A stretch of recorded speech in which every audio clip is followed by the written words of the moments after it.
उसी प्रकार प्रशासनिक भी जगह पर इशारा थोप रहे हैं। मेरे आंखों के सामने सब कुछ हुआ, किस प्रकार डर के लोग भाग रहे थे, बच्चे, बड़ा हादसा होने वाला था और बार बार जगह जगह हो रहा है। सरकार को सब मालूम होते हुए भी हो रहा है, क्यों सरकार व्यवस्था नहीं लेती है? Some leaders of BJP, they are trying to provoke the situation and create untoward incidents, violating the norms, violating the routes. They are taking entry in the particular areas and with revolver, with swords, with provocative slogans, they are trying to damage the unity of the particular area, trying to damage the unity, the peace, and Shukanta Mujumdar is the captain of that party. हमने कभी नहीं सुना रामचंद्र जी ने उनके शिष्यों लोगों को बताया कि जाओ पिस्तौल लेके, सोड लेके जुलूस निकालो और हरे रे करके गुंडागर्दी चालू कर दो। सबसे दुख की बात यह है कि रामचंद्र जी को भी इन्होंने बीजेपी का पार्टी कैडर मानते हैं क्या? मुस्लिम वोट को इकट्ठा करने के लिए, मुस्लिम लोगों को खुश करने के लिए ये प्री प्लान्ड जो कॉन्स्पिरेसी ममता बनर्जी ने किया था और उसका फल रिजल्ट आप लोग देख रहे हैं। एपीसमेंट का पॉलिटिक्स ममता बनर्जी कर रहे हैं। सामने पंचायत इलेक्शन है, लोकसभा इलेक्शन है, उसका वोट मुस्लिम वोट डिवाइड हो गया। मुस्लिम वोट को एक साथ के लिए पूरा प्री प्लान्ड है। What led you sit here in the Hanna? It's more than 3 hours that you are sitting here. No, we are not sitting here more than 3 hours. So actually, we were waiting. So you were stopped for more than 3 hours. Yeah, I have been stopped more than 3 hours with my supporters. I have requested several times police that they should allow us to go to a certain portion where 144 is not imposed, but police is not allowing. This time also we have requested them that we will go by legs, that means by walk, but police did not allow us, and that's why we have been compelled to sit in demonstration here. So before Ram Navami also Mamata Banerjee stated this kind of lines that during the Ram Navami procession should not go through the Muslim areas. That was an indication that towards the Muslim. Mamata Banerjee pays the salary to the Muazzim and the Maulanas. That means she controls Maulana and Muazzim. It is totally political danga, not a religious danga. मैं मानता हूँ बंगाल की हिंसा पे कि जो भी बंगाल की में हिंसा चल रही है, राज्य सरकार उसको कंट्रोल करने का पूरा प्रयास कर रही है, लेकिन उसका राजनीतिक फायदा लेने की जो कोशिश हो रही है, उसको राजनीतिक मुद्दा जो बनाया जा रहा है वो गलत है, वो नहीं होना चाहिए।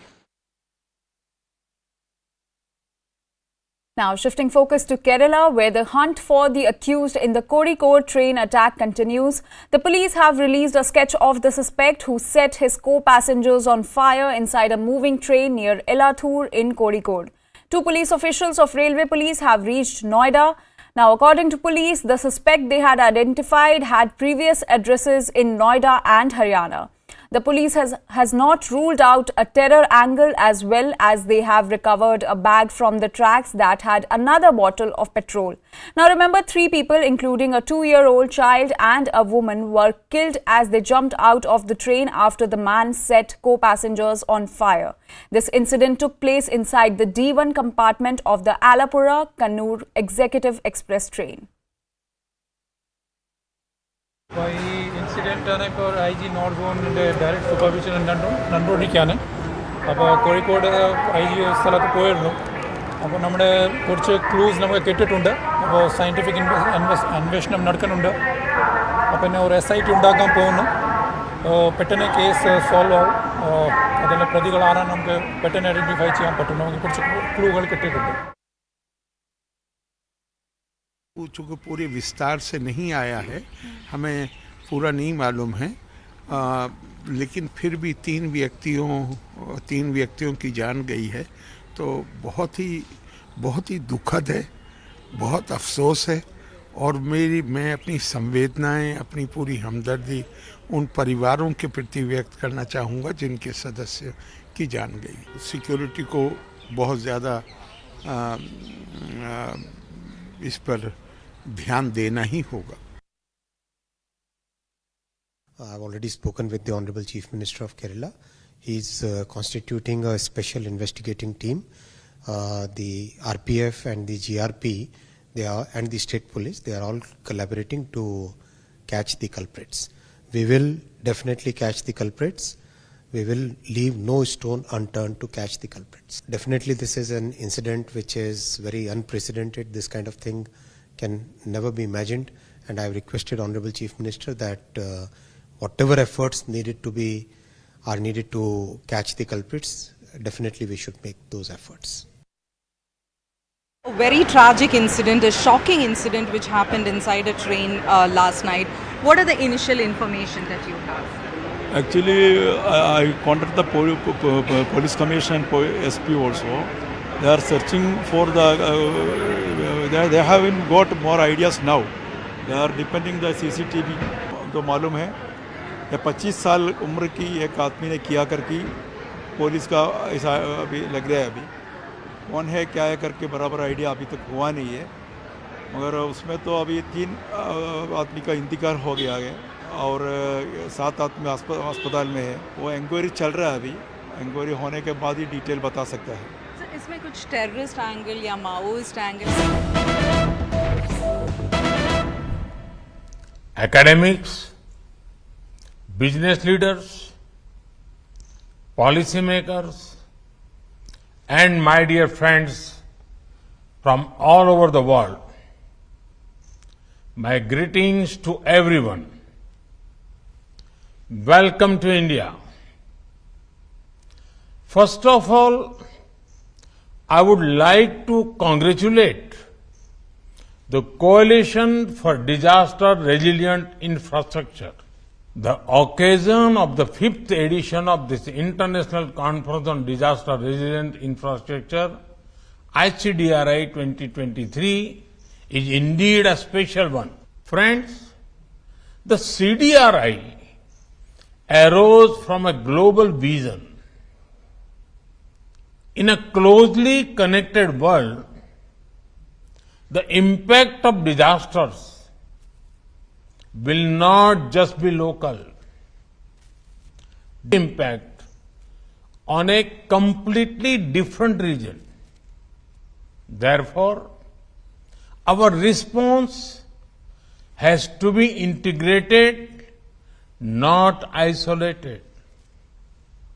Friends, in just a few years, over 40 countries have become part of the CDRI.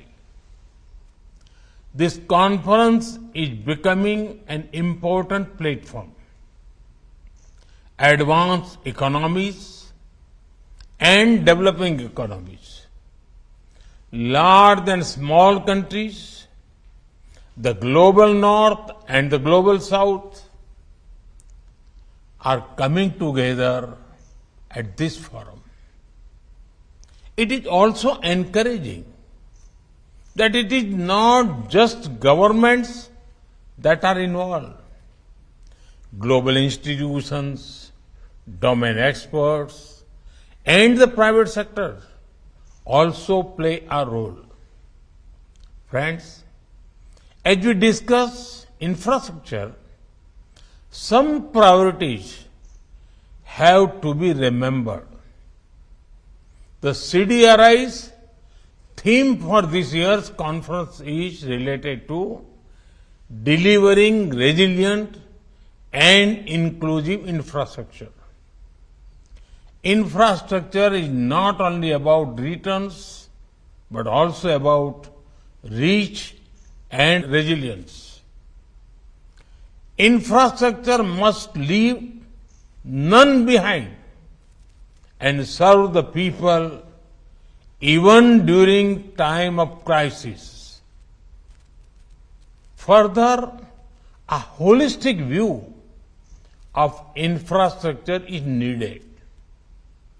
Social and digital infrastructure are as important as transport infrastructure. Friends, during disasters, it is natural that our hearts go out to those who are suffering. Relief and rescue take priority, and rightly so. Resilience is about how quickly systems can ensure the return of normal life.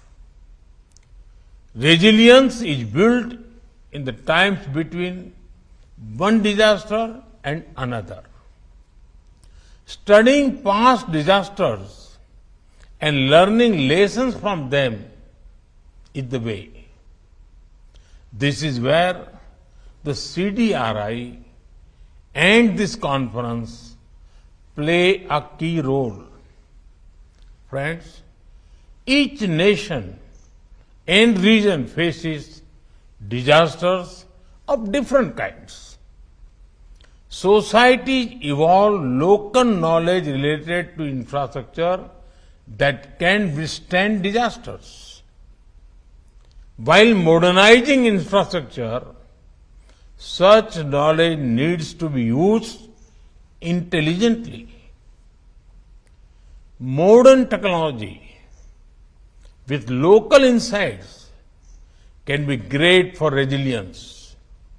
Further, if documented well, local knowledge may become a global best practice.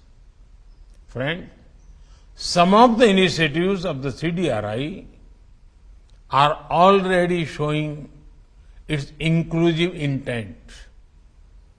The Infrastructure for Resilient Island State Initiative for IRIS benefits many island nations. These islands may be small, but every human living in them matters to us. Just last year, the Infrastructure Resilient Accelerator Fund was announced.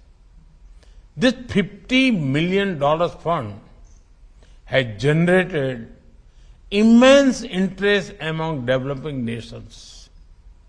The commitment of financial resources is key to the success of initiatives. Friends, recent disasters have reminded us of the scale of challenges we face. Let me give you a few examples. We had heat waves across India and Europe. Many island nations were harmed by earthquakes, cyclones, and volcanoes. Earthquakes in Turkey and Syria caused great loss of lives and property. Your work is becoming more relevant. There are great expectations from the CDRI. Friends, this year, India is also bringing the world together through its G20 presidency.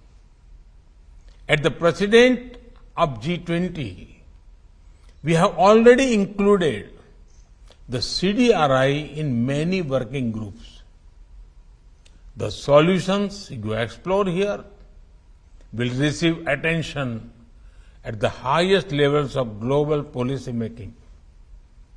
This is an opportunity for CDRI to contribute to infrastructure resilience, especially against climate risk and disasters. I am confident that the deliberations at ICDRI 2023 will provide a pathway to achieve the shared vision of a more resilient world.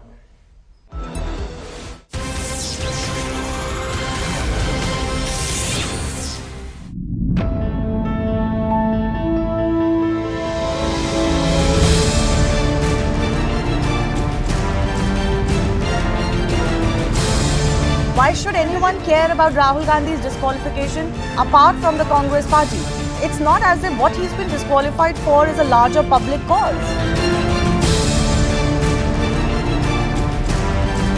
Are we we seeing a sleeper Khalistani nexus at play in Punjab, which has allowed Amrit Pal to evade the law? Unfortunately, Punjab has that sleeper cells right from 80s.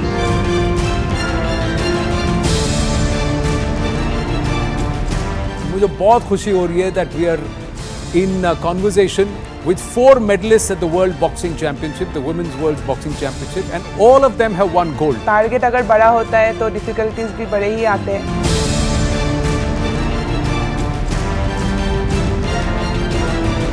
Donald Trump trying to run for office again. Do you reckon he'll be able to win the Republican Party nomination? And why are Republicans still sort of rallying around him? That Trump will get the Republican nomination. I think if he is nominated, he will lose for sure.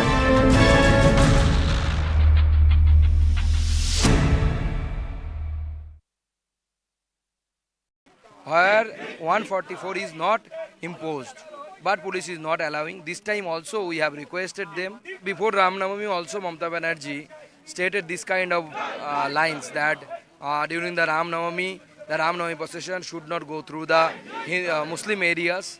That was an indication that towards the Muslim. It is totally political danga, not a religious danga. Meanwhile, a video war is erupted between the TMC and the BJP. The National General Secretary of the TMC, Abhishek Banerjee, shared a video on Twitter alleging that the BJP is supplying weapons to incite the violence. The video shared by Abhishek Banerjee, a youth can be seen there holding a gun during one such procession. The BJP has responded by sharing a video of the VHP that organized a rally in Howrah on Ram Navami, claiming that the footage does not show any such weapons and that Abhishek's tweet was only meant to malign Hindus. Shishir Bajoria is in charge of the Media Relations Department of the West Bengal BJP. Tausif Ahmed Khan is a lawyer and analyst. Dr. Shashi Panja is Cabinet Minister of West Bengal. Kailash Adhikari, political analyst and managing director with Governance Now. Dr. Panja, let me start with you first. Ultimately, irrespective of who started it or who stoked the flames, fact is that law and order is a state subject and the buck stops with the state government. The fact is that this area in Howrah first and then subsequently in Hooghly, where the violence happened after Ram Navami, is infamous for such violence happening. Not just this year, it's happened previous years as well. So the question that's being asked is, what did the state police do? What did the intelligence community do? Why was there not beefed up security in those very same areas to avoid exactly the kind of incidents that we saw on the 30th and on the 31st? Good evening, Zaka. Good evening to all. Precisely so, because there has been a record of such disturbance previously last year too. That is why this time, especially if we are discussing Howrah, that the state government and in fact the police came out with a set of guidelines.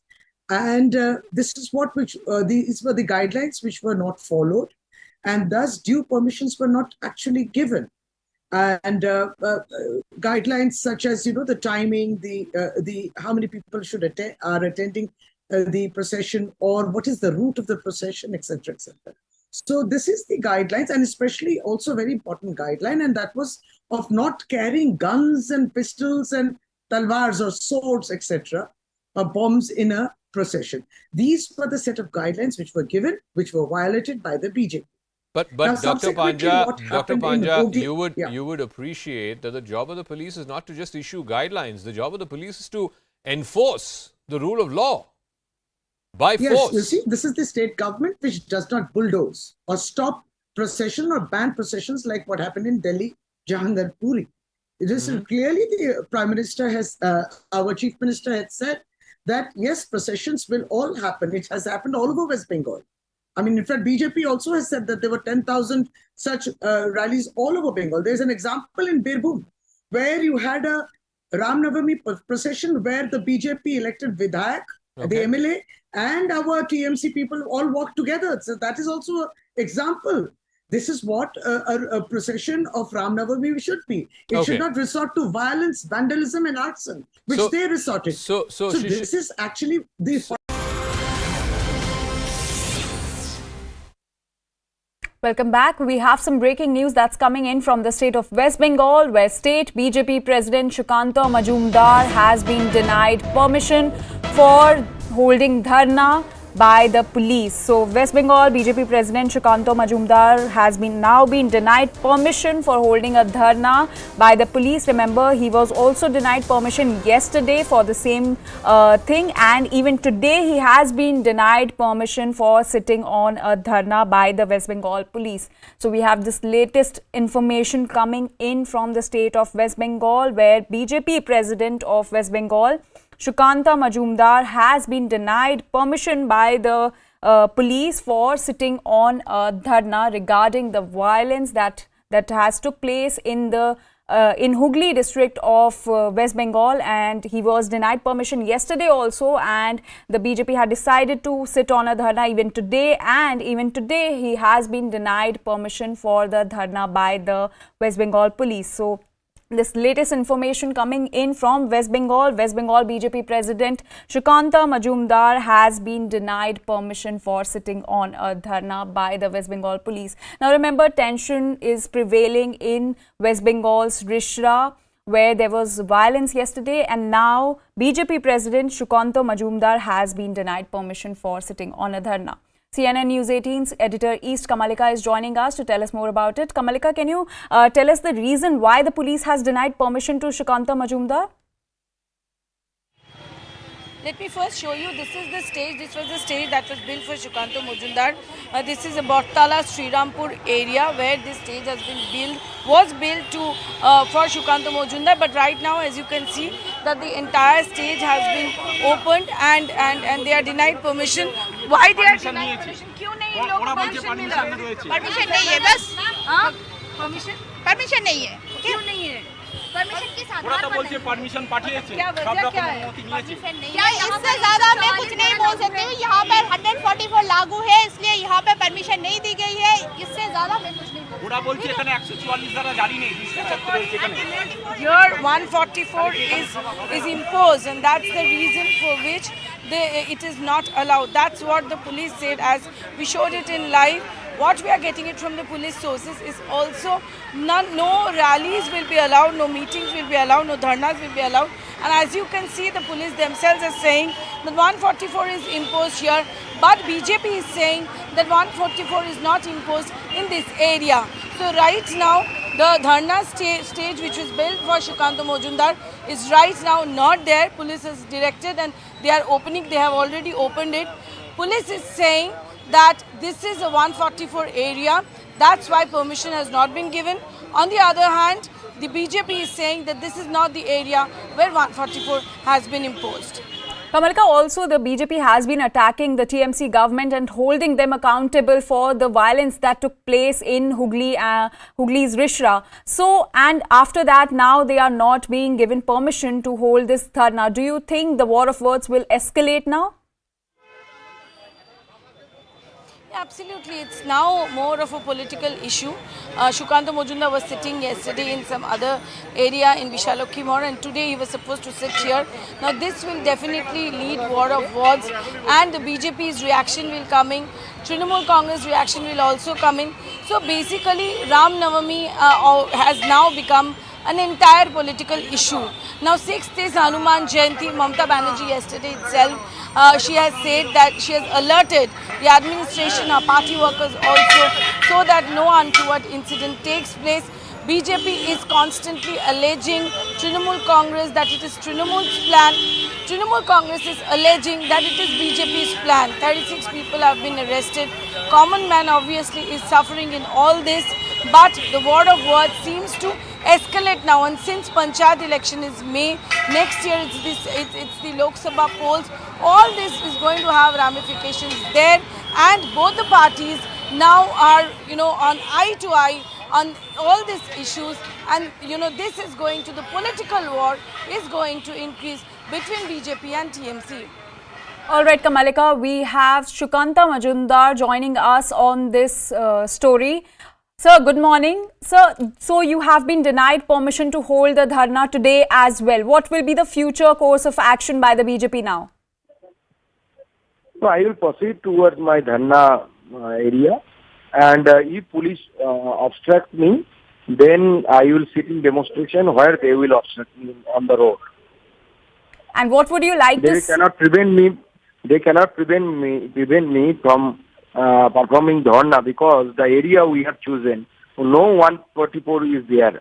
So police is doing actually out of the box, and we have seen the papers of 144 imposition. In that area is not included. So we have planned to demonstrate or to perform dharna in such an area which is not under 144 area. But sir, we just heard the police officer saying that this area comes under the section 144, that section 144 has been imposed in this area, and that is why they have denied permission to you to hold that dharna. When the police officers say this kind of words to our district president asked for the papers. Even I think you should also ask the administration to provide to furnish paper that this area is under 144. Then we will not perform the dharna there. We will perform somewhere else.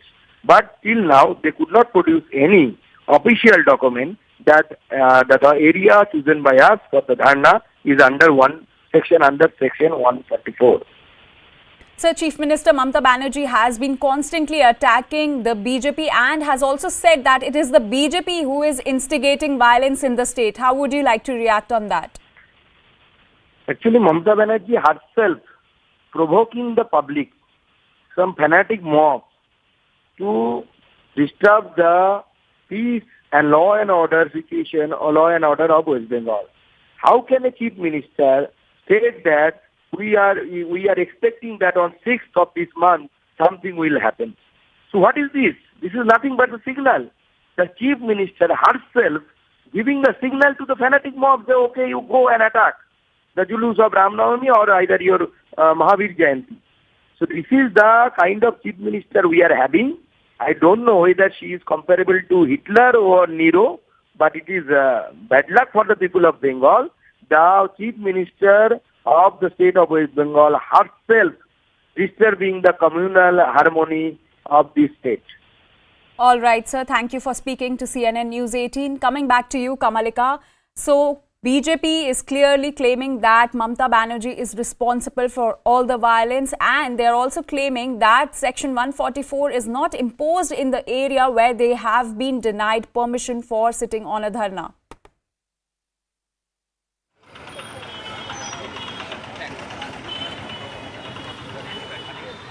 Kamalika, can you hear me?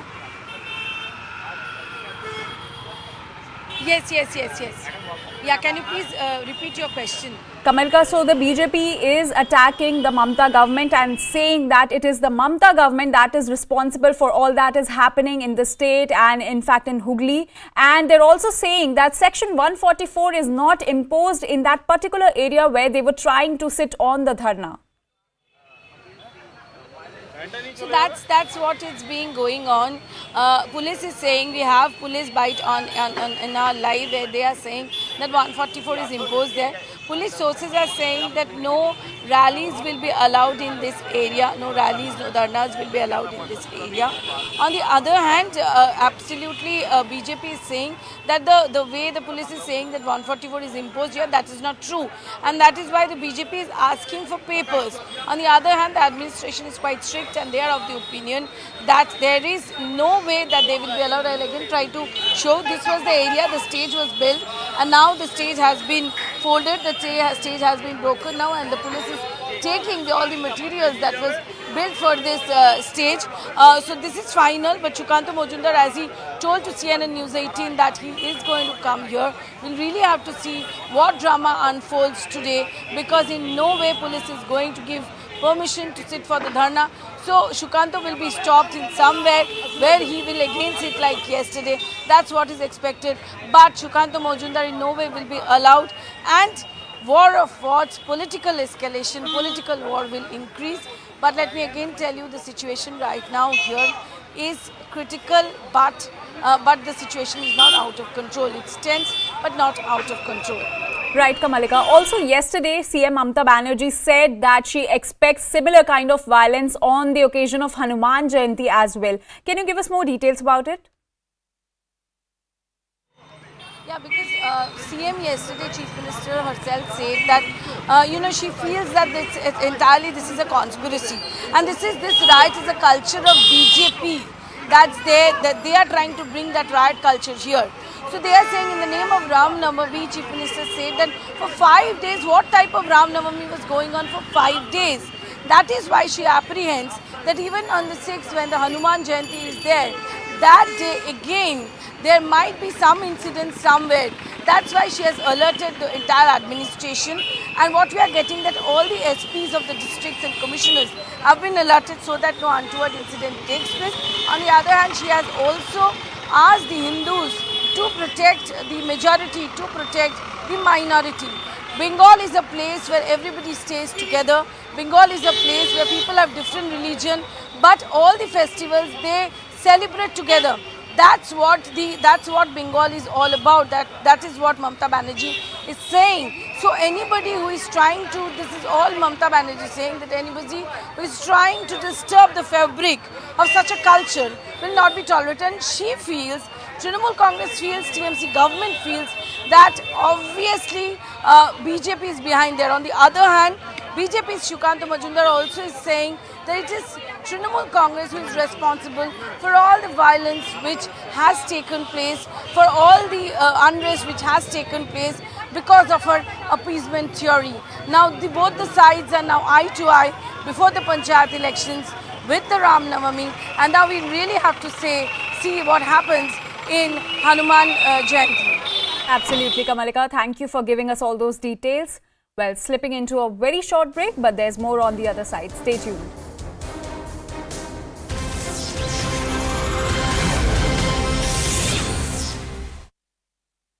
Bengal BJP President Shukanta Majumdar has accused the Chief Minister of appeasing minorities. I have been stopped more than 3 hours with my supporters. I have requested several times police that they should allow us to go to a certain portion where 144 is not imposed, but police is not allowing. This time also we have requested them. Before Ram Navami also Mamata Banerjee stated this kind of lines that during the Ram Navami procession should not go through the Muslim areas. That was an indication that towards the Muslim. It is totally political danga, not a religious danga.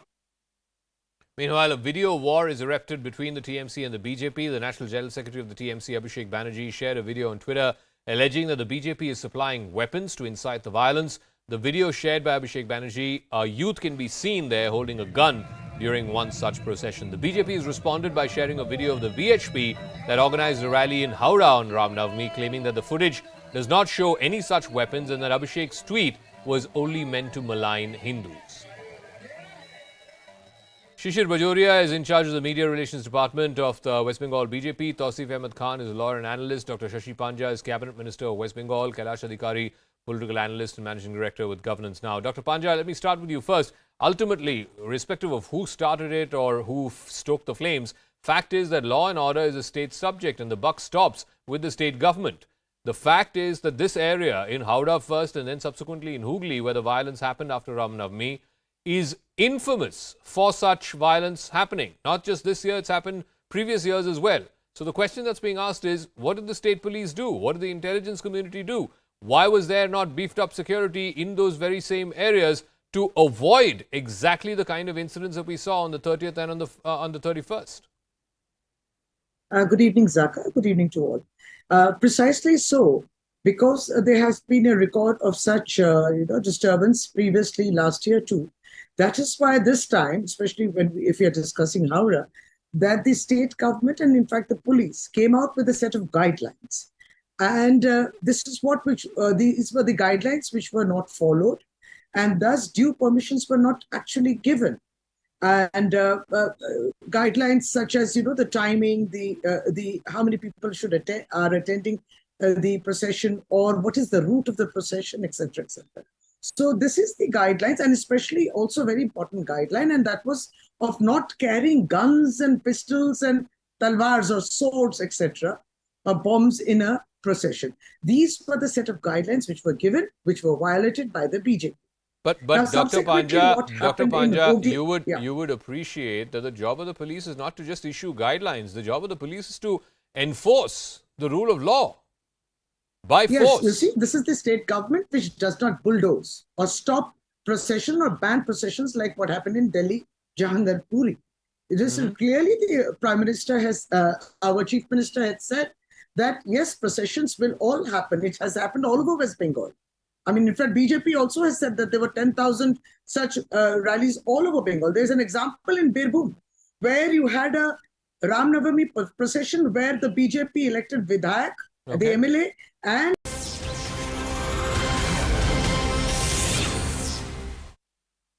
Welcome back. Here we have some breaking news coming in. Rahul Gandhi's first reaction after getting bail extension in the defamation case. Now, Congress leader Rahul Gandhi has answered to BJP's allegations of Congress pressurizing judiciary, and he also spoke on the Adani row as he arrived at the AICC office today. Let's listen in. Every time you say what BJP is saying, there's a very simple thing. ये जो 20,000 करोड़ रुपए अदानी जी की shell companies में हैं, ये किसके हैं? ये बेनामी हैं, किसके हैं? Our senior editor Pallavi Ghosh is joining us. So Pallavi, we're getting this first reaction from Rahul Gandhi after he got his bail extension, and he has again raked up the issue of Adani, and he has again questioned the centre over it. Can you tell us more about this? So he keeps the pressure on the BJP. I mean, this is something which we all know that Congress wants to have a debate and discussion on. And in fact, one of the pitches which the Congress is giving for disqualification of Rahul Gandhi is that the BJP doesn't want him inside Parliament because he makes them very uncomfortable, because he makes a connection between, or he talks about a nexus between the government and the Prime Minister and the Adani enterprises. Today, when he is at the Congress headquarters for a meeting over there, also once again he reiterates the point that there are shell companies, and what is the connection, why is it being shielded, and whose money is it? So I don't think, despite the bail, despite the disqualification and the many cases that he's facing, Rahul Gandhi would certainly want to let up that pressure on the government, and he's made that very clear. And in fact, when he begins his Bharat Jodo Yatra Part 2, that's exactly the pitch he's going to be taking wherever he travels through from east to west, that this is a government which needs to be exposed. Right, Pallavi. Also, yesterday we saw how Congress leaders accompanied Rahul Gandhi to Surat, and there were questions raised by the BJP. They were questioning what is the need for Rahul Gandhi to go himself when it's not necessary for the convict to appear, and that too not alone. He's taking along the other leaders as well. So they were questioning that this whole drama is being created by the Congress, and they're even pressurizing the judiciary. So did he react to those claims? No, he did not. In fact, that was a question which was asked of him, is that the BJP says that you are trying to pressurize the judiciary with a huge crowd going there, to which he rebuts by saying that why do you always ask me about what BJP is saying about me? The question which needs to be asked of them, and then he goes on to talk about the Adani issue. Now, as far as the huge crowds are concerned, when the Congress says, it's the wish, if he wanted to go, he has every right to go to court. But yes, there has been a considerable amount of criticism. Was there really for there to be such a show of strength when it's something which proceedings lasted barely more than 5 to 10 minutes? Right, Pallavi. Thank you for giving us all those details. Now, shifting focus, ahead of the Karnataka polls, Congress Party's Central Election Committee is set to discuss probable candidates for the second list today. The party is likely to release the names before Rahul Gandhi arrives in Kolar on April 10th. Now, after announcing the first list of 100 candidates, Congress found itself in trouble in about 20 of the remaining 100 seats. Candidates in the 20 seats are competing with one another and have not scaled down their demand.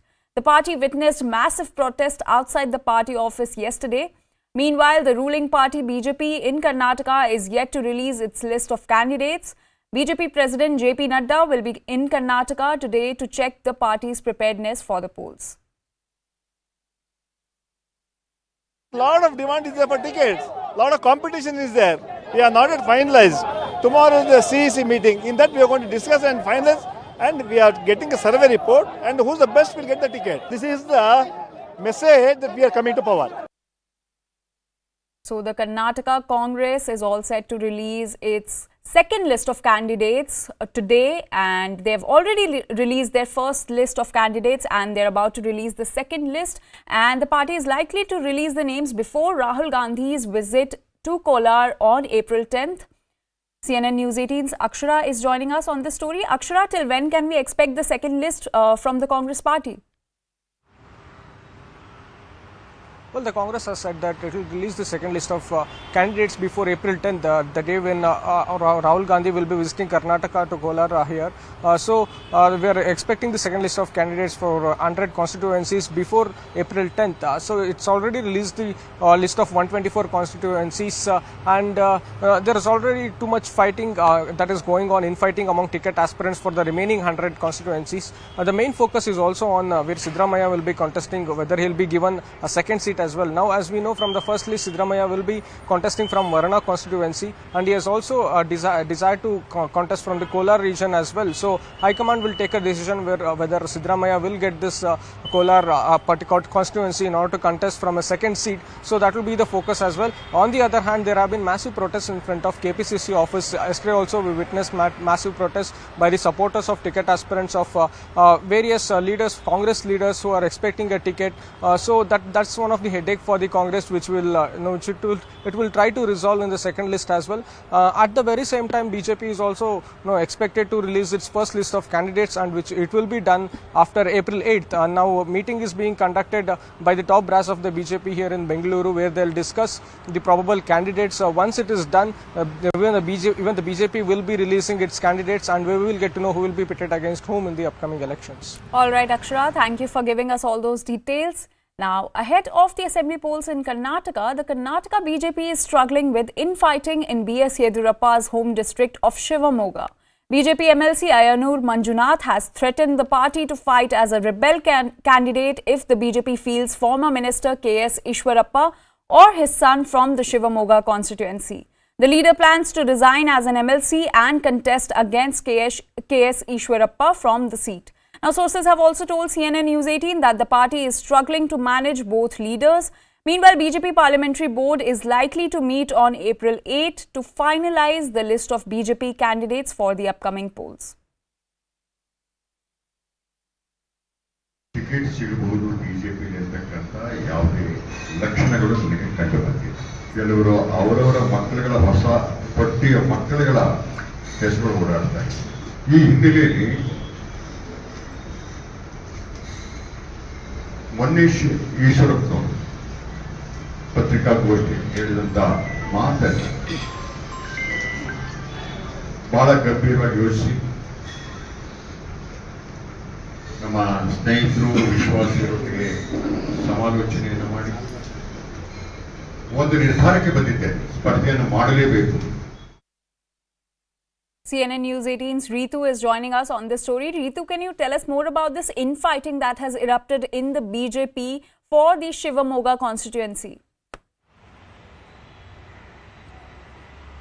Well, exactly. You see, ahead of the polls, there's a double trouble for the BJP in the state that we can see, because Shivamoga happens to be a very important constituency for the BJP. In fact, it has a very good, strong hold in that particular district. And you see, the present MLA from that particular constituency is K.S. Ishwara, who happens to be the former minister as well. But right now, this whole clash has erupted because Ayanur Manjunath, who is also an aspirant for the ticket, in fact, is very much miffed against the party, where he has, in fact, alleged that the K.S. Ishwarappa has not refrained from making derogatory statements against him, and he is very much iked about it, and that's the whole reason that he want to contest against K.S. Ishwarappa and give him a strong competition there, because, and also on the other hand, you see the K.S. Ishwarappa is eyeing a ticket once again, either for himself or for his son Kantesh. But yes, it's unlikely that the party will be able to give ticket to K.S. Ishwarappa, because he's almost 74 years, and you see see what's the policy of the BJP also talks about in that manner,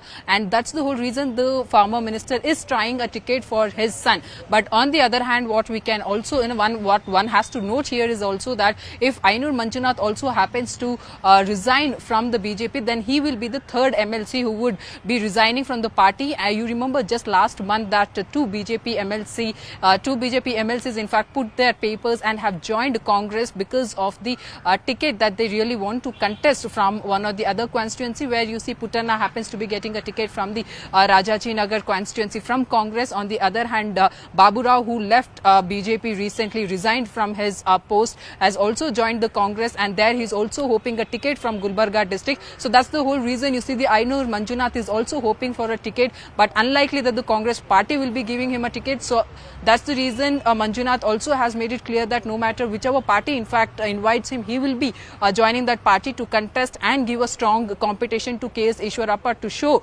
his strength. Also, is this infighting one of the reasons why there's a delay in BJP releasing its list of candidates? Let's listen into what Chief Minister Baswaraj Bommai has to say on this.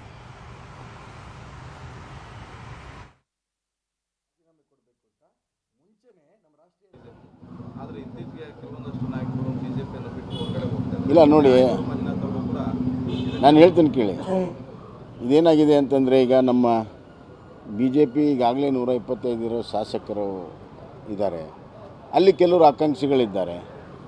ಅವ್ರಿಗೆ ಅಲ್ಲಿ ಅವಕಾಶಗಳಿಲ್ಲ ಅಂತ ಮನಗೊಂಡು 2-3 ಜನ ಬಿಟ್ಟೋಗಿದ್ದಾರೆ ಹೊರತಾಗಿ ಇದರಿಂದ B J ಪಿಯ ಚುನಾವಣೆಯ ಮೇಲೆ ಯಾವುದೇ ರೀತಿಯ ಅದರ ಎಫೆಕ್ಟ್ ಆಗೋದಿಲ್ಲ. ಸರ್, ಡಿ ಕೆ ಶಿವಕುಮಾರ್ ಹೋಗಿ ಬಂದ ಕಡೆ ಎಲ್ಲ 45 ದಿನ ಅಷ್ಟೇ ಈ ಸರ್ಕಾರ ಹೋದ್ಮೇಲೆ ನಮ್ಮ ಸರ್ಕಾರ ಎಲ್ಲ ಕ್ಲೀನ್ ಮಾಡ್ತೀವಿ ಅಂತ ಕೂತಿದ್ದಾರೆ ಸರ್. ಈಗ ನೋಡಿದ್ರೆ ಆಮೇಲೆ ಸಿಎಂ ಫೈಟ್ ಬೇರೆ ಸ್ಟಾರ್ಟ್ ಆಗಿದೆ. ಏನಲ್ಲ, ಡಿ ಕೆ ಶಿವಕುಮಾರ್ಗೆಲ್ಲ ಗೊತ್ತಿದೆ, ಅವ್ರದ್ದು ಅಧಿಕಾರಕ್ಕೆ ಬರಲ್ಲ ಅಂತಲೂ ಗೊತ್ತಿದೆ. ಜನರನ್ನ ಈ ಥರ ಮಾತಿನಿಂದ ಮರಳು ಮಾಡುವಂಥ ಒಂದು ಪ್ರಯತ್ನ, ಅದರಿಂದ ಭಾಳ ಜನ ನಾಯಕರನ್ನ ಕರ್ನಾಟಕ ಜನತೆ ನೋಡಿದೆ. ಸರ್, ಸಿದ್ದರಾಮಯ್ಯನವ್ರಿಗೆ ಏನಾದರೂ ಆತಂಕ? Ritu, coming back to you. So, is infighting one of the reasons why there's a delay in BJP releasing the list of candidates?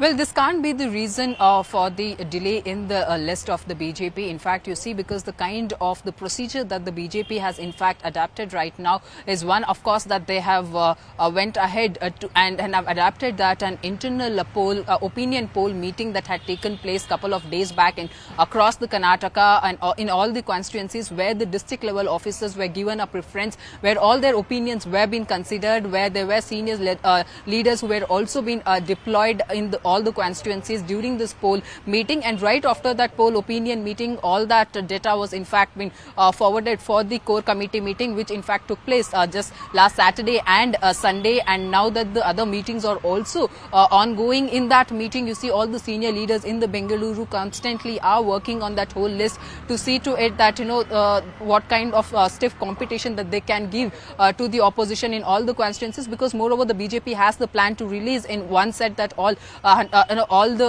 candidates' names. So that's the plan that they are having, and because of the technical process that they are undergoing, so that's the reason there is a bit delay in their list to come out. But yes, very soon, that on 8th of April is that the whole the information that whatever they have assimilated in during these meeting will actually be forwarded to the Delhi office, to the BJP higher command there, and therefore that list will again go through.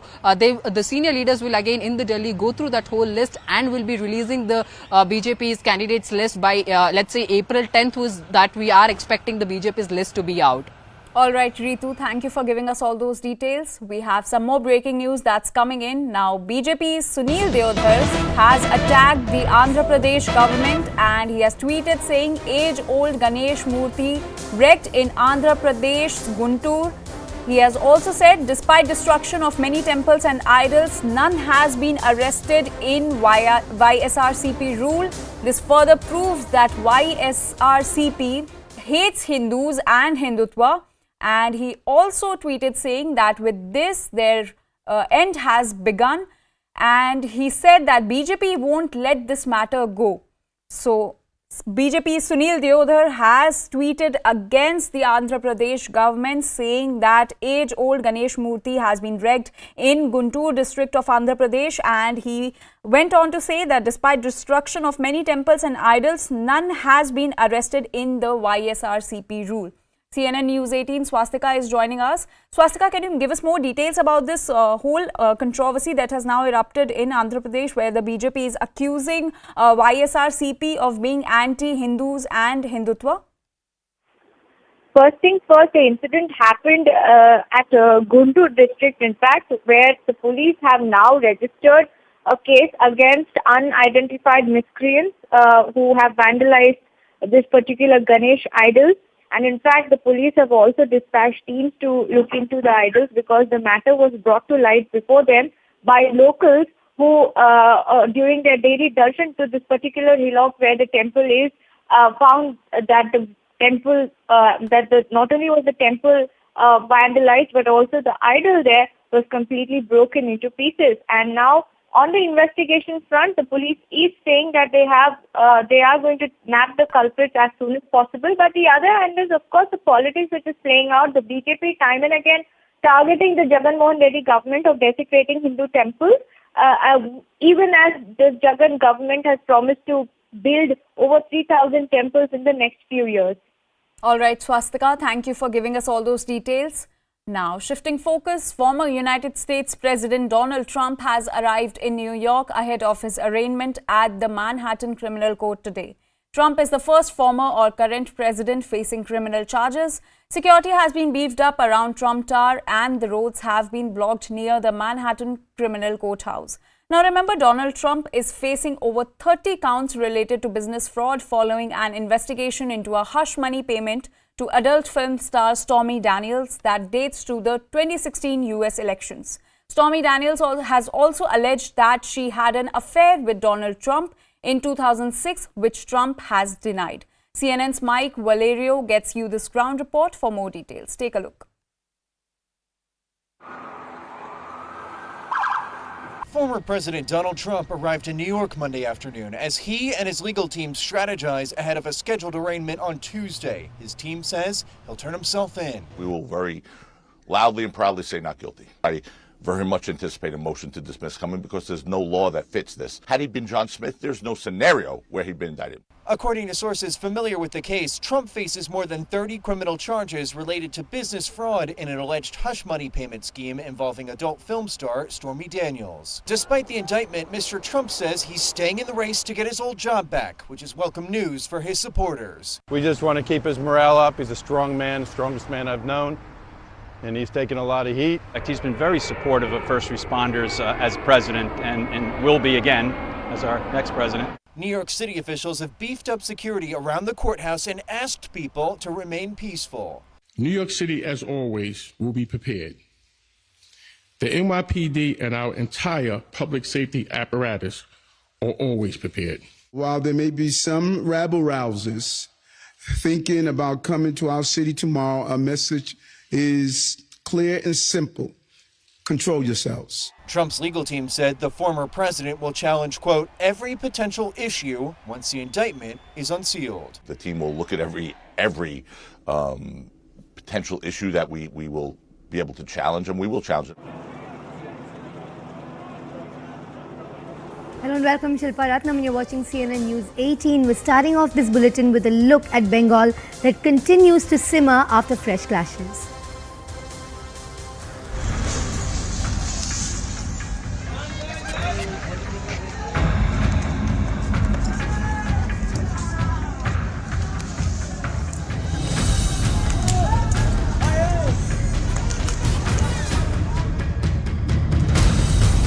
साल पहले कश्मीर था, अभी बांग्लादेश अफगानिस्तान की हालत जैसी है, बाहर निकलने की अनुमति नहीं है। निकलेगा तो उसके ऊपर पथराव होगा, आक्रमण होगा, महिलाओं पर अत्याचार होगा। और जो सरकार है कानून व्यवस्था संभालने की उनकी क्षमता नहीं है। धीरे धीरे रसातल में जा रहा है Bengal.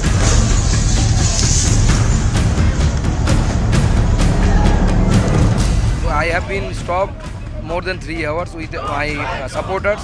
It is totally political danga, not a religious danga. আপনাদের মধ্যে দিয়ে বিদ্যাসাগরকে দেখতে পাই, যারা আমাদের মাতৃভাষা শিখিয়েছেন, আজকে পারবেন না তো দাঙ্গাবাজদের রুখতে, গুন্ডাবাজদের রুখতে।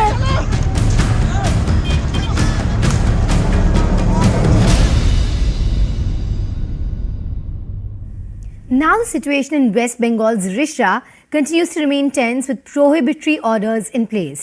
BJP continues to mount pressure on the Mamata Banerjee-led government over the violence in Hooghly. BJP State President Shukanto Majumdar sat on a dharna where he was stopped by the police from entering Risha by citing Section 144. The BJP is slated to continue their dharna today, 11 a.m. onwards. Meanwhile, State Chief Minister Mamata Banerjee has slammed the BJP, alleging that they deliberately carried out processions in minority areas without permission. She termed the violence a BJP conspiracy and actually asked Hindus to take care of minorities. We are standing in Bhattala where Shukanto Majumdar, BJP State President, is supposed to come here and sit for the dharna because the situation in Risha is tensed and 144 is there, so they will not allow any dharna anywhere. That's what we are getting from the sources. You can see that police is opening the stage here that was made. On the other hand, the police is saying that they will not allow this stage. So this is right now the situation.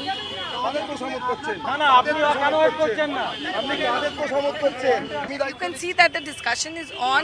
Police in no ways will allow them. They don't have a permission to have dharna out here.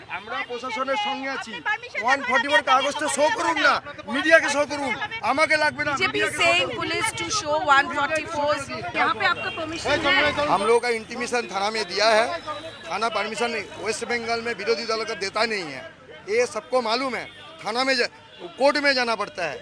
तो हम लोग ये सब जनसाधारण के लिए हम लोग हैं, हम लोग रास्ता नहीं रुकेंगे, हम लोग शांति से सहावस्थान करेंगे, ये विरोधी दल का काम है।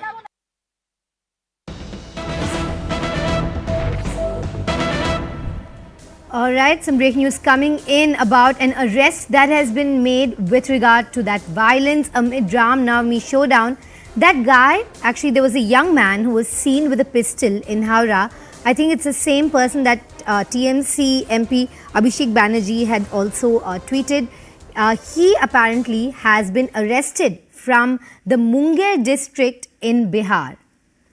So this is a picture of the man, I believe was tweeted, and now he has been arrested. Interestingly, the BJP had said these are not visuals from the current Ram Navami processions. That's how the BJP had hit out and responded to Abhishek Banerjee's claim. Let's try and connect with my colleague to bring us more details about this youth and what connection he had with that procession. I believe Kamalika Sen-Gupta joins us live. She's been continuously reporting on the sort of communal clashes, their aftermath, and now this latest piece of information. Kamalika, what details are you gathering about this youth who has been arrested? Yeah, what we are getting it from the police sources that this is the youth whose video became very viral and whose video was tweeted by National General Secretary of TMC Abhishek Banerjee. On the first day of Ram Navami, he was seen, according to this video, he was seen using a pistol. His video was, what we are getting it from the police sources, that the video which was being tweeted by Abhishek Banerjee, that person is Sumit Shah. That's what we are getting it from the police sources. This Sumit Shah has been arrested last night from Munger, and Howrah police has arrested this. And Howrah police has handed over this Sumit Shah to CID since these Howrah clashes are now investigated by the CID. So according to Howrah police, this person is that person whose video went viral, who was carrying pistol and whose video was tweeted by Abhishek Banerjee, as well as his video was shown by Abhishek Banerjee in the Trinamool press conference. Now that man is with the CID. He is Sumit Shah. What we are also coming to know is this Sumit Shah's residence is in Howrah, Mali Pachgara, in this area. Now what he was doing there, why he was carrying pistol, that is under investigation. But this is the fresh information from the Howrah side, from the Howrah police sources, that this man Sumit Shah has been arrested yesterday night. His photo went viral, his video went viral, and his video was tweeted by Abhishek Banerjee. On the other hand, yesterday BJP for Bengal and VHP tweeted that this is a fake video. But yesterday night, police has arrested this guy. That's what the claim of police sources are. This man who was seen with a pistol is that man who has been arrested yesterday. This is the claim of the Howrah police, what we are getting it from the sources. Kamika, it's a very interesting development indeed, because this video is something that has led to a lot of chatter politically. And now after this arrest, do we have any political reactions that have come in so far? Till now, obviously, we just broke the news.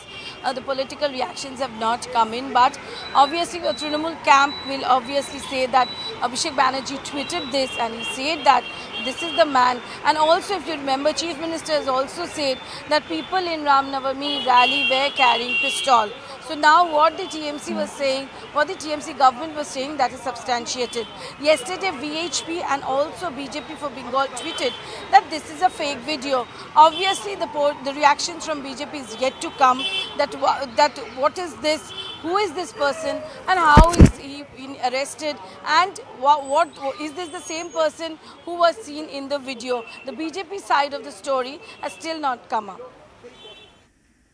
Now, this swift arrest, Kamalika, also some relief coming in for the police, that law and order being termed as inadequate, incompetent by the opposition, by the BJP. Constantly, they say that Mamata Banerjee is struggling to maintain peace in her own state. That's what this arrest substantiates, the statements of Mamata Banerjee, where she says that why there will be a procession with pistols, why there will be a procession with arms. That's what Mamata Banerjee has always been saying for the last 1 week. When she was sitting on the dharna the first day of the Howrah incident, she said that why they went to unauthorized route, why they went with the bulldozer, that means they had a big truck, why they were carrying pistol. Abhishek Banerjee, when he was doing his press conference, he showed this video, and this arrest obviously substantiates their view. But BJP was of the opinion till yesterday, and VHP was of the opinion till yesterday, that this is a fake video. That's what the BJP was saying till yesterday. Now that the arrest is made, we'll know fake or not. But stay with us. Kamalika, some breaking news coming in. Sukanta Majumdar was going to sit on a dharna from 11 AM this morning. Now that dharna stage in Hooghly has been dismantled by the police. He was first denied permission, and Mamata Banerjee has said repeatedly, after we've denied permission as well, the BJP leaders are going ahead with their Shobha Yatra, their processions, and now that dharna will not be allowed. Kamalika, already that dharna was to say that, we aren't getting permission, we aren't being allowed, and now, ironically, their dharna is also not going to be allowed. Yeah, this was the place where right now I'm standing. You can see all the media people standing here. This is the place where the stage was made. Sukanta Majumdar was supposed to sit in this dharna from 11 AM today. But when the stage was almost formed, we saw that some of the police came and they said that they cannot do this dharna out here. And then they said that it's not possible. The police told us that 144 was imposed here. That point of time, BJP raised in the question that this is not the place where 144 has been imposed. So why they cannot do the dharna out here?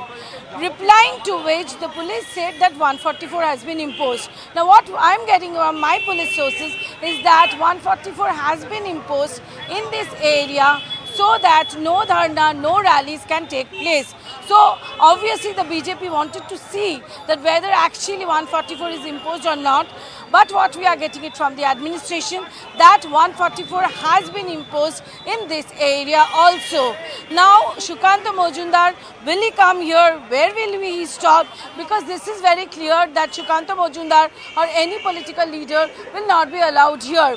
On the other hand, what we are getting it from our sources, that Loket Chatterjee MP, BJP MP, she's also supposed to come here in the evening. But as we get from the administrative sources, then no one will be allowed here since the situation is tense but not out of control, and fresh tensions have taken place last night itself. Absolutely, Kamolika. We'll speak about that. But Shukanto Majumdar, who's been leading those protests, spoke exclusively to us at CNN News 18 regarding that dharna. Take a look.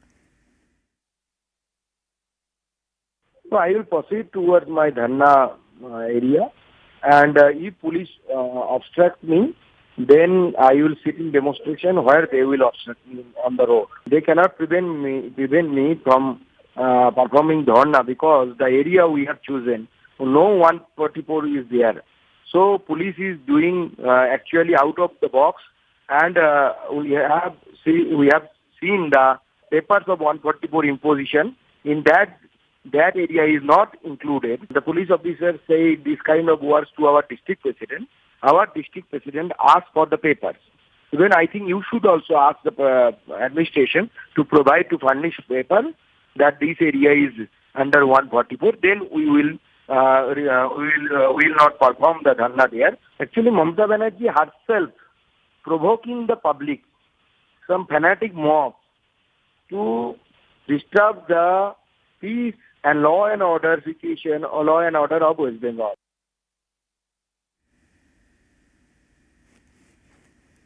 All right, now we have Manojit Mandal of the TMC actually joining us on this broadcast. A very good morning to you, sir. Sir, that arrest has been made. Abhishek Banerjee had tweeted a video of a young man with a firearm, and now he has been arrested from the Munger district in Bihar. Your first reaction coming into that? No, I think he is a petty small fry. It's good that the police could nab him. But the big culprits are roaming freely, including some of their big leaders, Shubhendu Adhikari, Dilip Ghosh, Shukanto Majumdar. Look at the kind of statement they actually make. None of them are actually appealing for peace and harmony in those regions. Those, quote-unquote disturbed regions where some kind of clashes have taken place. Except all the Trinamool Congress leaders led by Mamata Banerjee, none of them, starting from these state leaders to Mr. Amit Shah, none of them are appealing for peace and harmony. And I tell you one thing, Bengal did not see this kind of communal cases before 2016. And very interestingly, before 2016 also we used to celebrate Ram Navami. It used to be a very humble, somber kind of celebration in every other household. Ram is like our elder brother. Ram, we name our elder brothers as Ram, and that's the kind of reverence that we have for Ram. Ram means protection, and being in the majority community, belonging to quote unquote majority community, these people should know that our minority brothers are now celebrating their Roja. They are fasting throughout the day. They should have extended their cooperation. And you are talking about always, not means you, mean some part of the media, that why the people, they could not go to that particular region. You are not going there to shake hands with their friends who are fasting. You are going there with the intent to provoke. And that's why you go with swords and guns. I tell you, Bengal will not tolerate this kind of communal disharmony spread by some people, and I let me know there are sensible parts of the BJP as well. I've been speaking to some of my educated BJP friends. They are not even thinking about that. And I can quote someone from the BJP rank and file, Mr. Chandra Kumar Bose. He is writing throughout the last few years that this kind of politics will not work in Bengal. But these people, they only want to polarize and gain political mileages. This is not going to happen. So I take your point, but law and order is a responsibility of the government. And if you already anticipated this sort of provocation and you already put, Section 144 in place, BJP not taking permission, how are they able to openly defy you? And why is this violence still continuing? I'll tell you. Had we been imposing 144 on the day of Ram Navami, they would have said that the state is coming down heavily on the religious, procession. We do not want to do that. In fact, TMCs are also celebrating Ram Navami. In some parts of the state, I mean, according to their own admission, 10,000 processions of Ram Navami were held on that particular day. Incidents took place only one particular area. What does it suggest? This suggests that they had a pre-planned, preconceived idea of creating disturbance. And I get to hear that even the top leadership from Delhi were involved in some kind of conspiracy. I appeal to my state Okay, government. stay with to, us, sir. Let me take that point across to Mr. Dilip Ghosh of the BJP, who's also joining us on this broadcast. So, some very serious allegations coming in there from the TMC. They say that first, that their claim is substantiated with this arrest of a young man who was seen brandishing a weapon in Howrah during that procession, though the BJP had denied it. His arrest has been made. They allege that these processions in minority areas, people are actually brandishing firearms, and also now a big claim that top leaders are involved in this provocation. देखिए, पहले तो कोई minority area बोल के कुछ नहीं होता है। पूरा देश है, पूरा राज्य है, सबके बराबर अधिकार है, सब जगह अपना और त्योहार मनाने के लिए। दूसरा, किसी का हाथ से कोई इसी प्रकार गैरकानूनी हथियार मिला है क्या? ना कोई वीडियो मिला है, किसी को हाथ में मिला है क्या? गलत आरोप लगा करके हिंदू समाज को बदनाम करना, उसको डराने का इच्छा हो रही। बंगाल क्या है? बांग्लादेश हो गया है।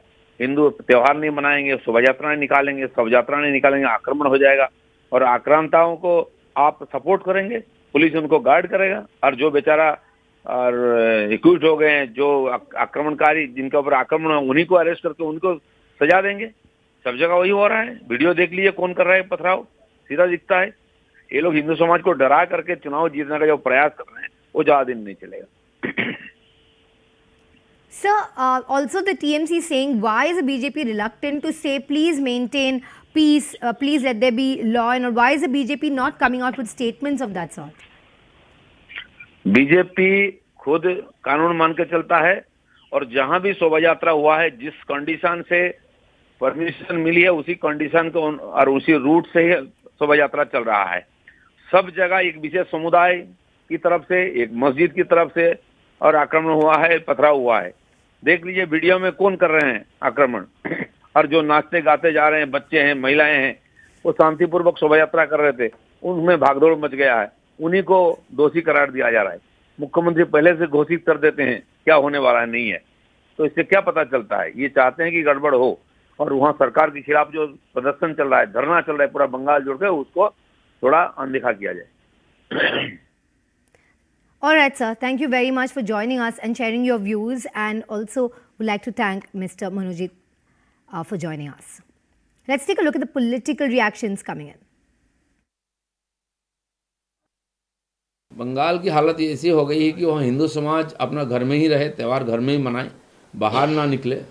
जैसे 10 साल पहले कश्मीर था, अभी बांग्लादेश अफगानिस्तान की हालत जैसी है, बाहर निकलने की अनुमति नहीं है। निकलेगा तो उसके ऊपर पथराव होगा, आक्रमण होगा, महिलाओं पर अत्याचार होगा। और जो सरकार है कानून व्यवस्था संभालने की, उनकी क्षमता नहीं है। धीरे धीरे रसातल में जा रहा है बंगाल। आर्थिक जैसे कि भ्रष्टाचार हो रही है, उसी प्रकार प्रशासनिक भी सारा डामाडोल चल रहा है और खुद संभाले न जा रहे तो दूसरे ऊपर इशारा थोप रहे हैं। मेरे आंखों के सामने सब कुछ हुआ, किस प्रकार डर के लोग भाग रहे थे, बच्चे, महिलाएं। बहुत बड़ा हादसा होने वाला था और बार बार जगह जगह हो रहा है। सरकार को सब मालूम होते हुए भी हो रहा है। क्यों सरकार व्यवस्था नहीं लेती है? Some leaders of BJP, they are trying to provoke the situation and create untoward incidents, violating the norms, violating the routes. They are taking entry in the particular areas and with revolver, with swords, with provocative slogans, they are trying to damage the unity of the particular area, trying to damage the unity, the peace, and Shukanta Mujumdar is the captain of that party. हमने कभी नहीं सुना रामचंद्र जी ने उनके शिष्यों लोगों को बताया कि जाओ पिस्तौल लेके, सोड लेके जुलूस निकालो और हरे करके गुंडागर्दी चालू कर दो। दुख की बात, सबसे दुख की बात यह है कि रामचंद्र जी को भी इन्होंने बीजेपी का पार्टी का डर मानते हैं क्या? मुस्लिम वोट को इकट्ठा करने के लिए, मुस्लिम लोगों को खुश करने के लिए ये प्री प्लान्ड जो कॉन्स्पिरेसी ममता बनर्जी ने किया था और उसका फल रिजल्ट आप लोग देख रहे हैं। एपिसमेंट का पॉलिटिक्स ममता बनर्जी कर रहे हैं। सामने पंचायत इलेक्शन है, लोकसभा इलेक्शन है, उसका वोट मुस्लिम वोट डिवाइड हो गया। मुस्लिम वोट को एक साथ के लिए पूरा प्री प्लान्ड है।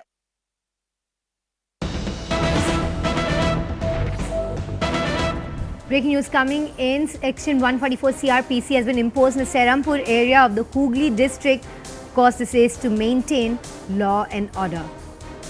Going across to Komalika, who brings us this latest piece of news. Komalika, what more details do you have? See, the Section 144 has been imposed last 2 days now. From today, Serampur, this area, Battala area, where Shukanta Mujumdar is also supposed to sit for the dharna, Section 144 has been imposed in this area also. Now, that is the reason for waste in the morning when BJP stage was also already ready.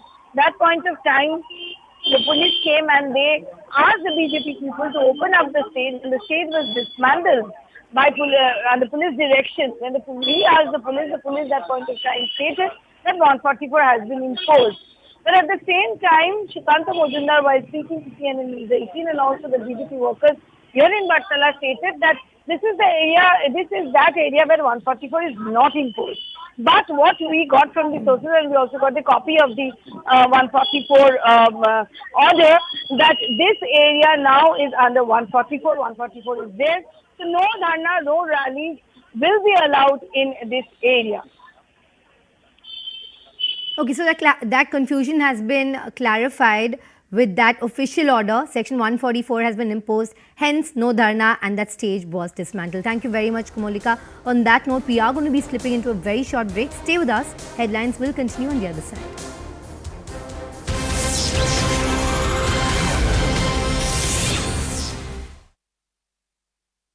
MC has been saying, and Dr. Panja just articulating that, is the violence was localized. It happens in a place which is notorious for that violence, and it was instigated at the behest of local BJP workers there who were seen, and videos have been tweeted to that effect, who were seen carrying weapons and swords and so on, despite the police advisory being to the contrary.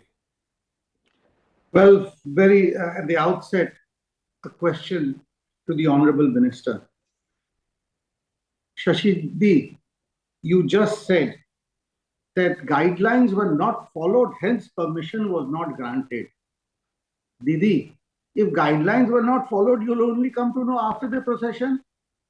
Now, this procession, permission being granted or not granted, there's so much of confusion because the problem is Mamata Banerjee keeps changing her version. First, she said nothing applied, then she said no permission given.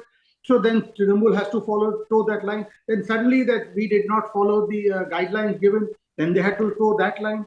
The fact is that the permission was taken, the route was earmarked, the local police sat with the organizers not once, many times, and ironed out the route, and that is what was followed.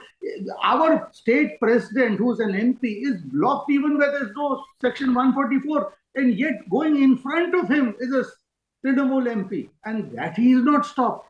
You mean to say anyone will believe if you say that the police did not stop a procession which was not following guidelines? And this thing of weapons, the All India General Secretary of a state-bound party, he tweets this. May I ask him, sir, where did you get this photograph? Number one. Number two, sir, why did the state police, I know you have got nothing to do with the state government, why did the police not apprehend him there and then? So Bengal has been tense since Ram Navami Day, that was the 30th of March last Thursday. What happened that evening was that violence broke out between two groups when a Ram Navami procession was taken out in Howrah. Several vehicles were torched, shops were ransacked during the violence. A large contingent of police were deployed in the Shivpur area in Howrah to try and bring the situation under control. But the following day, which was Friday, hours after the road there was opened up to traffic, fresh violence was reported. Bengal Chief Minister Mamata Banerjee accused the BJP of instigating the violence and deliberately changing the route of the procession to target one community. But the BJP has held the ruling TMC responsible for the abysmal failure of law and order. Then on the 2nd, when BJP National Vice President Dilip Ghosh was leading a Shobha Yatra in Rishra in Hooghly, stone pelting was reported once again. BJP workers were holding saffron flags when suddenly there was ruckus. Prohibitory orders were issued and internet services suspended. Today, Bengal BJP workers protested in Hooghly against the recent incidents of violence that we've seen there in that area as well as in the wider state. The party's state president Shukanta Majumdar was also stopped from entering Rishra by the police. Majumdar went on a stage and sat in dharna, accusing the police of blocking his visit. Meanwhile, Mamata Banerjee has accused the BJP of deliberately entering minority areas for Ram Navami without any permission. মিছিল 5 দিন হবে কেন? রামনবমী যেদিন হয় সেদিন তোমরা মিছিল করো, আমাদের কারো আপত্তি নেই, কিন্তু বন্দুক নিয়ে মিছিল করবে না, বোমা নিয়ে মিছিল করবে না। 6 তারিখটাও মনে রাখবে না।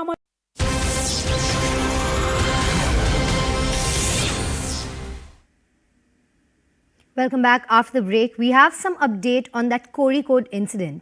Now, sources say teams from Kerala ATS are currently in Delhi and Noida in search of Shahrukh Saifi's antecedents.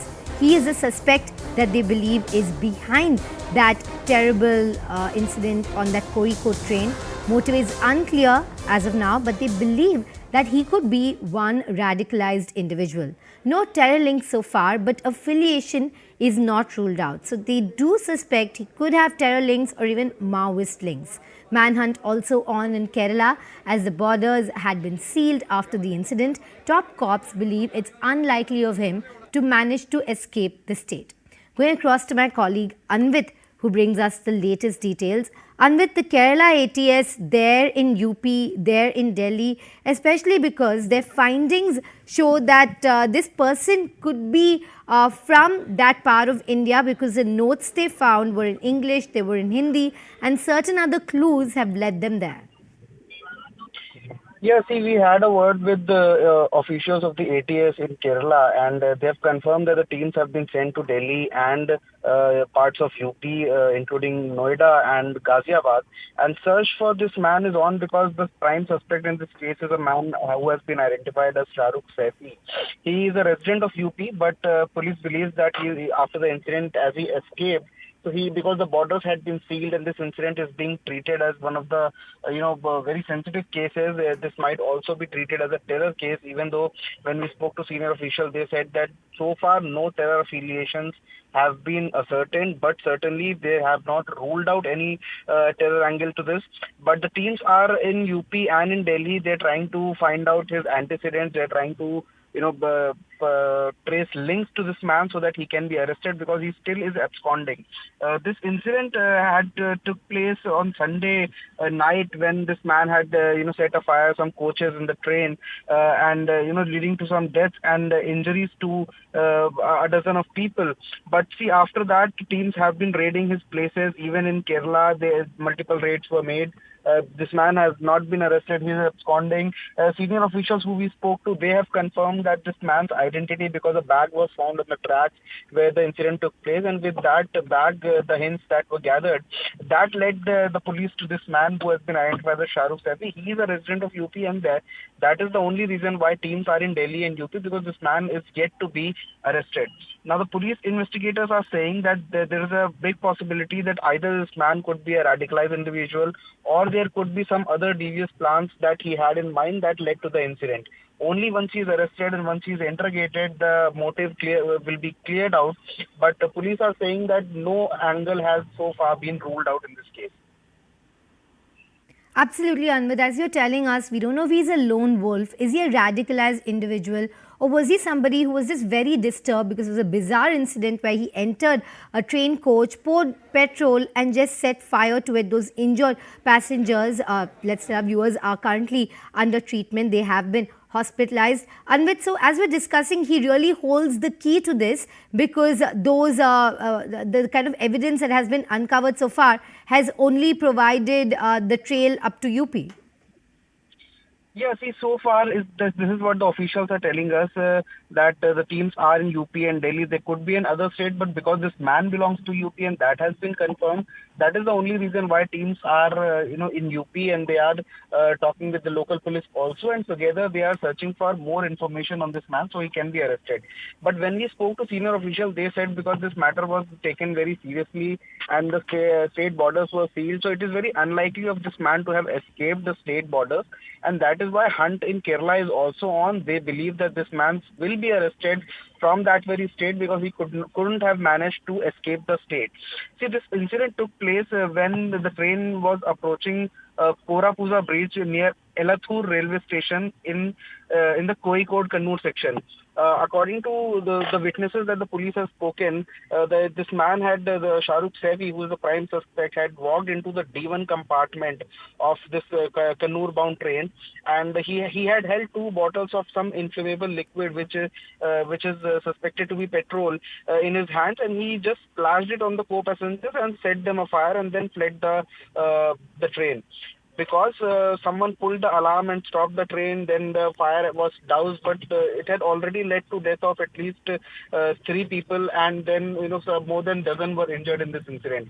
With a bag that was found when this man escaped the train, this man was identified, and now he is the prime suspect. And in his search, police teams have been dispatched to Noida and Delhi. They are in touch with local police. More information on this man is being gathered because he is the prime suspect and he is absconding. Also, the apprehension of the police is that if he is one of the radicalized persons, then there would be more people behind him. There would be a terror affiliation. There could be groups like we have previously seen in Coimbatore and Mangaluru blast. There were connections of the ISIS, indirect connections with the ISIS, which also had linked with Easter bombings in Sri Lanka. So police are trying to find out if there is any possible link to the Easter bombings or to any terror group like ISIS or any other group active in southern India or not. So for all this, the arrest is crucial, and once he's arrested, his interrogation will certainly bring more truth to fore. The linkages under the scanner. And but stay with us, we also have some breaking news coming in. Kozhikode train fire case, we're staying upon this. The NIA team from Kochi and Bengaluru has reached the Kannur district in Kerala. Remember, where that incident took place was the Alappuzha-Kannur train. And now we have the NIA team that has reached Kannur. My colleague Arunima brings us these details. Arunima, the NIA has been assisting the state police so far, but also the question remains, will they be taking over the case? Could there be a terror angle to this case? Not being ruled out, and the NIA team, following the standard operating procedure where they feel that this could have any linkages with terror, right from the word go, they visit the spot, so that at the stage of evidence gathering, in a case like this, the material evidence that is collected from the ground in the golden hour, which means in the first 24 hours since the time the crime has been committed, that is very crucial. And that's why NIA team has been with the state police on the ground, picking up and being part of the probe, even though this is unofficial. And they're waiting. What NIA officials tell me is that, whatever has been picked up from ground has been sent for forensic analysis. They want to establish, even though primary suspicion is that this was petrol that was used, but they want to establish after forensic tests as to what was the material. Was it inflammable? Was it incendiary? What was the kind of material that was used? So once the forensic analysis report comes in and we know for sure what was the nature of the material, then perhaps NIA would move in officially. At this stage, 2 things that we hear from them: A, terror angle not being ruled out. 2, if indeed this is a terror-related crime, then the lone wolf angle is also being probed. To quote an official that we spoke to, what was said was that looks like a lot of people down south who are getting radicalized are depending on online literature to carry out terror-related crimes. And this, whether this is one of that, will be the next stage of the probe. Amrit has already told us about one suspect believed to be from Noida in Uttar Pradesh. So that person is on the radar, but does he have a direct role to play in this? All of that will be part of the probe. But first thing they want to see is the forensic, test, and also if any of the CCTV device at any of the stations have picked up anything suspicious. Thank you very much for the latest update, Arunima. Also joined by my colleague Neetu, who brings us an overall perspective. Neetu, now the Kerala ATS is there in Delhi and in UP. Now the NIA teams are there in Kannur. There's also a huge manhunt on for that assailant. His sketch has been released. His name is believed to be Shahrukh Saifi. Do you want to know if he's a lone wolf, radicalized individual? All terror angles being probed. The manhunt is still on. That's correct. The manhunt is still on. Several teams of Kerala police, including railway police, is out on the search for this person whose sketch they have released. Police have officially not yet named this person, but what we are understanding is that he is from the northern part of the country, and his previous addresses include Haryana and in Noida, in this particular place, Loni in Ghaziabad, where he worked as a carpenter. So that is what we are getting to know through sources. But officially, the police have not named this suspect. But through sources, what we are understanding is that as of now, he is the prime suspect in this case. Two railway police teams are already in Loni in Ghaziabad area, is what we are Okay, now after China renamed certain places in Arunachal Pradesh, MEA rejects the move by China. MEA says that Arunachal has been and always will be an integral and inalienable part of India. Okay, this is the latest statement coming in, a strong one there, joined by my colleague Abhishek Jha, who tracks the MEA very closely. Good morning to you, Abhishek. Very strong statement coming in there from MEA. They say that Arunachal will always be an integral and inalienable part of India. Of course, and this is a statement that India has issued after reports of China naming 11 places in Arunachal Pradesh came out, and this is not the first time, in fact, that China has done this. The same modus operandi was done in 2017 and 2021 also, when India has reacted saying that Arunachal Pradesh has been and is and will always be an integral and inalienable part of India. This time also MEA has outrightly rejected this, saying that we reject this outright. The statement reads that Arunachal Pradesh has been and will always be an integral and inalienable part of India, and attempts to assign invented names will not alter this reality.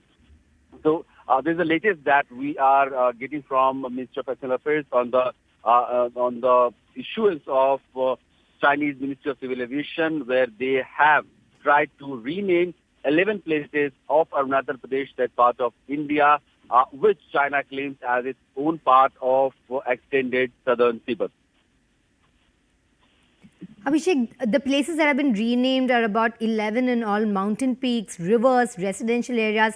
Extremely concerning, considering this is the third time that's taking place after 2017 and 2021. China unilaterally changing those names. So we know that this has been China's, aggressive nature, and not only India is being affected and impacted by Chinese aggressive, territorial aggression, but then we have China's same aggression happening in South China Sea also, where several countries along the coastal lines like Philippines, Vietnam at sometimes, and other nations are impacted by Chinese aggressive urges. In fact, the Japan is also having a confrontation with China on the issue of maritime boundaries. Recently, Japanese Foreign Minister was in Beijing, where the maritime boundary was discussed between him and his Chinese counterpart Qing Yang. The Senkaku Island, we know, recently had a fleet of Chinese patrolling vessels where they stayed for 72 hours. So Chinese territorial aggression is actually on all the sides, and we have seen the military standoff between India and China in Ladakh, along Ladakh border for a very long time now. There has been some disengagement, and both sides have been in regular talks at military commanders level and diplomatic level as well. But the dispute of India-China border hasn't been solved yet, and the disengagement, when India has wished to have it complete disengagement, it is still pending from the Chinese side. So once again, China's irking New Delhi, Abhishek, after that standoff since May 2022, at a point when our bilateral relations are perhaps at their worst. You see, recently, Chinese ambassador had tweeted that India and China are celebrating 73 years of diplomatic relationship, and they want to have a good relationship with India, for common prosperity and everything. But these lines or these words from the Chinese side do not translate into reality on ground when we see the actual and conflicting reasons why these two nations are at confrontation, are in loggerheads. And the border issue has been pending for a very long time. Both the sides had tried to, tried to discuss these issues with established mechanism, border mechanism, and situation was more or less calmer. But in the recent years, if we see, the broader picture has been that China is trying to create more troubled areas, more engagement points where India also had to deploy more army ammunition and armor in a counter step because of the Chinese side. And this has been a very well premeditated step that China is conducting. And the latest incidents that we are seeing, that 11 places in Arunachal Pradesh has been named by Chinese government, the ministry as China's own, is a very tacit, tactical position that China initially takes, and gradually it tries to create this area as part of its own sovereign territory. Thank you very much for that update, Abhishek. Now shifting our focus to Karnataka. Congress MLA has been geared out on his first day of election campaign in Chamarajanagar district. The people fumed against the MLA for not responding to their calls during the festival days when there was an electricity cut and people were forced to celebrate in the dark. The people also accused the MLA for not building any community hall in the constituency. So an embarrassment for that Congress MLA there. My colleague Ritu joins me. Ritu, we thought the ire of the people was only against the ruling party, its anti-incumbency. But that anger is about the lack of infrastructural and infrastructural support at large. Very true. You see, this is yet another incident that we're getting to see in the coal-bound Karnataka from Chamarajanagar district, where this particular Congress MLA, Puttaranga Shetty, was in fact geared out by his own constituency members, where they were alleging that on the day of a festival, when there was constantly electricity cuts from the BESCOM, which the BESCOM in fact happens to be the body which handles the electricity supply.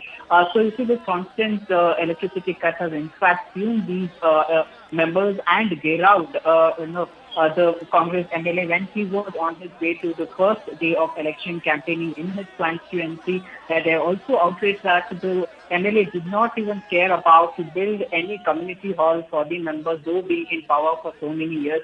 And why is that eligibility coming to meet people now ahead of the election? So this appeasement is something that the voters in fact can be seen now coming out openly and in fact putting out their anger as well in an open platform that we can see in this incident as well. But well, this is not for the first time that we're getting to see. We have seen many such incidents taking place in the past as well, where so many leaders across the party lines were geared out and threatened by the assembly member, the constituency assembly members itself there again. So where they were alleging about the lack of infrastructure, and just because this happens to be an election season, that the leaders are coming to them and meeting them, asking for the votes, but they do not care about it. But all that across the Karnataka, one point for sure that we are noting right now is that the kind of outrage that the people are having when it comes to the infrastructure. But yes, this is yet another incident that we're getting to witness from the coal-bound Karnataka. Ritu, interestingly, the Chief Election Commissioner Rajiv Kumar had also said that urban apathy is an electoral issue, and that's exactly that apathy that the people are rising up against. So it's not going to be as easy for the Congress as they thought it was. Well, very true. You see what the Election Commissioner, in fact, had spoken the other day during the crucial meeting, in fact, about the Karnataka, which happens to be in coal-bound. So there you see the couple of points that he had, in fact, noted is very crucial as well, because the infrastructure across the Karnataka, we have seen, how the substandard work has come to the light and how it has, in fact, upset the people. Many lives were being claimed because of, improper infrastructure. Stay with us, Ritu. We will come back to that. We're also joined by Mr. S. Prakash of the BJP. A very good morning to you, sir. Now, a Congress MLA who's campaigning has been geared out. Those visuals there on our screen. The residents say that he didn't take their calls when there was an electricity cut during festival. They had to celebrate the festival in darkness. Your first reaction to this?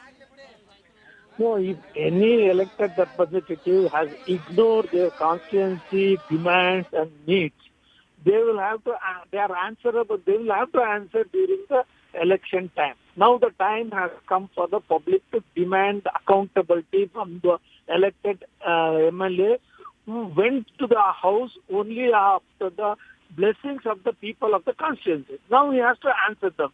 People knows when to give them back and they are giving it to them, not only for him. Anyone who does not work has to remember that once in 5 years they have to go back to the people and seek their blessings. Sir, do you feel this anger could be directed at your party as well, considering you're in power? No, if somebody does not reach the satisfaction of the constituency, everyone will face it. But such circumstances do not arise with the BJP. The BJP MLAs have worked and they have not faced such anti-incumbency anywhere. And I'm sure in the coming days, many other Congress MLAs will feel the heat of the people. Sir, but in fact, the Chief Election Commissioner has also said that urban apathy is quite concerning in the state. And now, with this MLA being get out, do you have similar concerns for your party? Or have you actually reached out to your voters and have you been taking their calls and solving their problems? All the 224 candidates and MLAs of the BJP have been working among the people for the last 1 year. Nowhere they have faced any anger, apathy from the voters. Certainly, they have raised to the occasion, they have met the aspirations of the constituency. If somebody, in spite of that, have not fulfilled the promises, they will have to answer to the people, voters, and they will pay for it. All right, sir. Thank you very much for joining us with your views. Now, ahead of the Karnataka Assembly polls, the Karnataka BJP is struggling with infighting in B.S. Yediyurappa's home district of Shivamogga. BJP MLC Ayanur Manjunath has threatened the party to fight as a rebel candidate if the BJP fields former minister K.S. Ishwarappa or his son from the Shivamogga constituency. The leader plans to resign as an MLC and contest against K.S. Ishwarappa from the seat. Sources have told CNN News 18 that the party is struggling to manage both leaders. Meanwhile, BJP Parliamentary Board is likely to meet on April 8th to finalize a list of BJP candidates for the upcoming polls. Ticket ಸಿಗಬಹುದು ಬಿಜೆಪಿಗೆ ಅಂತಕ್ಕಂಥ ಯಾವುದೇ ಲಕ್ಷಣಗಳು ನನಗೆ ಕಂಡು ಬಂದಿದೆ. ಕೆಲವರು ಅವರವರ ಮಕ್ಕಳುಗಳ ಹೊಸ ಪಟ್ಟಿಯ ಮಕ್ಕಳುಗಳ ಹೆಸರು ಓಡಾಡ್ತಾ ಇದೆ. ಈ ಹಿನ್ನೆಲೆಯಲ್ಲಿ ಮೊನ್ನೆ ಈಶ್ವರಪ್ಪನವರು ಪತ್ರಿಕಾಗೋಷ್ಠಿ ಹೇಳಿದಂತ ಮಾತನ್ನು ಬಹಳ ಗಂಭೀರವಾಗಿ ಯೋಚಿಸಿ ನಮ್ಮ ಸ್ನೇಹಿತರು ವಿಶ್ವಾಸಿಗಳೊಟ್ಟಿಗೆ ಸಮಾಲೋಚನೆಯನ್ನು ಮಾಡಿ ಒಂದು ನಿರ್ಧಾರಕ್ಕೆ ಬಂದಿದ್ದೆ, ಸ್ಪರ್ಧೆಯನ್ನು ಮಾಡಲೇಬೇಕು. Already the BJP will be faces an uphill task facing anti-incumbency in the state, and now rebel MLAs as well a concern for them, Ritu. Well, very true. You see, in this whole case, because one, of course, Shivamogga happens to be a very important district for the BJP. It has its a stronghold there also. And now that, the sitting MLA is K.S. Ishwarappa, the former minister, there he is eyeing a ticket for himself or for his son, in fact, but for eyeing a ticket for himself would, of course, be a bit difficult for him because of the age factor. That does not go down well with the BJP's policy initially. But so that on the other hand, you see the Ayanur Manjunath, who happens to be the BJP MLC, who is yet to complete his complete tenure as an MLC also, is eyeing a ticket from the Shivamogga constituency. So that's the reason you see that the MLC went on to allege that the K.S. Ishwarappa has not refrained from using the cheap language against him. He is continuously making one or the other sort of comments, but the party is also not taking a note of all that and not taking an action against him just because he happens to be the senior leader and also a Kuruma leader in that constituency who has a stronghold. But however, on the other hand, what we also really have to try and understand is the kind of importance that the Ayanur Manjunath also has. One, he is of course considered as in the close aide to former Chief Minister B.S. B.S. Yediyurappa. He's also a Lingayat leader, a very senior leader from the party. So despite of all that, as well, the party is not taking note of the kind of statements that the K.S. Yediyurappa is passing against him. So that's the whole reason he's got that, this has all eyed Ainul Manjunath to contest against K.S. Yediyurappa and come to a decision that he's also ready to resign the party as well, because the party is not paying heed to his demand for the ticket in that constituency. So there again, you see, he's all that ready that he would be joining any party for that matter to give that strong competition to K.S. Yediyurappa. But of course, Congress, what we are learning from our sources is that the Congress is unlikely to give a ticket to Ainul Manjunath. Unlike that, they have in fact opened their doors for the Putana and also Babu Rao, in fact, recently joined Congress, who are also the BJP MLCs last month. In fact, Congress will be releasing its second list today. We'll keep an eye on that. BJP will be finalizing its list only by April 8th. On that note, let's slip into a very short break. We'll be right back.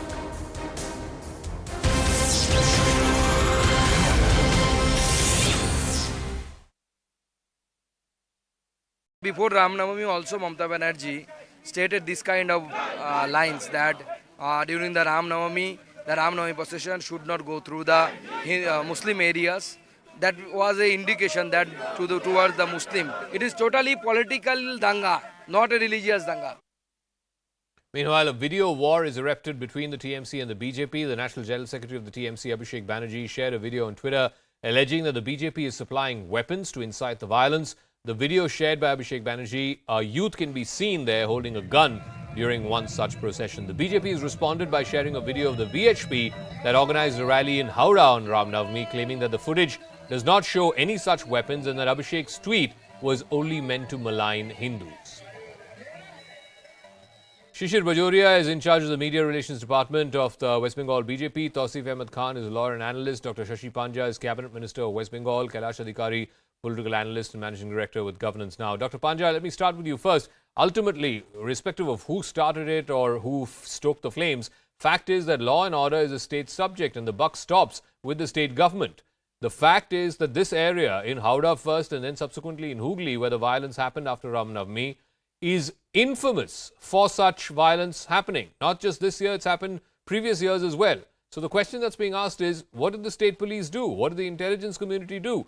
Why was there not beefed up security in those very same areas to avoid exactly the kind of incidents that we saw on the 30th and on the 31st? Good evening, Zaka. Good evening to all. Precisely so, because there has been a record of such disturbance previously last year too. That is why this time, especially if we are discussing Howrah, that the state government and in fact the police came out with a set of guidelines. And this is these were the guidelines which were not followed, and thus due permissions were not actually given. And guidelines such as the timing, the how many people should are attending the procession, or what is the route of the procession, etc., etc. So this is the guidelines, and especially also very important guideline, and that was of not carrying guns and pistols and talwars or swords, etc., or bombs in a procession. These were the set of guidelines which were given, which were violated by the BJP. But now, Dr. Panja, you would appreciate that the job of the police is not to just issue guidelines. The job of the police is to enforce the rule of law by force. Yes, you see, this is the state government which does not bulldoze or stop procession or ban processions like what happened in Delhi, Jahangir Puri. It is clearly the Prime Minister has, our Chief Minister had said that yes, processions will all happen. It has happened all over West Bengal. I mean, in fact, BJP also has said that there were 10,000 such rallies all over Bengal. There's an example in Birbhum where you had a Ram Navami procession where the BJP elected Vidhayak, the MLA, and our TMC people all walked together. So that is also an example. This is what a procession of Ram Navami should be. It should not resort to violence, vandalism and arson, which they resorted. So this is actually the fight.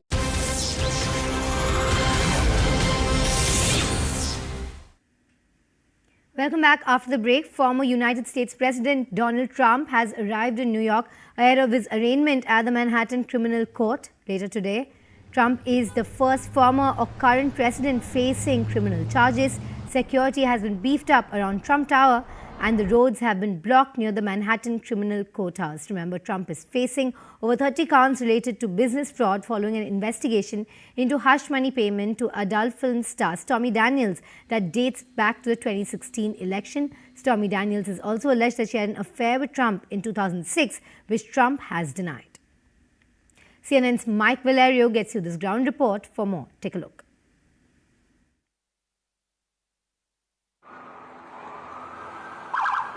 Former President Donald Trump arrived in New York Monday afternoon as he and his legal team strategize ahead of a scheduled arraignment on Tuesday. His team says he'll turn himself in. We will very loudly and proudly say not guilty. I very much anticipate a motion to dismiss coming because there's no law that fits this. Had he been John Smith, there's no scenario where he'd been indicted. According to sources familiar with the case, Trump faces more than 30 criminal charges related to business fraud in an alleged hush money payment scheme involving adult film star Stormy Daniels. Despite the indictment, Mr. Trump says he's staying in the race to get his old job back, which is welcome news for his supporters. We just want to keep his morale up. He's a strong man, the strongest man I've known, and he's taken a lot of heat. He's been very supportive of first responders as president and will be again as our next president. New York City officials have beefed up security around the courthouse and asked people to remain peaceful. New York City, as always, will be prepared. The NYPD and our entire public safety apparatus are always prepared. While there may be some rabble-rousers thinking about coming to our city tomorrow, our message is clear and simple. Control yourselves. Trump's legal team said the former president will challenge, quote, every potential issue once the indictment is unsealed. The team will look at every potential issue that we will be able to challenge, and we will challenge it.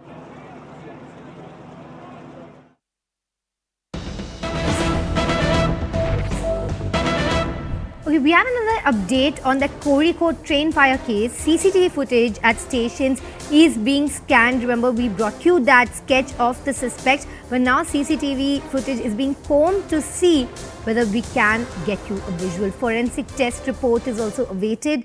We're joined by Arunima, who gives us his latest update. Arunima, the agencies suspect this now to be a lone wolf attack by an online radicalized person, as you were saying. Yeah, I mean, this is a suspicion at this stage. You know, they want to be 100% confirmed that this was indeed a terror attack. But preliminary investigation seems to suggest that this was not a random crime, that this could have a radicalized individual and role of targeting people, in particular that train, because of the radicalization that the suspect had undergone. Now, to establish this, Andit has already told us that Kerala police teams have spanned out across the country. Prima facie, from what the eyewitnesses have told the investigators, it looks like the person is not of Keralite descent. You know, the way he looked, the way he spoke, his mannerisms, etc., are reasons that eyewitnesses felt that he was not a Malayali and that he had North Indian features. So that is one of the reasons, one of the probe lines for the police as to why was a person who is of North Indian descent, carrying this incendiary material, and why was he carrying out this attack. So to look at anything suspicious, they are scanning the CCTV visuals at the stations to check if there is anything suspicious that they can pick up, any particular bottle or any such packet that the suspect was carrying, or anybody he met at these stations. All of that is being scanned to establish the nature of the evidence, the nature of the material that was used. Forensic test report is awaited, and they are also looking at, this is the preliminary suspicion, if this suspect had any previous linkages or if there is anything to suggest that he was looking at online material to carry out this particular attack, because even the deceased are from the same community as the suspect is. So it wasn't as if he was targeting somebody from another community. So why was he carrying out this attack? What was the motive? All of those are questions to which answers are being sought. But Arunima, all these findings were possible only because, as you told us, there was that swift investigation during those golden hours. They made those recoveries of those notes, and those notes were there in English and Hindi and none in Malayalam, which is what led them to suspect this person is from UP.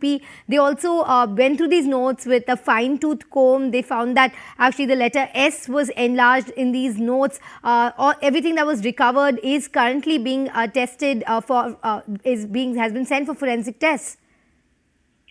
That's what, whatever they have recovered from the ground, whatever the eyewitnesses have told us, have led this initial suspicion that this man who's right now being suspected of carrying out this attack, he's not of Keralite descent, he's not a Malayali, and that's why, like Anvit was reporting, teams have been sent to Noida because the antecedent of the main suspect, at this stage we can only call him suspect because his action seems to be making police suspicious.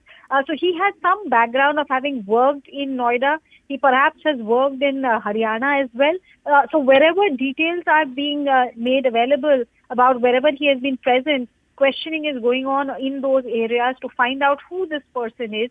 And then the next stage will be to try and ascertain what his background would be. If the suspicion is that he got radicalized online, to try and speak to people who have worked with him earlier or who know him to figure out what is his background, what could have been the cause of radicalization. But all of this is a long winding process. I think first thing that they need to establish is whether he indeed is in the dock or not. The primary suspect, if indeed there is enough to accuse him of this particular crime. So currently what the Kerala police, the Kerala ATS is focusing on is to get those preliminary evidence. Thank you very much for those details, Arunima. With that, it's a wrap on this bulletin. Thank you so much for watching. My colleague Griha is ready with the top stories. Thank you so much for that, Shilpa, and thank you so much for staying with CNN News 18. We are beginning with a super exclusive with CNN News 18, and this is to do with China and the United States of America. Now, in order to re-emphasize its claim over Arunachal Pradesh, China has released a set of new names for 11 places in Arunachal Pradesh, saying that they are standardizing some geographical names in the region. This is the third time that China has renamed places in Arunachal Pradesh, which it calls Zhangyan and the southern part of Tibet. The list of the names released by China includes 5 mountain peaks, 2 land areas, 2 residential areas and 2 rivers. Meanwhile, the Ministry of External Affairs has rejected the move by saying that Arunachal has been and always will be an integral and inalienable part of India. On the other hand, the Congress has attacked the centre over this very issue, saying that the country is facing consequences of Prime Minister Modi giving a clean chit to China.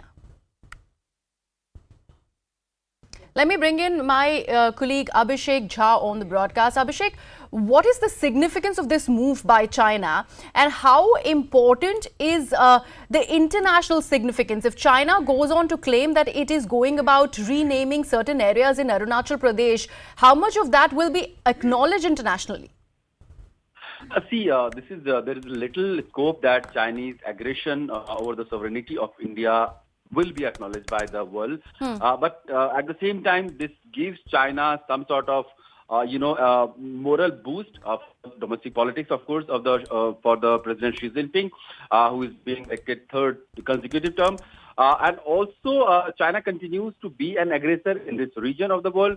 And not only India has been the one country which has been impacted by it. There are countries along the South China Sea. Then there is the issue with Taiwan also. Taiwan Strait, we know that China and Taiwan issue. And then also China has a confrontation with Japan on the East China Sea. In fact, Japanese Foreign Minister was in China just a day ago, where he was discussing maritime boundary with Chinese side. So Chinese aggression has been all around, we have seen this Ladakh standoff happening for a very long time now, where India had to deploy in a countermeasure big number of soldiers and officers and heavy armory were deployed along the border in Ladakh.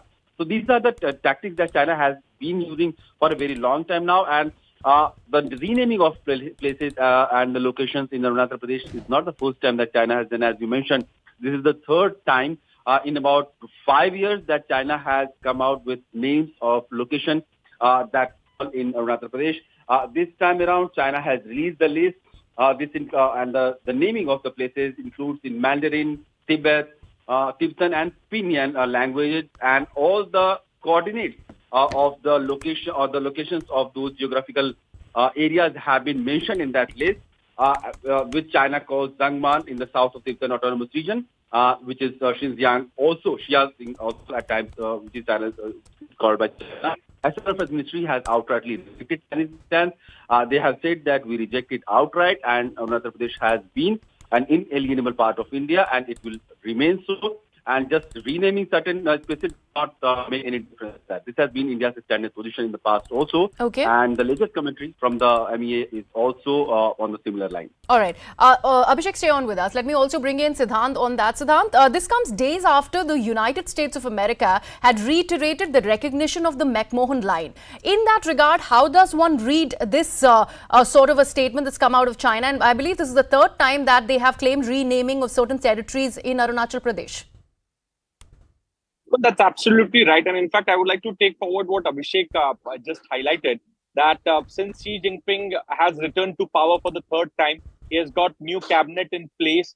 So there is a lot to deliver as far as the agenda of Communist Party in China is concerned. And this is perhaps the reason that China has been showing aggression as far as China's relation with Taiwan is concerned. Then they have again come out with the list. In fact, this is the third list. The first list was issued in 2017 when Dalai Lama visited Arunachal Pradesh. The second list came out in 2021 December, where 15 places were renamed by China. The names were assigned to those places, and this time around 11 places have been renamed by China. So time and again China has been doing this, but it has very less to do with recognition by other countries. Okay. Not just India or maybe the neighboring countries, but no other country recognizes the names that China assigned to the places which fall in Arunachal Pradesh. And this is perhaps the reason that once again India has hit back and has come out with a very strong statement on this entire list which has been issued by China.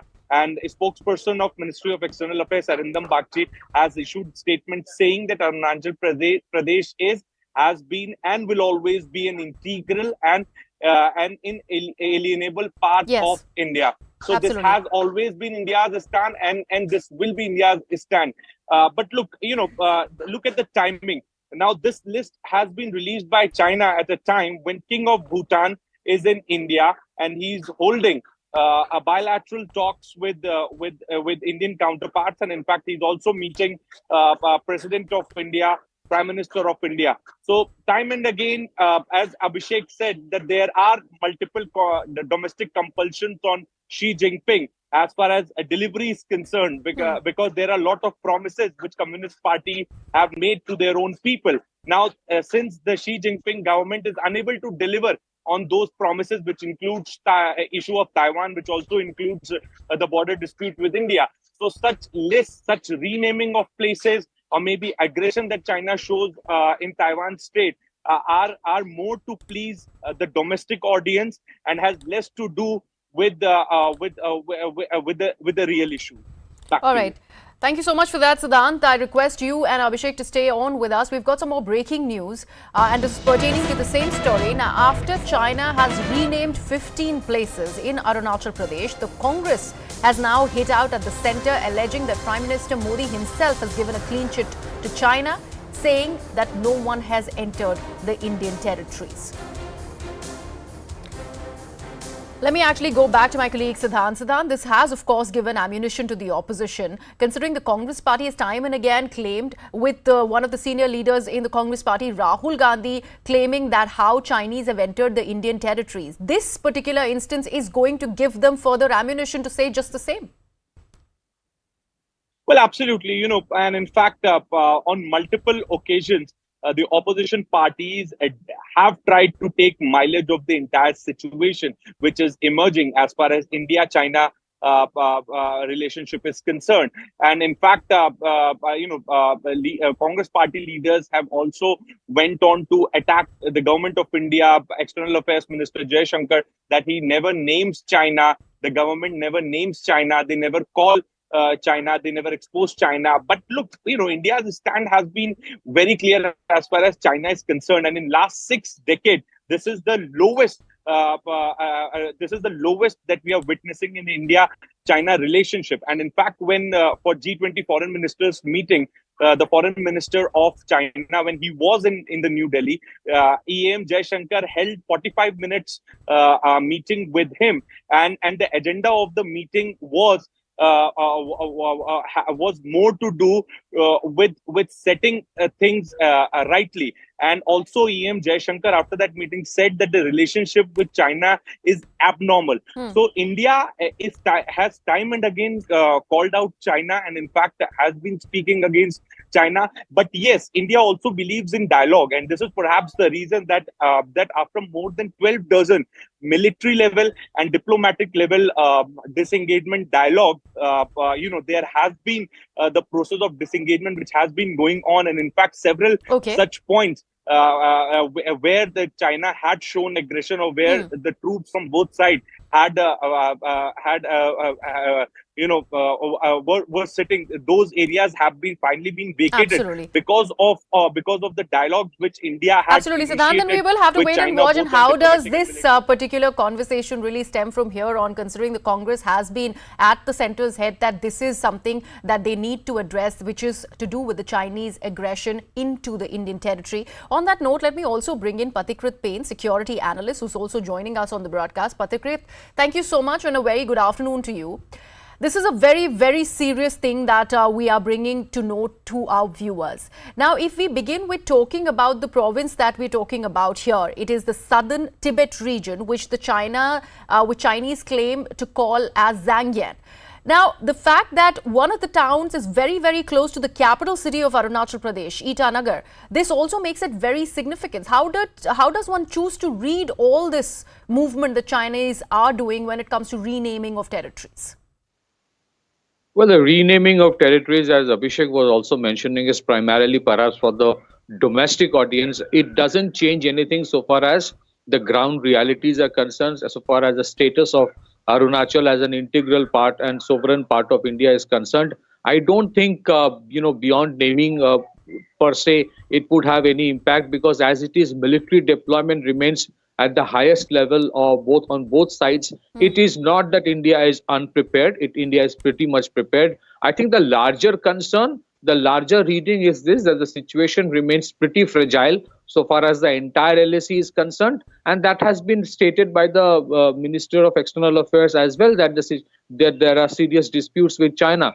I think the bigger issue, rather than the naming, I think the naming of these areas is more symbolic. Where China is trying to project its claim. I think the bigger issue are two things. Number one, China claiming that Indian Ocean is not India's ocean, which means that the contest that was up till now going along the LACs will be moving towards the Indian Ocean region in a very vigorous manner. And secondly, Bhutan's Prime Minister mentioning that there are negotiations happening between China and Bhutan on certain border issues, wherein there is an apprehension that Bhutan might cede around 269 square kilometers of Bhutan's area in western Bhutan to China, in lieu of China giving up its sovereignty on around 495 square kilometer on north central Bhutan.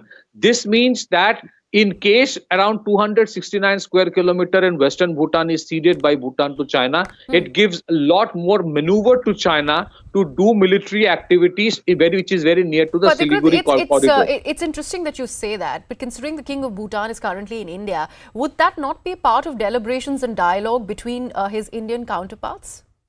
Absolutely. Let me tell you that while there is a strong possibility that Bhutan right now is getting a little overwhelmed by the Chinese influence. The reality is that there is huge amount of dependence that Bhutan has on India, and I think the Prime Minister and the Minister of External Affairs will make it very clear that whatever Bhutan does with China in terms of negotiations, it should not compromise on the security of India. And I think Bhutan understands the concerns very well. So that is a bigger issue for India right now rather than the renaming of the areas. The renaming is more like a pinpricks because the Bhutanese Prime Minister, Bhutanese King is in India. So overall, if you look at it, this year, it's not going to be tranquil. There's a lot of fragility, especially because a lot of focus is on the Russia-Ukraine thing. It doesn't mean that the situation along the LSE has cooled down.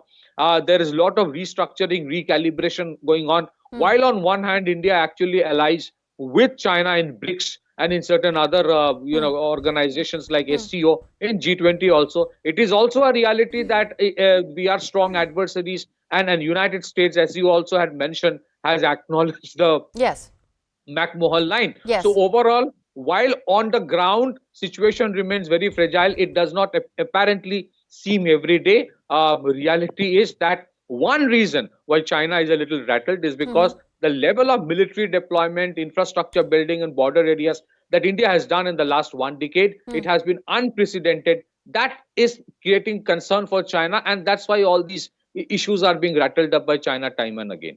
Okay, Patrit, allow me to actually bring in Abhishek also on the broadcast, who continues to be with us. Abhishek, this very point that Patikrit was making, in that context, what has been the External Affairs Ministry's statement vis-a-vis China and the line of actual control?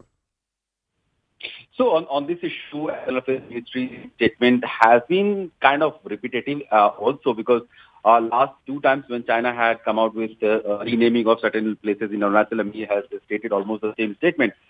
And also they have said that Arunachal will it outright, and Arunachal remains an inalienable part of India, and just changing the name doesn't make any difference. So this is of MEA's statement on the latest action that China has done in part of Arunachal Pradesh by renaming certain areas.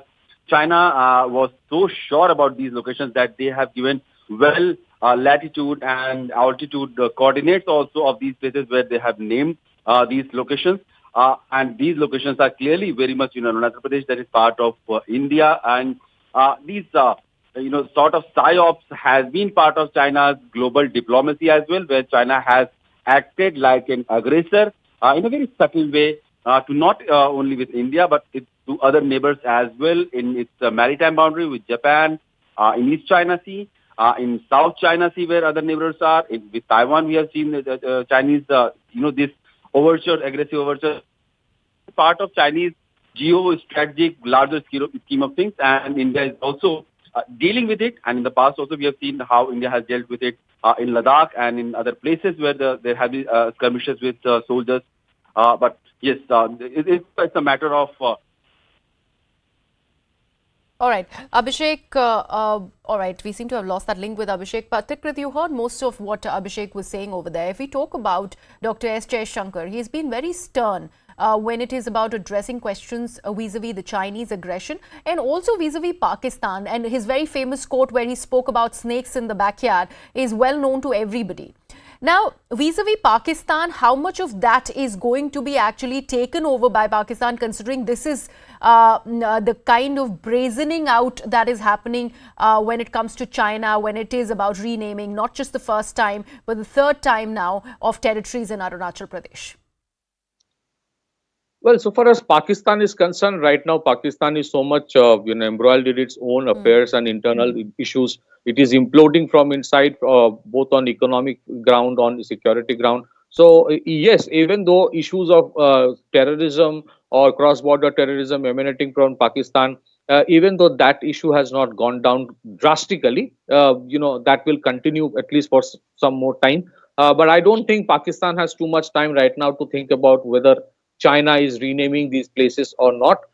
Yes, Pakistan does remain an issue, and it will remain. And I think India as a country is more or less prepared for a 2.5 frontal warfare. The military doctrines are shaped towards that. What India is also, I think, looking forward, and I think if you look at the pushing that the government of India is doing in terms of and legislation to be passed in the parliament for the Tri-Services Command, I think there's a huge recalibration of the armed forces and the military doctrines happening, especially keeping in mind the China threat. And what Abhishek was mentioning about the PSYOPs, we have to keep this in mind that China has physical boundary with 12 to 13 countries, and it has disputes on boundaries of both maritime boundary and physical boundary with around 20 to 21 countries. So the psychological operations that they do is to such extent that they try to overwhelm the counterpart in submitting to negotiations on the Chinese conditions. Recently, I think Malaysia also agreed to certain negotiations Why I with China. mentioned Pakistan, Patrikrit, because we've also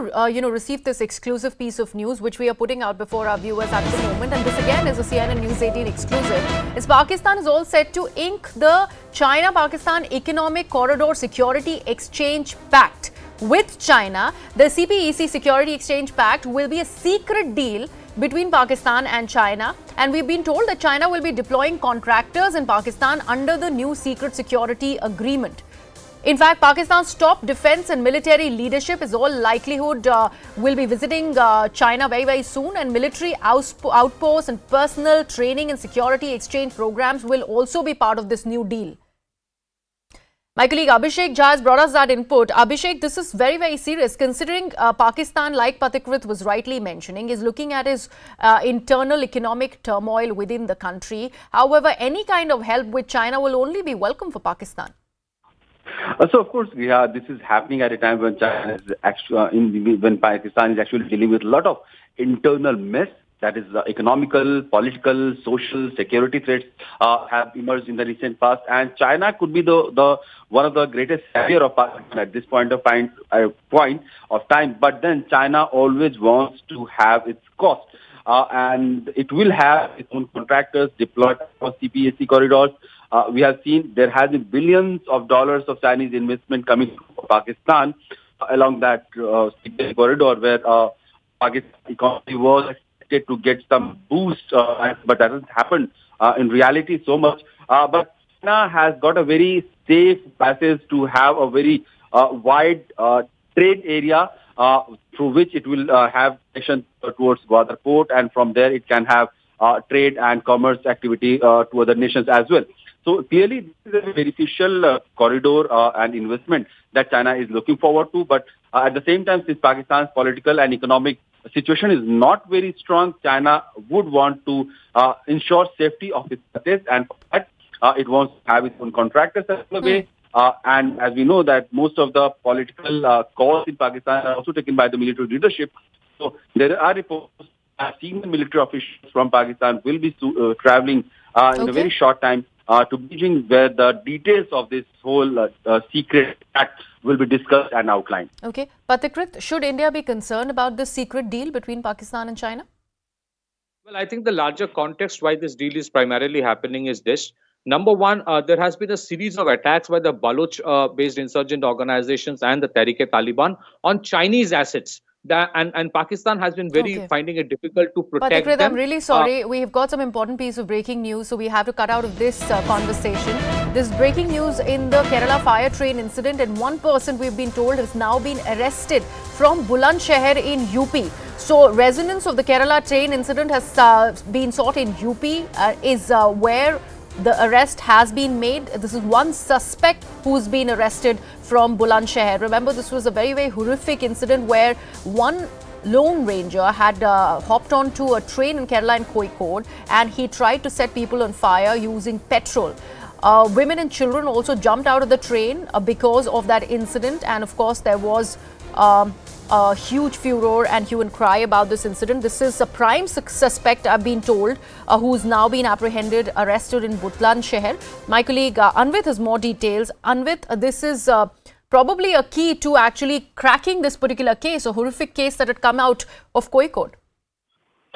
Yeah, certainly. See, this arrest is crucial because he was the prime suspect, and he's the man who the police had been looking for ever since the incident took place. And in fact, teams had been dispatched to Delhi as well as in Noida and other areas of UP. Like, this man has been arrested, is what we are getting the inputs is from Bulandshahr by the UP ATS. UP ATS has been roped in ever since this man had been identified by the Kerala ATS. And after that, when police teams had they had information on this man. After that, police teams were after him. But police have identified him. We had a word with senior police officials of ATS Kerala, they had said that they had identified him, but only his interrogation will reveal whether or not this man is the person who the police have identified, because investigators told CNN News 18 that there was a bag that had been found on the track, and using some of those materials that were found from the bag, this man has been identified. Man has been identified as Shahrukh Saifi, but police are saying that only once he is caught and only once his antecedents are confirmed, it will be confirmed whether or not this was the same person who is being held responsible for this entire incident.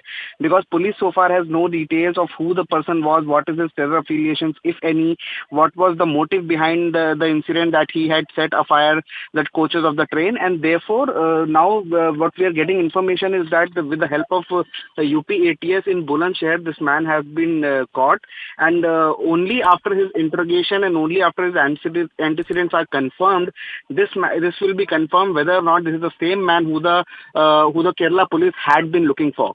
Okay, and Anvit, how did the Kerala ATS really, sort of zero it down that this person who's been involved in this horrific incident in Kerala has roots probably in Uttar Pradesh? Because earlier it was being said that obviously there were searches that were made in Noida in UP as well, and now we are hearing that this prime suspect has been nabbed from Bulandshahr.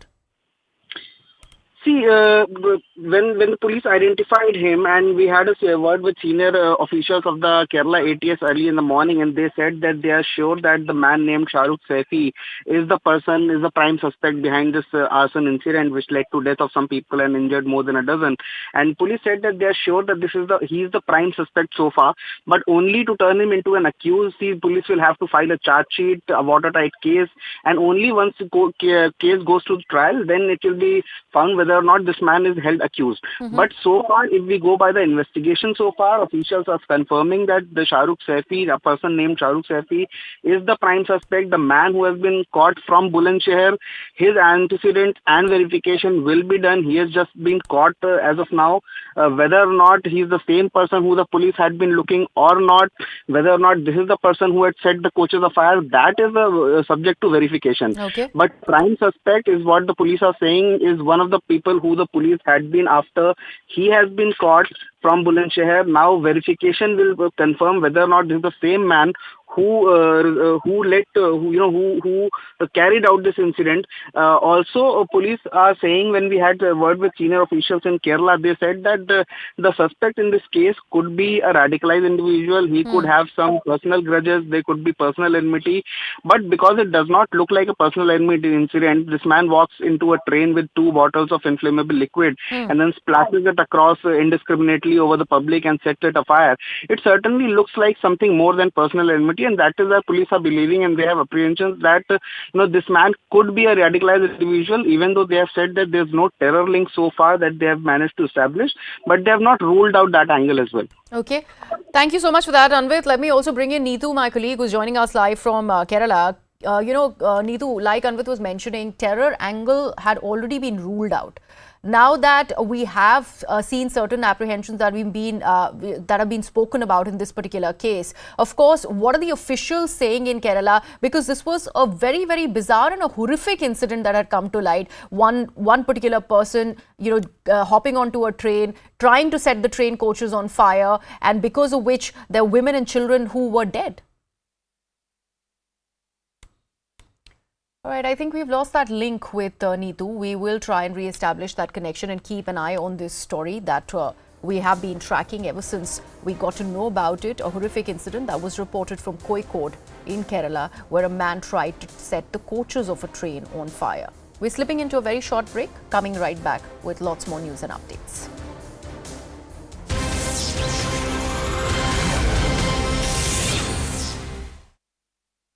From making derogatory statements against him, and he's very much iked about it, and that's the whole reason that he want to contest against KS Ishwarappa and give him a strong competition there, and also on the other hand, you see the KS Ishwarappa is eyeing a ticket once again, either for himself or for his son Kantesh, but yes, it's unlikely that the party will be able to give ticket to KS Ishwarappa because he's almost 74 years, and you see what's the policy of the BJP also talks about in that manner, and that's the whole reason the former minister is trying a ticket for his son. But on the other hand, what we can also, what one has to note here is also that if Ainur Manjunath also happens to resign from the BJP, then he will be the third MLC who would be resigning from the party. You remember just last month that two BJP MLCs in fact put their papers and have joined Congress because of the ticket that they really want to contest from one or the other constituency, where you see Putana happens to be getting a ticket from the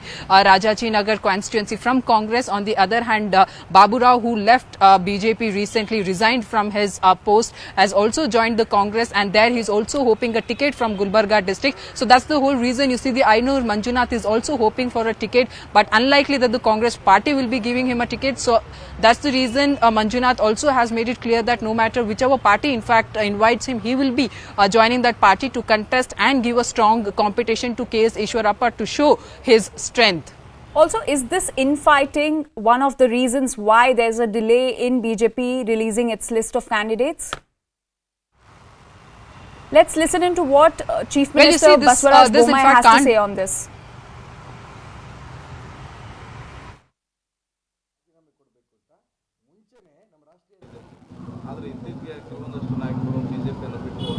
ಇಲ್ಲ ನೋಡಿ, ನಾನು ಹೇಳ್ತೀನಿ ಕೇಳಿ. ಇದೇನಾಗಿದೆ ಅಂತಂದರೆ, ಈಗ ನಮ್ಮ B J P ಈಗಾಗಲೇ 125 ಶಾಸಕರು ಇದ್ದಾರೆ. ಅಲ್ಲಿ ಕೆಲವರು ಆಕಾಂಕ್ಷಿಗಳಿದ್ದಾರೆ.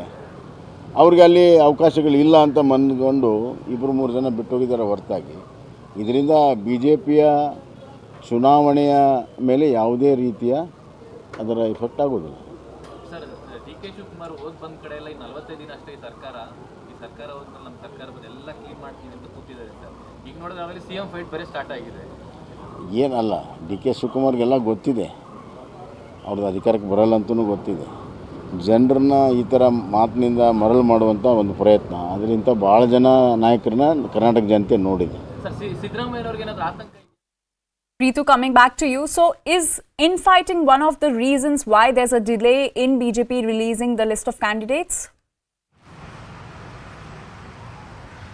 Well, this can't be the reason for the delay in the list of the BJP. In fact, you see, because the kind of the procedure that the BJP has in fact adapted right now is one, of course, that they have went ahead and have adapted that an internal poll, opinion poll meeting that had taken place couple of days back across the Karnataka and in all the constituencies where the district level officers were given a preference, where all their opinions were being considered, where there were senior leaders who were also being deployed in all the constituencies during this poll meeting. And right after that poll opinion meeting, all that data was in fact been forwarded for the core committee meeting, which in fact took place just last Saturday and Sunday. And now that the other meetings are also ongoing, in that meeting you see all the senior leaders in the Bengaluru constantly are working on that whole list to see to it that what kind of stiff competition that they can give to the opposition in all the constituencies, because moreover the BJP has the plan to release in one set that all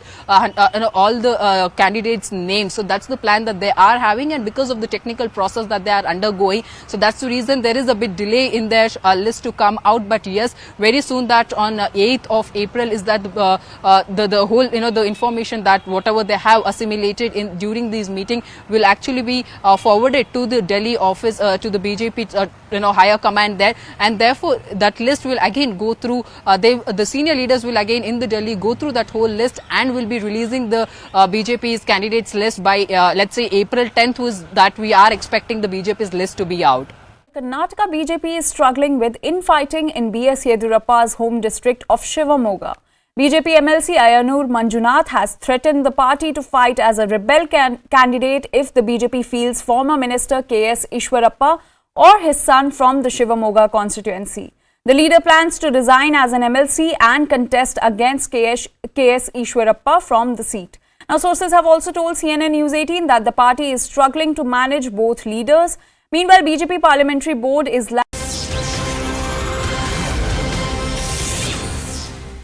Welcome back. You're watching CNN News 18 with me, Griha. On to Karnataka now, where Karnataka Congress President DK Shivakumar has been booked for throwing currency notes at people during an election rally in Mandya on March 29th. After the incident, the Election Commission has filed a complaint against DK Shivakumar, based on which a non-cognizable offence was registered against the leader. After that, the Congress leader was booked by Mandya Rural Police at the direction of a local court. And in a video that went viral, DK Shivakumar could be seen standing atop a bus and throwing currency notes at people taking part in the election rally. Shivakumar was taking out a Congress Praja Dhwani Yatra in the run-up to the Karnataka elections. Let me bring in my colleague Ritu on this. Ritu, of course, this is an election time in the state of Karnataka, and all of this is going to rake up a lot of controversy. Earlier, there were leaders of the Bharatiya Janata Party that the Congress itself had claimed that they are trying to actually buy votes for cash. And now it's DK Shivakumar in the dock.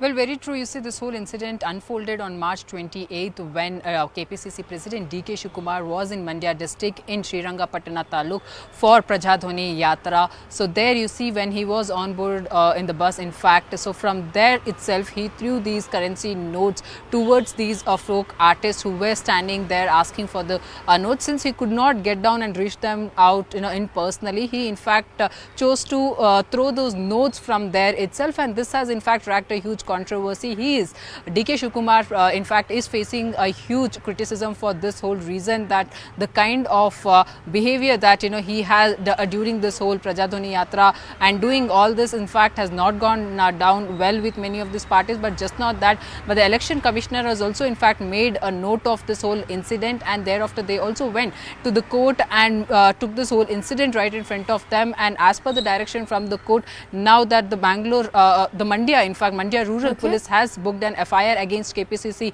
chief. But however, you see the DK Shivakumar goes on to say that it's the culture, it's the art, in fact, that he has a huge respect and he's proud of that, and that's the whole reason that he went on to give these currency notes to those artists. And well, his intention was not that, but however, this is just not one incident that we're getting to see from the poll-bound Karnataka, but there have been many incidents that we have seen how that the leaders in fact are blatantly violating the model code of conduct, where they are not taking permission in prior from the police and again from the election officials as well. So of course now this particular incident has drew a flag to KPCC chief, but we'll have to see now how this particular incident was reported before the poll dates were announced. So model code of conduct wasn't in place at that point in time, right?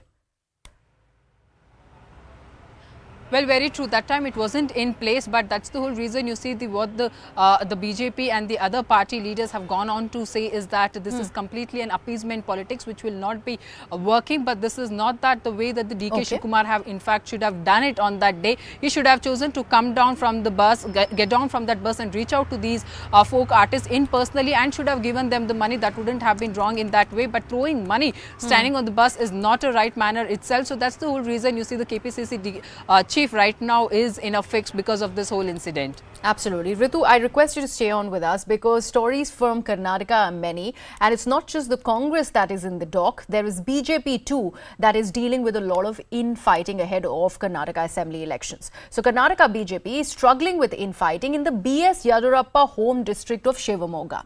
As BJP MLC, Ayanur Manjunath has threatened the party to fight as a rebel candidate if the BJP fields former Minister K.S. Ishwarappa or his son from Shivamogga. The leader plans to resign as an MLC and contest against K.S. Ishwarappa from that very seat, and sources have told CNN News 18 that the party is struggling to manage both the leaders. Meanwhile, BJP Parliamentary Board is likely to meet on April 8th to finalize the list of BJP candidates for the upcoming polls. Ticket ಸಿಗಬಹುದು ಬಿಜೆಪಿಗೆ ಅಂತಕ್ಕಂಥ ಯಾವುದೇ ಲಕ್ಷಣಗಳು ನನಗೆ ಕಂಡುಬಂದಿದೆ. ಕೆಲವರು ಅವರವರ ಮಕ್ಕಳುಗಳ ಹೊಸ ಪಟ್ಟಿಯ ಮಕ್ಕಳುಗಳ ಹೆಸರುಗಳು ಓಡಾಡ್ತಾರೆ. ಈ ಹಿನ್ನೆಲೆಯಲ್ಲಿ ಮನೀಶ್ ಈಶ್ವರಪ್ಪನವರು ಪತ್ರಿಕಾಗೋಷ್ಠಿ ಹೇಳಿದಂತ ಮಾತನ್ನು ಬಹಳ ಗಂಭೀರವಾಗಿ ಯೋಚಿಸಿ ನಮ್ಮ ಸ್ನೇಹಿತರು ವಿಶ್ವಾಸಿಗಳೊಟ್ಟಿಗೆ ಸಮಾಲೋಚನೆಯನ್ನು ಮಾಡಿ ಒಂದು ನಿರ್ಧಾರಕ್ಕೆ ಬಂದಿದ್ದೇನೆ, ಸ್ಪರ್ಧೆಯನ್ನು ಮಾಡಲೇಬೇಕು. Ritu continues to be with us. So Ritu, Manjunath there is defiant. He wants to contest as a rebel against Ishwarappa. What is the cause of this rebellion? What is the background? Why is he so hell-bent of standing against Ishwarappa and his son? Well, there are a couple of things that one has to note here. One, of course, the Shimoga district happens to be a very stronghold of the BJP, just not because that's a district from where the former Chief Minister Yediyurappa belongs to, but also otherwise the kind of senior leaders that the district has. In fact, just the whole reason that happens to be a very important district for the BJP. It has a stronghold there. And the other point is also that the KS Ishwarappa, the senior leader of the party, is the sitting MLA from that particular constituency and is eyeing a ticket this time either for himself or for his son from the Shimoga constituency. But meanwhile, you see the Ainur Manjunath is also eyeing a ticket from the same constituency. So that's the whole reason. Just couple of weeks back is when the KS Ishwarappa, while speaking to the while speaking in the press conference, went on to attack Ainur Manjunath because he's also eyeing a ticket from that particular constituency. Now that did not go down well with the Ainur Manjunath. Now that has led for him to come out and speak about this whole incident openly, and bringing this whole spat openly in the public has in fact where he has made it very clear that he is all set ready to resign from the BJP, because one, he can sense that the party is not interested in giving him a ticket, and the other point is also that he is ready to go and join any party who will be giving him ticket to fight against KS Ishwarappa or his son, particularly from the Shimoga constituency. Yes. But we'll have to see to it, because of course Ainur Manjunath happens to be very much close aide of BS Yediyurappa. In fact, on the other side, he's also a very senior leader from the BJP, and he has not even completed his complete tenure as an MLC from that constituency there again. But of course, we'll have to see now how the party is going to discuss this whole infighting matter in the party forum, and how are they going to warn both the senior leaders to not bring out their spat openly, because this will in fact damage the image of the party ahead of the elections. But again, as said, now what the other senior leaders are from the BJP are saying is that they will be discussing this whole matter in the party forum. Also, Ritu, the fact that BJP is still very, very undecided on the candidature of KS Ishwarappa. He's of course a tainted minister with corruption charges. He'd had to be let go off from the ministry in Karnataka. So all of that really precedes him. And the other aspect is that despite Congress having released two lists, in fact the second list is pending, BJP is yet to actually come out with the first ahead of the Karnataka polls.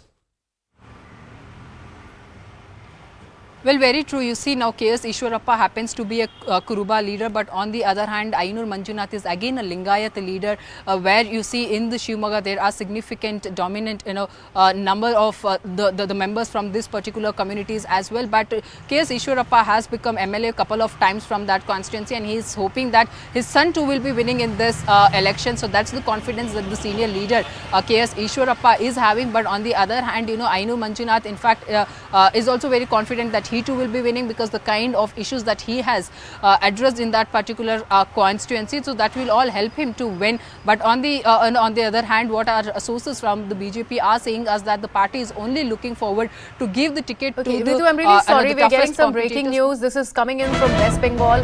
After fresh violence had erupted in Bengal's Rishra, now West Bengal governor has visited the violence hit area. His convoy has in fact entered Rishra to take stock of the situation. The visuals of which are on your screen. Remember, he had to cut short, I believe, his Darjeeling visit to come and visit Rishra, where violence had erupted yesterday, and this was something which was a cause of concern. We also know how the Union Home Minister Amit Shah had spoken to the West Bengal governor. There is too much of back and forth that's happening between the BJP and TMC, and amid that, and amid the political bickering, you've had the West Bengal governor visiting the violence-hit Rishra.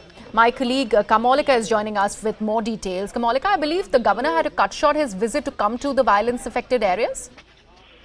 Yeah, actually, governor was in Darjeeling. He had to cut short his visit, and right now you can see that the governor is talking to the Chandanagar Commissioner Amit P. Javalji and also the senior police official, and he wants to know that what has actually happened yesterday. He has exactly gone to that spot where yesterday the violence took place, the actual violence took place, and the tension took place. So you can see the governor going in that exact location, and he's trying to talk to. He has spoken to the senior police officials, and he is trying to understand that what has happened yesterday. The governor has cut short his visit directly from Darjeeling and has come here to see the spot where actually the violence took place yesterday, and he is talking to the senior officials. As you can see, he's talking to the commissioner of Chandanagar as well as the senior police officials. Governor exactly in the spot. He's trying to find out what actually happened yesterday. And here you can see the governor actually taking stock of the situation right on ground zero where fresh violence took place yesterday. So here, governor, he's actually taking the stock and he's talking to all the senior police officials and trying to find out what actually happened last night. Absolutely. And Kamalika, we're talking at a time when he has, come out in front of the media. He has spoken that hooligans and thugs, he has claimed, will be crushed with an iron hand. All of this is happening even as BJP's yatras stand halted because there is no permission that is being granted to them. In that case, what is the word that's coming in from the governor's office? We can see him on screen, I believe, speaking to the police officials present on ground there. Yeah, absolutely. The governor, while today he cut short his visit and while he came out, he has said that strong actions will be taken against those culprits who are actually responsible for the violence and whatever has happened. So he is very firm on his right now. It's seen that the commissioner of Chandanagar is briefing the governor about the yesterday's evening, last night even. So governor is also very strict, as you can see that he cut short his visit and directly from airport he has come here and he is speaking right now to the Chandanagar Police Commissioner Amit P. Javalji, and he's trying to find out that what has happened actually yesterday. So very strong stand by the governor, who actually directly is coming from the airport to the spot, to the place where incident took place last night. And if you can also explain to us, Kamalika, the situation at the moment in Rishra, in Hooghly, how does it stand? Is there a section 144 imposed in these areas that are violence affected? And have things begun to come back to normal?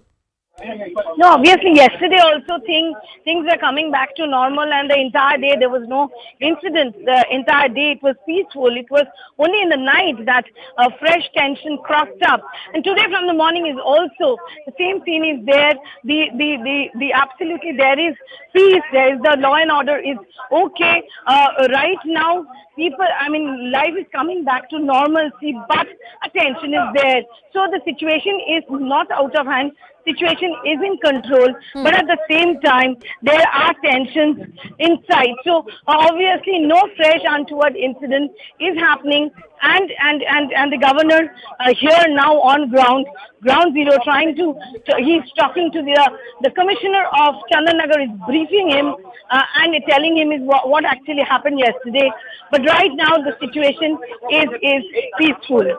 Okay, and politically speaking, Kamalika, in fact, hold on and stay on with us. Dilip Ghosh of the BJP is also joining us on the broadcast. Mr. Ghosh, the governor is visiting the violence-affected areas. Your yatra still stand halted in Bengal. What do you have to say about the current situation now that the governor is on ground taking stock of the situation?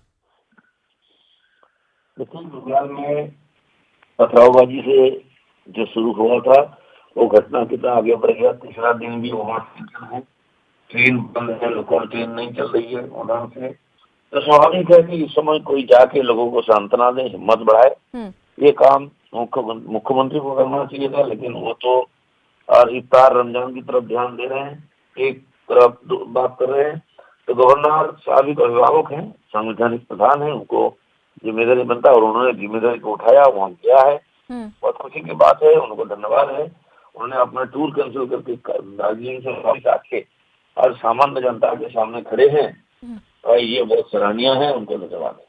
अच्छा दिलीप घोष जी, आप जब ये कहते हैं कि वो एक community को लेके अपीजमेंट कर रही हैं, क्या बीजेपी ये नहीं चाहती कि पीस एंड ट्रैंक्विलिटी बनी रहे वेस्ट बंगाल में? क्योंकि जो एलिगेशंस टीएमसी की तरफ से आ रही हैं वो ये है कि आप लोगों ने यात्रा उस जगह पे निकाली जहां पे एक deliberate attempt to go head and disrupt the peace was there. आप इसको कैसे रिस्पॉन्ड करेंगे? पूरा बंगाल तो डिस्टर्ब है। देखिए, गोली बंदूक चल रहा है, उन्हीं के पार्टी के लोग आपस में गोलीबारी करके मर रहे हैं, बच्चों को, महिलाओं को जलाया जा रहा है। तो क्या हिंदू समाज अपना त्योहार बंद कर दे, घर से निकलना बंद कर दे? ममता बनर्जी अगर जानती है और बकायदे पूरी परमिशन के साथ पुलिस को बता करके शोभा यात्रा निकली, हजारों लोग निकले, शांतिपूर्वक शोभा यात्रा, बच्चे महिलाएं सब जा रहे नाचते गाते, उस पर पथराव होता है। क्या मतलब है इसका? इसका मतलब हिंदू समाज त्योहार ना निकाले? ममता बनर्जी की जिम्मेदारी है कानून व्यवस्था स्थापित करना, किसी को आरोप करने का उनका जिम्मेदारी नहीं है। जो इंस्टिगेशन की बात टीएमसी कर रही है उसको आप कैसे रिस्पॉन्ड करेंगे दिलीप घोष जी? ये जो घटना हुई है, जो दोषी है उसको निकाले, उनको सजा दे, उनकी जिम्मेदारी है। रास्ता में चलते हैं किसी को पकड़ के ले जाएंगे, जो दुर्बल है, जो जिनका ऊपर अत्याचार हो रहा है, उन्हीं को आप गुनाहगार मानेंगे, उन्हीं को कानून के दर्जे में लाएंगे। और जो बार बार इस प्रकार घटना घटाते हैं उस मोहल्ले में जाएंगे नहीं, उनको पकड़ेंगे नहीं, तो जगह जगह लोग इस प्रकार गड़बड़ करेंगे। इसीलिए पूरा बंगाल में ऐसा हो रहा है। कहाँ पे आपको लगता है लॉ एंड ऑर्डर में ये जो चूक हुई है वेस्ट बंगाल गवर्नमेंट की तरफ से, ये क्यों हुई है? वो तो बार बार यही कह रहे हैं कि उस एरिया में क्यों जाना है जो एक प्रॉब्लम एरिया रहा है इन द पास्ट ऑल्सो, और BJP was hell bent to cross with their rally through those very areas. Those are the problem areas. तो ये क्लियर टैक्टिक ऑफ इंडिकेशन की जो बात कर रहे हैं, इंटिमिडेशन एंड इंस्टिगेशन की जो बात कर रहे हैं, वो उनका डिफेंस रहा है अगेंस्ट द बीजेपी। आप कह रहे हैं कि ममता बनर्जी अपीजमेंट पॉलिटिक्स कर रही हैं, लेकिन अगर हम कम्युनलिज्म को जरा सेट असाइड रखें तो ऑब्वियसली यहाँ पे वेस्ट बंगाल के लोगों की बात हो रही है। तो किस तरह से पीस एंड ऑर्डर वापस से लाया जाए, ये प्रायोरिटी होनी चाहिए। नहीं, देखिए, इस्लाम में मैं 12 साल से जाता हूँ इस उत्सव में, मैं उपस्थित था, हजारों लोग रास्ते में थे, वहाँ अचानक पथराव हुआ। इसके पहले कभी नहीं हुई। ममता बनर्जी आप जानते हैं निष्ठावादी का एरिया है वहाँ, और जो करना चाहिए कानूनी व्यवस्था को, और ऐसा कोई जगह है हिंदुस्तान में जहाँ देश का संविधान लागू नहीं है, कानून लागू नहीं है? ये कभी चल सकता है क्या? वहाँ कोई जाएगा नहीं, ये कैसे हो सकता है? कोई विशेष समुदाय रहता है इसलिए वहाँ कानून व्यवस्था नहीं है, वहाँ संविधान लागू नहीं है, सबको रोका जाएगा, फिर पूरा बंगाल तो ऐसे ही हो जाएगा। 30% से ज्यादा मुसलमान है, तो जहाँ रहते हैं वहाँ कोई नहीं जाएगा, कानून नहीं लागू होगा। ये बात करने के अधिकार ममता को कौन दिया है? या तो इस्तीफा दे या तो कानून व्यवस्था सही करे। Okay.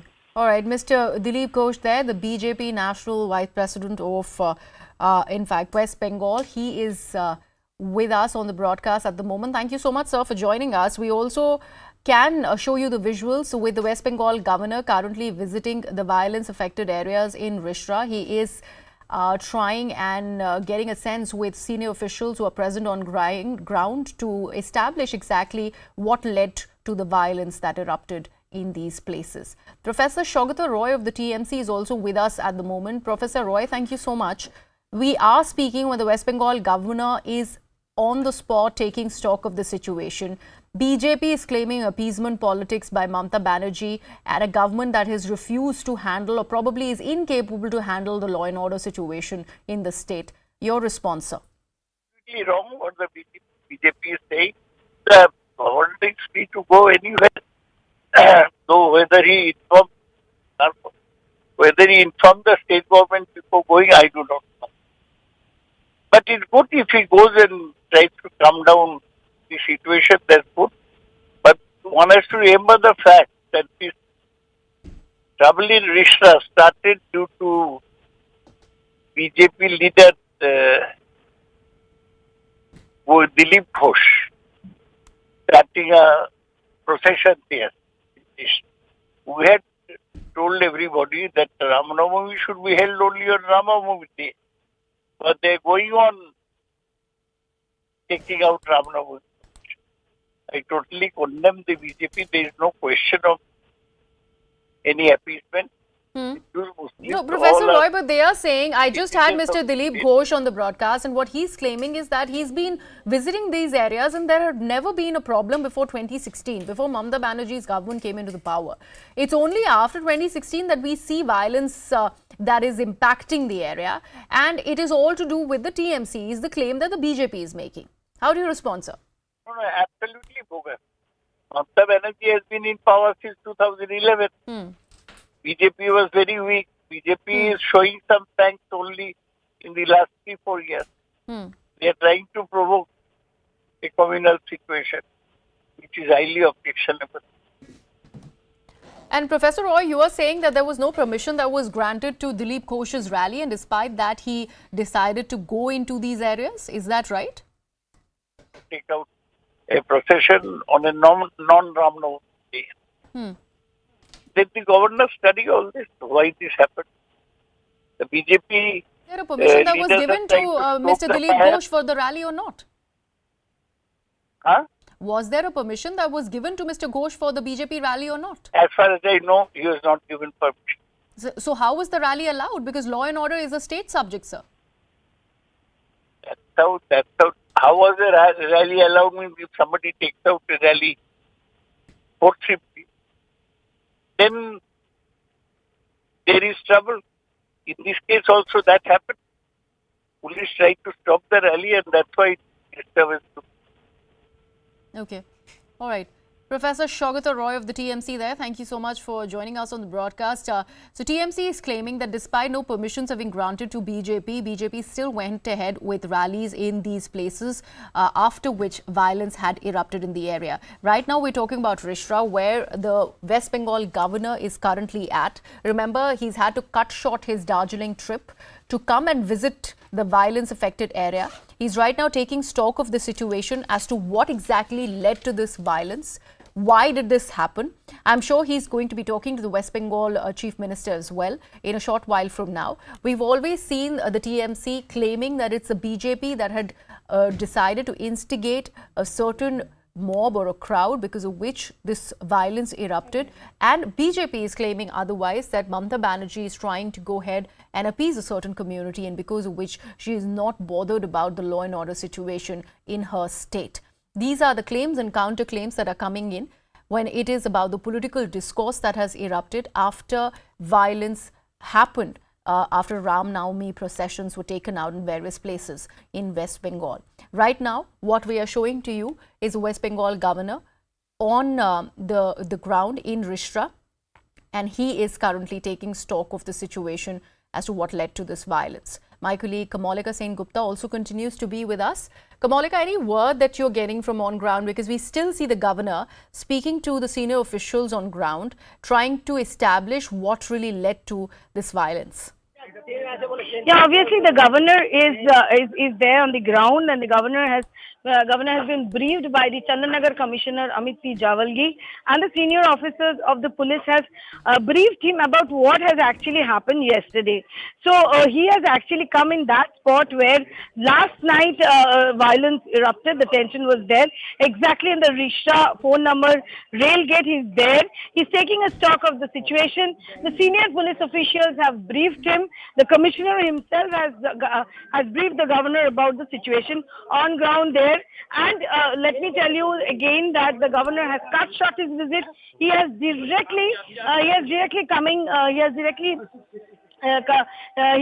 come to the spot from the airport, and he has asked about the situation here on ground. He has come to take the stock of the situation. He has spoken to all the senior officials, and Chandanagar Commissioner himself has briefed him about the yesterday's incident. And obviously, Governor in airport has said, while he came out of the airport, he said that strong actions will be taken and culprits will not be spared. So this is what the message of the governor is, and this is obviously a very strong step where the governor is on spot and he is taking stock of the situation.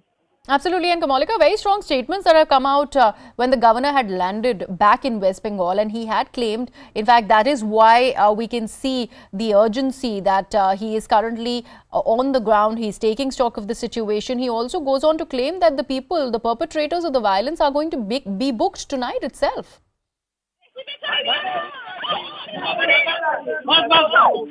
These are visuals from where the governor C.V. Ananda Bose is currently at in Rishra. Live visuals along with senior police officials taking stock of the situation. Remember, like Kamalika was mentioning, he's cut short his Darjeeling trip to come and be back in West Bengal after the violence that erupted, fresh violence that erupted in Rishra.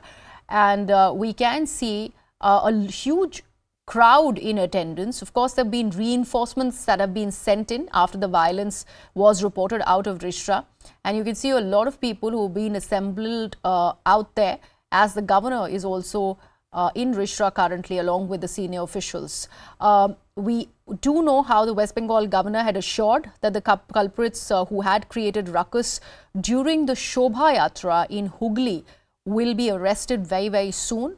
He's out there in Rishra near Hooghly to take stock of that very situation. We also been told that reinforcements have been rushed to the spot after the violence had erupted. And he also had put it on record that the kind of hooliganism that is thwarting the democratic process is not going to be entertained in the state of West Bengal. We do know how the Union Home Minister has spoken to the West Bengal governor. Is there going to be a dialogue between the governor and the chief minister is something that we are waiting to understand from. Right now, he is on spot. Probably he's going to be speaking to the Chief Minister Mamata Banerjee after he has got a lowdown of what exactly ensued on that ill-fated night when the violence erupted in Rishra. We also know that there was a lot of ruckus and stone pelting during the Bharatiya Janata Party Shobha Yatra in Hooghly. And we also know that TMC is claiming that there were no permissions that were given to the BJP Yatra. Let's actually listen in to the governor's reaction after he landed back in West Bengal. We will take strict action against the wrongdoers. People of Bengal have suffered enough. No more of this suffering. People have a right for peaceful living. That right will certainly be established at any cost. We are with the people of Bengal. In this, there is no discrimination, there is no difference of opinion. We are all united to curb this trend and assure the people that they can enjoy freedom, peace, and intimidation and violence in politics will be eradicated once and for all. Well, good afternoon. Thanks a lot for staying with us here at CNN News 18. I'm Ridhima Bhatnagar, and we continue to track the big story coming out of West Bengal, where situation is still tense in the backdrop of the clashes and vandalism that happened on the occasion of Ram Navami. Episodes of tension were reported even last night. The big story that is developing in Rishra in West Bengal is, and that is what you see on the visuals on your screens as well, is the fact that the Bengal governor, C.V. Ananda Bose, in fact, is visiting the violence-hit area, Rishra, as we pointed out, trying to take stock of the situation. Remember, he was supposed to be on a trip to Darjeeling. He's cut short that trip. He's made his way back to Rishra, to West Bengal. Remember, Rishra is a place where Section 144 has been imposed as well. Let's bring in our colleague Kamalika to try and understand what really is happening on the ground. Kamalika, we stay with those visuals of the governor taking stock of the situation in Bengal. Help us understand what does the ground reality look like today? Yeah, absolutely. Right now, the governor has taken the stock of the situation, and he's coming and he'll begin briefing the media. That's what we get in on ground. So the governor has taken the stock of the situation, and right now the governor will come and talk to the media. The governor has been briefed by Chandanagar CP Amit P. Javalgi, and all the senior officers were there with. Okay, we just seem to have lost that line with Kamalika. We'll try and re-establish that. But as we pointed out, you had the governor of West Bengal, C.V. Ananda Bose, in fact, visiting Rishra. This is an area where Section 144 has been imposed to try and contain the situation. Security also has been beefed up on the ground. What happened on the occasion of Ram Navami has also resulted into a political war of words between the BJP and the TMC. We'll talk about that in just a bit. But first, let's listen in to what the governor had to say. Yeah, absolutely. Right now, the governor has taken the stock of the situation, and he's coming and he'll begin briefing the media. That's what we get in on ground. So the governor has taken the stock of the situation, and right now the governor will come and talk to the media. The governor has been briefed by Chandanagar CP Amit P. Javalgi, and all the senior officers were there with. Okay, we just seem to have lost that line with Kamalika. We'll try and re-establish that. But as we pointed out, you had the governor of West Bengal, C.V. Ananda Bose, in fact, visiting Rishra. This is an area where Section 144 has been imposed to try and contain the situation. Security also has been beefed up on the ground. What happened on the occasion of Ram Navami has also resulted into a political war of words between the BJP and the TMC. We'll talk about that in just a bit. We will take strict action against the wrongdoers. People of Bengal have suffered enough. No more of the suffering. People have a right for peaceful living. That right will certainly be established at any cost. We are with the people of Bengal. In this, there is no discrimination, there is no difference of opinion. We are all united to curb this trend and assure the people that they can enjoy freedom, peace, and intimidation and violence in politics will be eradicated once and for all. We heard from the Bengal governor. As we've been pointing out, he is taking stock of the situation. Those visuals that we're playing out are coming in from Rishra, West Bengal, where Section 144 has been imposed. But as we pointed out, it has resulted into a political war of words between the BJP and the TMC. The BJP, time and again, after that vandalism and stone pelting that happened on the occasion of Ram Navami, has been asking the TMC government, the Mamata Banerjee government, where is the law and order situation in West Bengal headed? Here, the counter that has come in from the TMC has been that the BJP, in fact, deliberately carried out processions in minority areas without permission. Mamata Banerjee has also termed the violence a BJP conspiracy and asked Hindus to take care of minorities. So as we pointed out, political war of words that is now erupted, where the BJP is saying there is a larger pattern because there is no control of law and order situation by the state government. The state government should have been more proactive. Section 144 should have been imposed much earlier. They're asking for an NIA and the intervention by the centre. But here the criticism coming in from the TMC government is that why did the Shobha Yatra actually go into areas where there was no permission that was given? Kamalka is now back with us. Kamalka, we lost you earlier. Help us understand what does the ground situation look like today? Right now, the governor is briefing the media about, he has taken the stock of the entire situation and he's briefing the media about, he's saying that strong action will be taken against the people who are the culprits, and they are actually, he's saying that nobody will be spared and strong action will be taken against those who are the perpetrators of this type of incident. And he has been briefed by the Chandanagar Commissioner Amit P. Javalji, and he has taken a stock of the entire situation. He has actually gone to both the sides of the rail gate number 4. Both the sides, this is the place where yesterday the incident took place. Now the fact that the governor has really taken the entire thing very seriously proves that he has cut short his visit.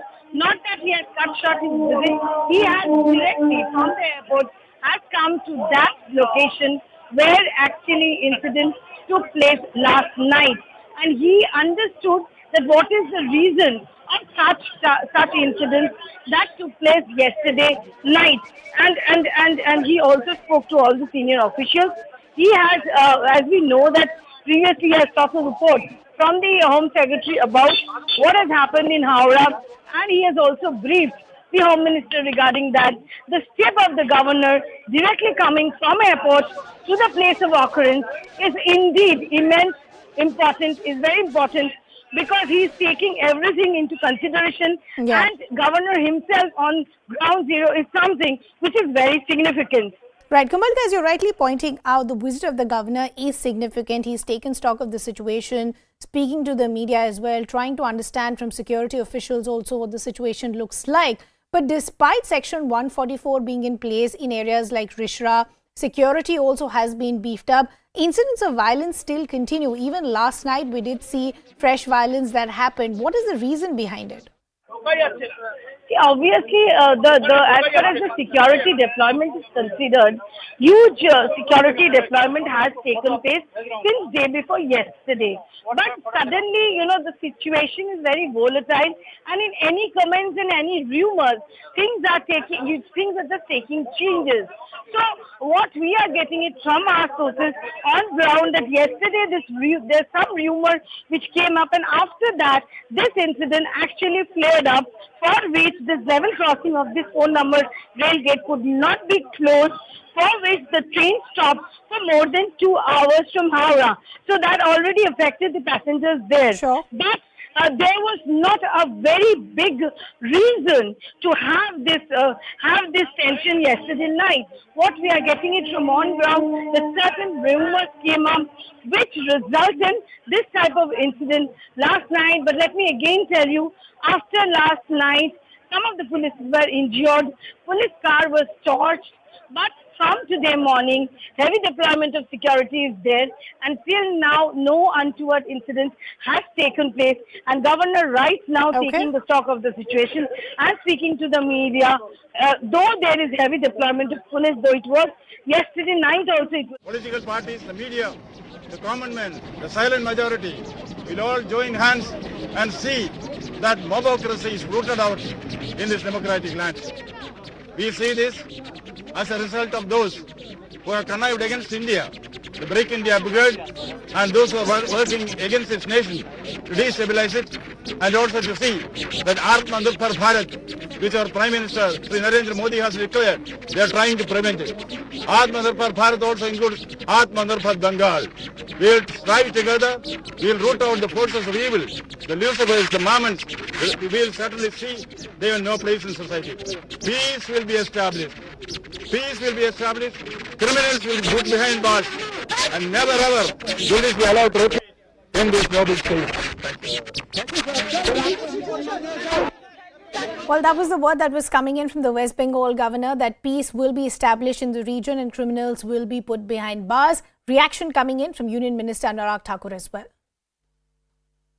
और पक्षपात करने का काम करते हैं, वो अपने आप में बहुत बड़े प्रश्न चिन्ह खड़ा करता है कि क्या और ये वायलेंस के पीछे एक वर्ग है या ये तुष्टीकरण की राजनीति उनको और हवा देने का काम करती है।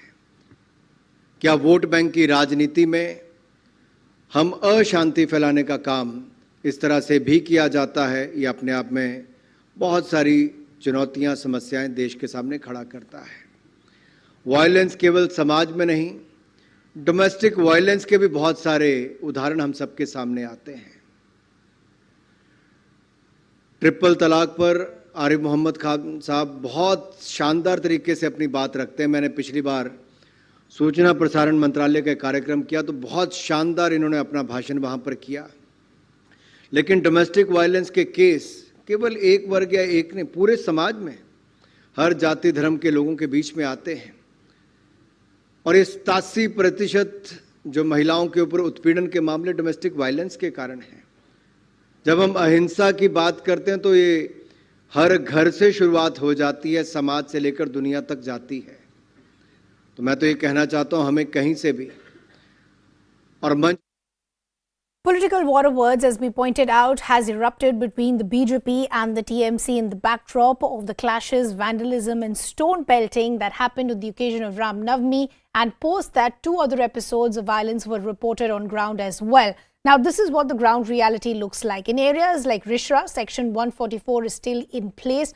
No dharnas, no protests will be allowed. The BJP, remember, has been protesting. Today, you also had the governor, those visuals on your screens, who's also taken stock of the situation, spoken to security officials on the ground. The clear message that he sent is that peace will be restored in the area and criminals will be put behind bars. But as far as the allegations and counter-allegations between the BJP and the TMC are concerned, you have the TMC saying the BJP in fact is using religion to spread violence. The point that the TMC is making, that this is a pattern of the BJP, not just in West Bengal but in other parts of the country also, they're using religion. Here the counter that's coming in from the BJP is that the West Bengal Chief Minister and the state government in fact is doing appeasement politics. All of this in the backdrop of that Shobha Yatra that was carried out on the occasion of Ram Navami, where the TMC and police officials on the ground say there was no permission as far as certain no-go areas were concerned. The counter by the BJP has been that even though if there was no permission, even though the BJP is saying they had permission, does that really justify vandalism or stone pelting? Kamalika Sengupta is now back with us. Kamalika, we heard that very clear message that came from the governor, who's gone on to say that peace will be restored, criminals will be put behind bars. But the political war of words between both the political parties, the BJP and the TMC, hasn't ended. The BJP still wants to protest. What is happening as far as the protest which has been headed by the BJP state president are concerned? No, actually, the governor is very strict, and he has said that no anti-national, no anti-constitutional work will be allowed, and strict measures will be taken. Now, what we see is that Chandanagar Commissioner, he himself briefing the governor that what actually happened yesterday. That's what the briefing of how was he briefed there. The governor was there. He took a stock of the situation. He actually went into both the places, this side of the railway and that side of the railway. And he's coming today is very significant. He has cut short his visit, and not only has cut short his visit, he directly came to the place of occurrence. So there was governor here, and he is strong words. He has, when Howrah incident took place, he took a report from the Home Secretary, and he took a report from the Chief Secretary. And now again, when this incident has happened in Rishra, he has what we are getting it from the sources that he has actually said that the peace should be restored, and that should be the utmost priority of the government. And me being the executive of the government, he's not going to tolerate any riot situation in this part of Bengal, and he is very strong and he's very strict in this, and he has said that that everyone should stay together. Okay. But whoever tries to disturb the actual fabric of Bengal will not be spared. Okay, Kamalka, we'll just request you to stay on with us. We want to take in a reaction from the BJP as well. Okay, we'll just try and re-establish that connection.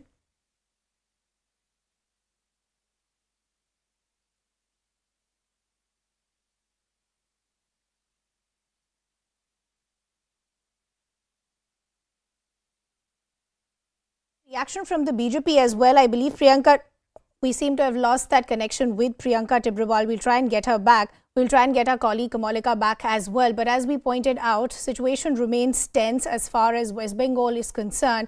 Whereas we pointed out in Rishra, there is Section 144 that has been imposed. The governor taking stock of the situation, speaking to the media person on the ground as well, saying that peace will be restored and culprits will be put behind bars. But who's going to be responsible for the kind of violence that we've seen over the last couple of days in West Bengal? Even yesterday, there was a fresh episode of violence that was reported, due to which train services were impacted as well. In fact, train services were halted for about 2 to 3 hours. I believe from the BJP, Priyanka Tibrawal is now back with us.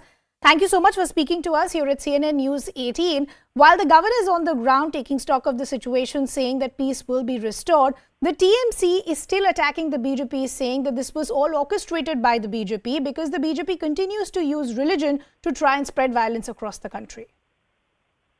See, who is promoting one particular religion? That can be very obvious from the videos of the Chief Minister, where she says that, don't go to Muslim areas, where she says, please take care of Muslims as they are minority. She tells Hindus that please protect the Muslims.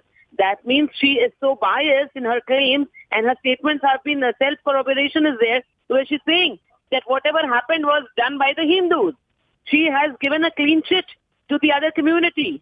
So you see, violence will, there will be more, this is more provocation and there will be more violence. It is the Chief Minister who has said that be prepared because tomorrow is, day after is Hanuman Jayanti.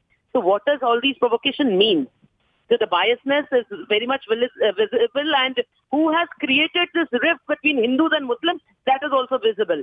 The visit of the governor is very much required. That's the need of the hour. But this is also required that the governor should, go out and say that this and this incident has taken place on a consecutive year, because on last year also the same thing happened in the same place. And this government has failed to give any protection to any community. Okay, so I just want to go back to I just want to go back to the episode of Ram Navami, because the TMC is still saying, and they're standing by their argument, that there was no permission as far as the Shobha Yatra was concerned. So they're saying, why did the Yatra even enter these areas which are minority dominated? TMC is completely lying. They are blatant liars. And you see that lie has been proved after Vishwa Hindu Parishad. They posted the permission on Twitter that permission is there, where the roads are written exactly that whether the procession will be passing through. So they're claiming that no permission, and it is a stamped permission. You can see that the police had given that permission. So there's no point lying now. See, they are blatant liars, including the Chief Minister and Abhishek Banerjee. They posted a video with a boy, a gun in hand, and Vishwa Hindu Parishad has come out all the way again and tweeted that this video is not from the procession which took place in Havra. They don't even know whether it is from somewhere in Bengal. So what will you call these blatant liars? They are hate mongers, and they have created this rift between Hindus and Muslims, and they are looking forward to more dangal. Ms. Tibrewal, the criticism coming in from the TMC is that because the BJP has not been managed to make inroads as far as getting power in the state government, the only way they're resorting to is violence. The allegation, and that's a serious allegation that's coming in from the TMC, where they're saying that it's the BJP that is actually funding riots as far as West Bengal is concerned. See, again, I will tell you, a compartmental chief minister who lost once and again participated to win the election for the sake of chair. Now, once she came back to power in 21, the entire India and I would say world witnessed that what kind of violence went around in West Bengal. And who was doing this violence after she was the chief minister? It was her party goons. It was her promoted goons who were doing it. And she kept mum. Women were raped. Houses were burnt. So senseless plunder took place everywhere. And she was quiet. Because she was enjoying her victory. So she should not open her mouth regarding violence, because the TMC's nature is of violence. I want to ask you something more specific. As far as the BJP's protest and dharna is concerned, we've been seeing those visuals since yesterday, where the BJP state president Shagunta Majumdar in fact has been trying to make inroads. He's saying, I want to meet BJP workers who were injured. But the counter that's coming in from authorities on the ground is there is Section 144 in place, and you know the protocols of Section 144. So why is the BJP and what trying the hell to is the police doing? then? Police in West Bengal is not police. They are the party persons of Mamata Banerjee's party. What are they doing? Instead of arresting those who were responsible for this violence, they are arresting the people who are sitting quietly in their house, the people who participated in the procession, the Hindu Bhakt, the Bengali Hindus. And Mamata Banerjee is not bothered about the Bengali Hindus or the Hindus. She is only biased towards one particular community, which is her vote bank. Mr. Tibrewal, after the loss of the Sagartiki election. Okay, Mr. Tibrewal, I'll just request you to stay on with us. Just stay on with us for another 30 seconds, because from the TMC, we also have Jaiprakash Majumdar now joining us. So good to have you on the broadcast with us. The BJP is saying today you can indulge in this allegation, counter allegation, but law and order is a state subject. The state government has failed, and that is why the unrest still continues in West Bengal. No, state is taking adequate steps. It happened at times, because Ram Navami problem has occurred not only in Bengal, over India, at least on 5 or 6 states. Bihar, Maharashtra and Gujarat also. In Bihar, some people lost their lives. In Bengal, no such thing happened. But you will see BJP hierarchy, central BJP, they are hell-bent to make it the first issue throughout India. The question is why? Because they could not digest the defeat in 2021 election by Mamata's hand. They could not digest that. Still, that is the reason when Bihar, Maharashtra, other states have similar kind of Ram Navami violence. But Mr. Majumdar, you would also accept the fact that as far as law and order is concerned, the state government is directly responsible. When you saw the kind of vandalism on Ram Navami, one second sir, when we saw the kind of vandalism on Ram Navami, why wasn't Section 144 imposed immediately? Why was there a delay in even imposing that? Because that led to fresh episodes of violence that were reported the next day as well. No, question is, maybe the administration could not fathom the depth of BJP conspiracy, how much arms they have accumulated. The first question is, on the day of Ram Navami, there were violence, but no one killed. There was no blood. And BJP hierarchy got dissatisfied that our goal is not reached. That's why next day to Ram Navami and day after, all along BJP is taking out processions. Why? With weapons? Because they have a deep-rooted conspiracy and plan to make Bengal violent and put unrest in the streets of Bengal. I want to remind you about one particular thing. Okay. That in Kashmir, we have seen decades back that separatists, they used to take out procession with arms, and the reason was they wanted to take Kashmir issue to the eye of international forum. And here, BJP is doing the same thing.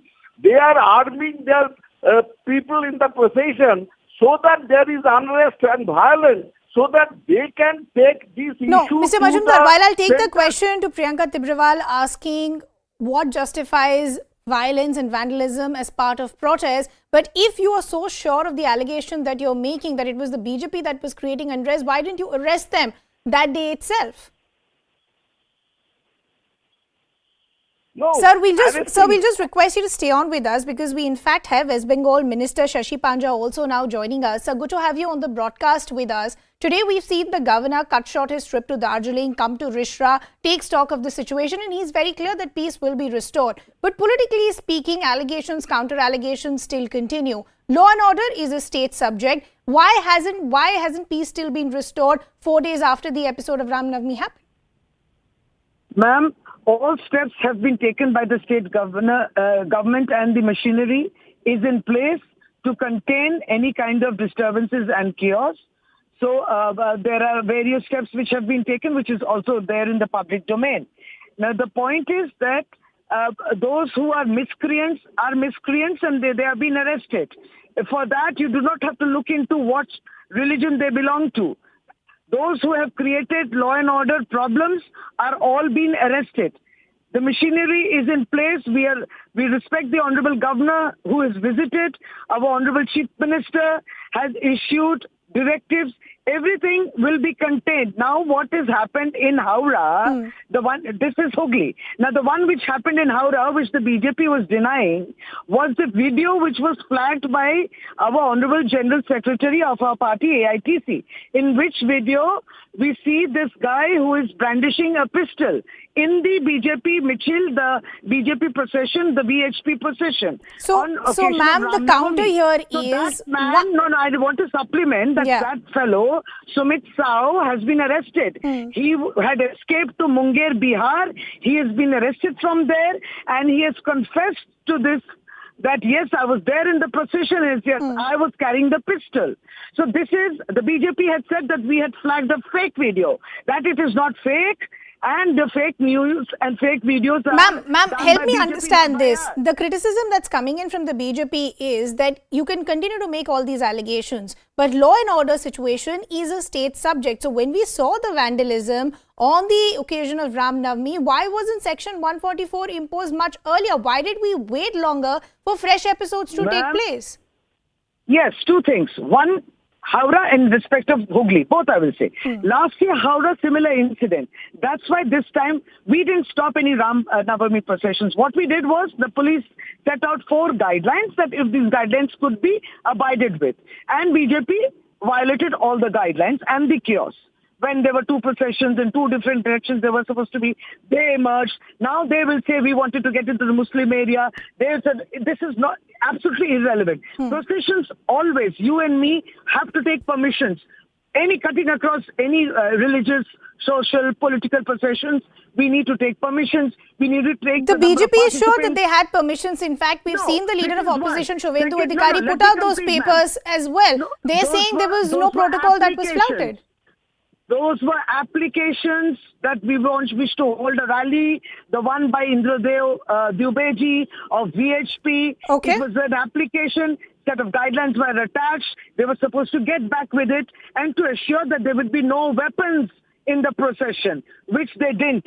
Secondly, the one which happened in Hooghly. Ma'am, I'll just request you to stay on with us. Just stay on with us for some time, ma'am, because we also have from the BJP, Kailash Vijayvargiya also joining us. Kailash जी, बहुत-बहुत धन्यवाद हमसे बात करने के लिए. अगर आपने सुना, वेस्ट बंगाल की मिनिस्टर शशि पांजा में बता रही थी, उनका ये कहना है और टीएमसी का भी ये कहना है कि ये तो बीजेपी का पूरा प्लान नैरेटिव था, एक तरह का दंगे करवाने की कोशिश थी, क्योंकि वो स्टेट गवर्नमेंट में उनको कोई आगे नहीं बढ़ पाए हैं, तो उनका एक पूरा पैटर्न था जो सिर्फ वेस्ट बंगाल में नहीं बाकी जगहों पे भी दिखाई दे रहा है. मेरे ख्याल में सभी चैनल ने दिखाया है कि ममता जी रामनवमी पे धरना दे रही थी. धरना देते हुए उसी मंच से उन्होंने कहा कि यदि किसी मुस्लिम के ऊपर पत्थर फेंका तो मैं सख्त कार्रवाई करूंगी. मुख्यमंत्री की बात कहने की जरूरत ही क्या है. लॉ एंड ऑर्डर उनके पास है, पुलिस उनके पास है, परमिशन उनको देना है, किधर से जुलूस निकले, व्यवस्था उनको बनाना है, पर पहले से ये घोषणा करना, ये कुल मिलाकर तुष्टीकरण जो है, वहाँ पर 30% मुस्लिम वोट है, बस उनको खुश करने में पूरी टीएमसी और ममता जी लगी हुई है। मुझे लगता है कि इन्हें न देश की चिंता है, न समाज की चिंता है, बस अपनी कुर्सी की चिंता है, कुर्सी किससे बचे रहे उसमें लगे रहे हैं। और इसीलिए ये जो 30% लोग हैं पूरे बंगाल के अंदर, वे सारे अवैधानिक काम करते हैं। नकली नोट सबसे ज्यादा यदि इस देश के अंदर कहीं से आते हैं तो बंगाल से आते हैं जी। आर्म्स आते हैं वो बंगाल से आते हैं। नक्सलाइट तक आर्म जब पहुंचते हैं तो पहुंच रहे हैं। तो बंगाल देश की आंतरिक सुरक्षा के लिए एक बहुत बड़ा खतरा है और सरकार को इस बात की चिंता नहीं, राज्य सरकार को सिर्फ कुर्सी की चिंता है और वो इस प्रकार के आर्गुमेंट देते रहते हैं। पर कुल मिलाकर यह जो दंगा हुआ है बंगाल के अंदर, ये सिर्फ सरकार की वोट की राजनीति और तुष्टीकरण की नीति, इसके अलावा कुछ नहीं। जी, कैलाश जी हमारे साथ बने रहिए। Shashi Panja, would you want to respond? The charge that's coming in from the BJP is that this is appeasement politics. मैं सुन चुकी कैलाश जी सीनियर है, नहीं तो वो बोलते वक्त ही हम बीच में ही अपनी बातों को रखते हैं। एक तो है कि ममता बनर्जी के धरना को लेके और रामनवमी के प्रोसेशन में कोई संपर्क नहीं है। धरना एक विषय को लेके था और वो है कि बंगाल के जो फंड्स हैं प्राप्त हैं वो बंगाल को नहीं मिल रही है और रामनवमी का प्रोसेशन सब चलेगा, सब होगा। ये दिल्ली जहांगीरपुरी नहीं है जहाँ पे रैली बैन की जाती है और ये बुलडोजर गवर्नमेंट भी नहीं है कि रैली निकलेगी तो उसको बुलडोज करते हैं, तो ये गलत है। दूसरी बात, तुष्टीकरण, जरूर हम लोग तुष्टीकरण करेंगे पश्चिम बंगाल की जनता की, लेकिन अगर आप ये कहते हैं कि एक समुदाय या एक संप्रदाय और ये एक धर्म को हम लोग तुष्टीकरण करते हैं, ये गलत है। क्योंकि अगर तुष्टीकरण ही करना था एक तरफ और औरों को हम लोग को अगर नहीं देना था तो 2021 में आप 2011 के सीट देखिए, 2016 के जीत देखिए, 2021 इन दोनों जीतों के ऊपर और भी सीट ममता बनर्जी को मिली है।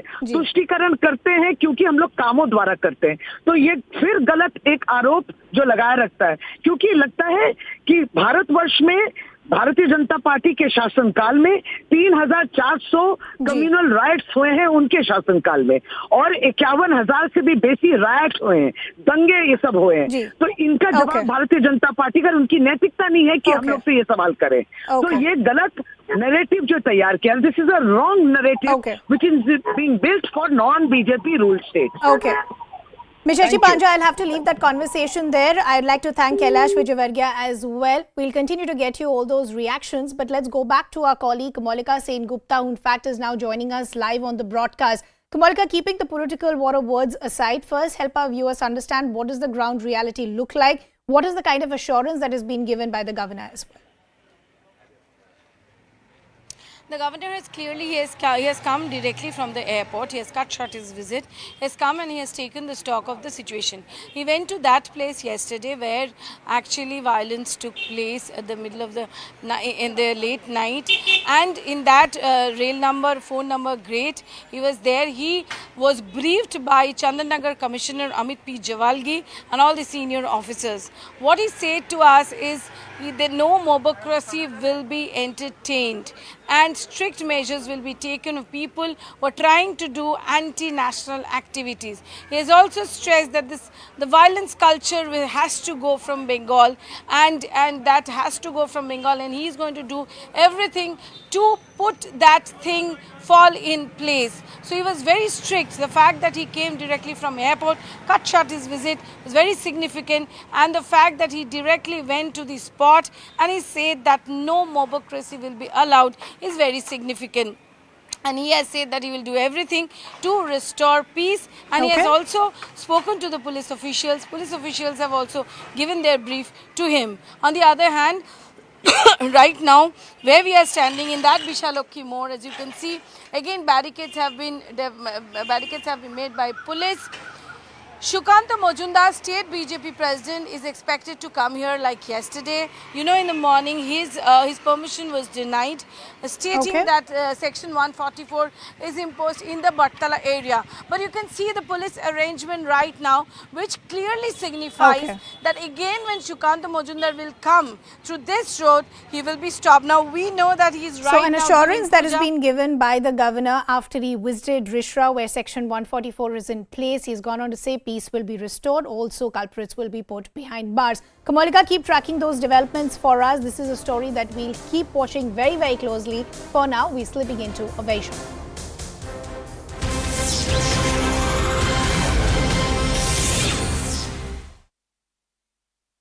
We are expecting the BJP's list to be out. Karnataka BJP is struggling with infighting in B.S. Yedurappa's home district of Shivamoga. BJP MLC Ayanur Manjunath has threatened the party to fight as a rebel candidate if the BJP fields former Minister K.S. Ishwarappa or his son from the Shivamoga constituency. The leader plans to resign as an MLC and contest against K.S. Ishwarappa from the seat. Now, sources have also told CNN News 18 that the party is struggling to manage both leaders. Meanwhile, BJP Parliamentary Board is likely to meet on April 8 to finalize the list of BJP candidates for the upcoming polls. Ticket ಸಿಗಬಹುದು ಬಿಜೆಪಿಗೆ ಅಂತಕ್ಕಂಥ ಯಾವುದೇ ಲಕ್ಷಣಗಳು ನನಗೆ ಕಂಡು ಬಂದಿದೆ. ಕೆಲವರು ಅವರವರ ಮಕ್ಕಳುಗಳ ಹೊಸ ಪಟ್ಟಿಯ ಮಕ್ಕಳುಗಳ ಹೆಸರು ಓಡಾಡ್ತಾರೆ. ಈ ಹಿನ್ನೆಲೆಯಲ್ಲಿ ಮೊನ್ನೆ ಈಶ್ವರಪ್ಪನವರು ಪತ್ರಿಕಾಗೋಷ್ಠಿ ಹೇಳಿದಂತ ಮಾತನ್ನು ಬಹಳ ಗಂಭೀರವಾಗಿ ಯೋಚಿಸಿ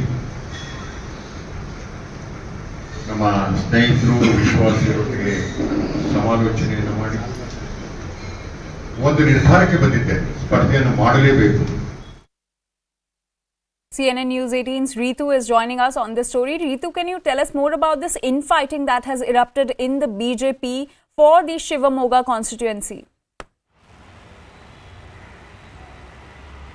Well, exactly. You see, ahead of the polls, there's a double trouble for the BJP in the state that we can see, because Shivamoga happens to be a very important constituency for the BJP. In fact, it has a very good, strong hold in that particular district. And you see, the present MLA from that particular constituency is K.S. Ishwara, who happens to be the former minister as well. But right now, this whole clash has erupted because Ayanur Manjunath, who is also an aspirant for the ticket, in fact, is very much miffed against the party, where he has, in fact, alleged that the K.S. Ishwarappa has not refrained from making derogatory statements against him, and he's very much iked about it, and that's the whole reason that he want to contest against K.S. Ishwarappa and give him a strong competition there, because, and also on the other hand, you see the K.S. Ishwarappa is eyeing a ticket once again, either for himself or for his son Kantesh. But yes, it's unlikely that the party will be able to give ticket to K.S. Ishwarappa, because he's almost 74 years, and all you see what's the policy of the BJP also talks about in that manner,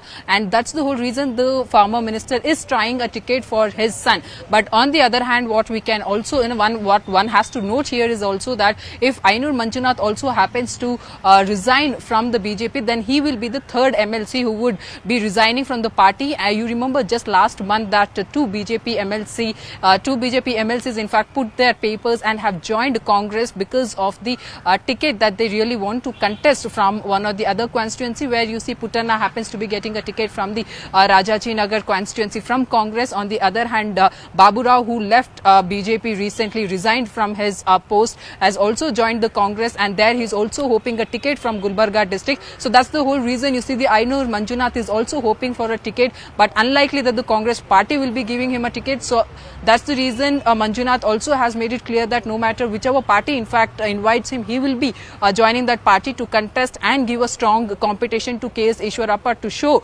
his strength. Also, is this infighting one of the reasons why there's a delay in BJP releasing its list of candidates? Let's listen into what Chief Minister Baswaraj Bommai has to say on this.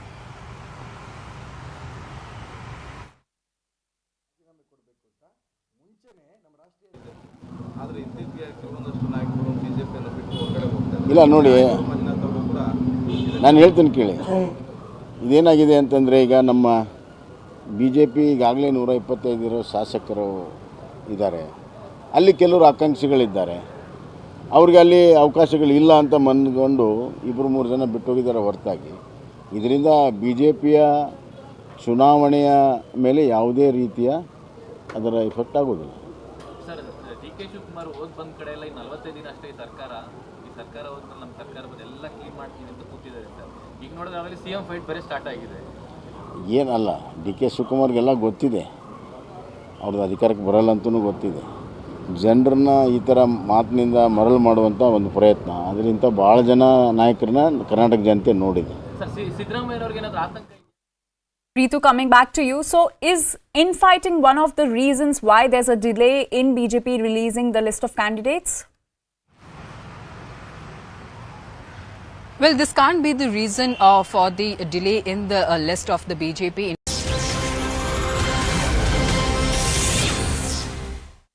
Welcome back. Thanks a lot for staying with us. Now, in order to re-emphasize its claim over Arunachal Pradesh, China has released a set of new names for 11 places in Arunachal Pradesh. They've gone on to say that they're standardizing some geographical names in the region. This is, remember, the third time that China has renamed places in Arunachal Pradesh, which it calls Zangyan, the southern part of Tibet. The list of names released by China includes 5 mountain peaks, 2 land areas, 2 residential areas and 2 rivers.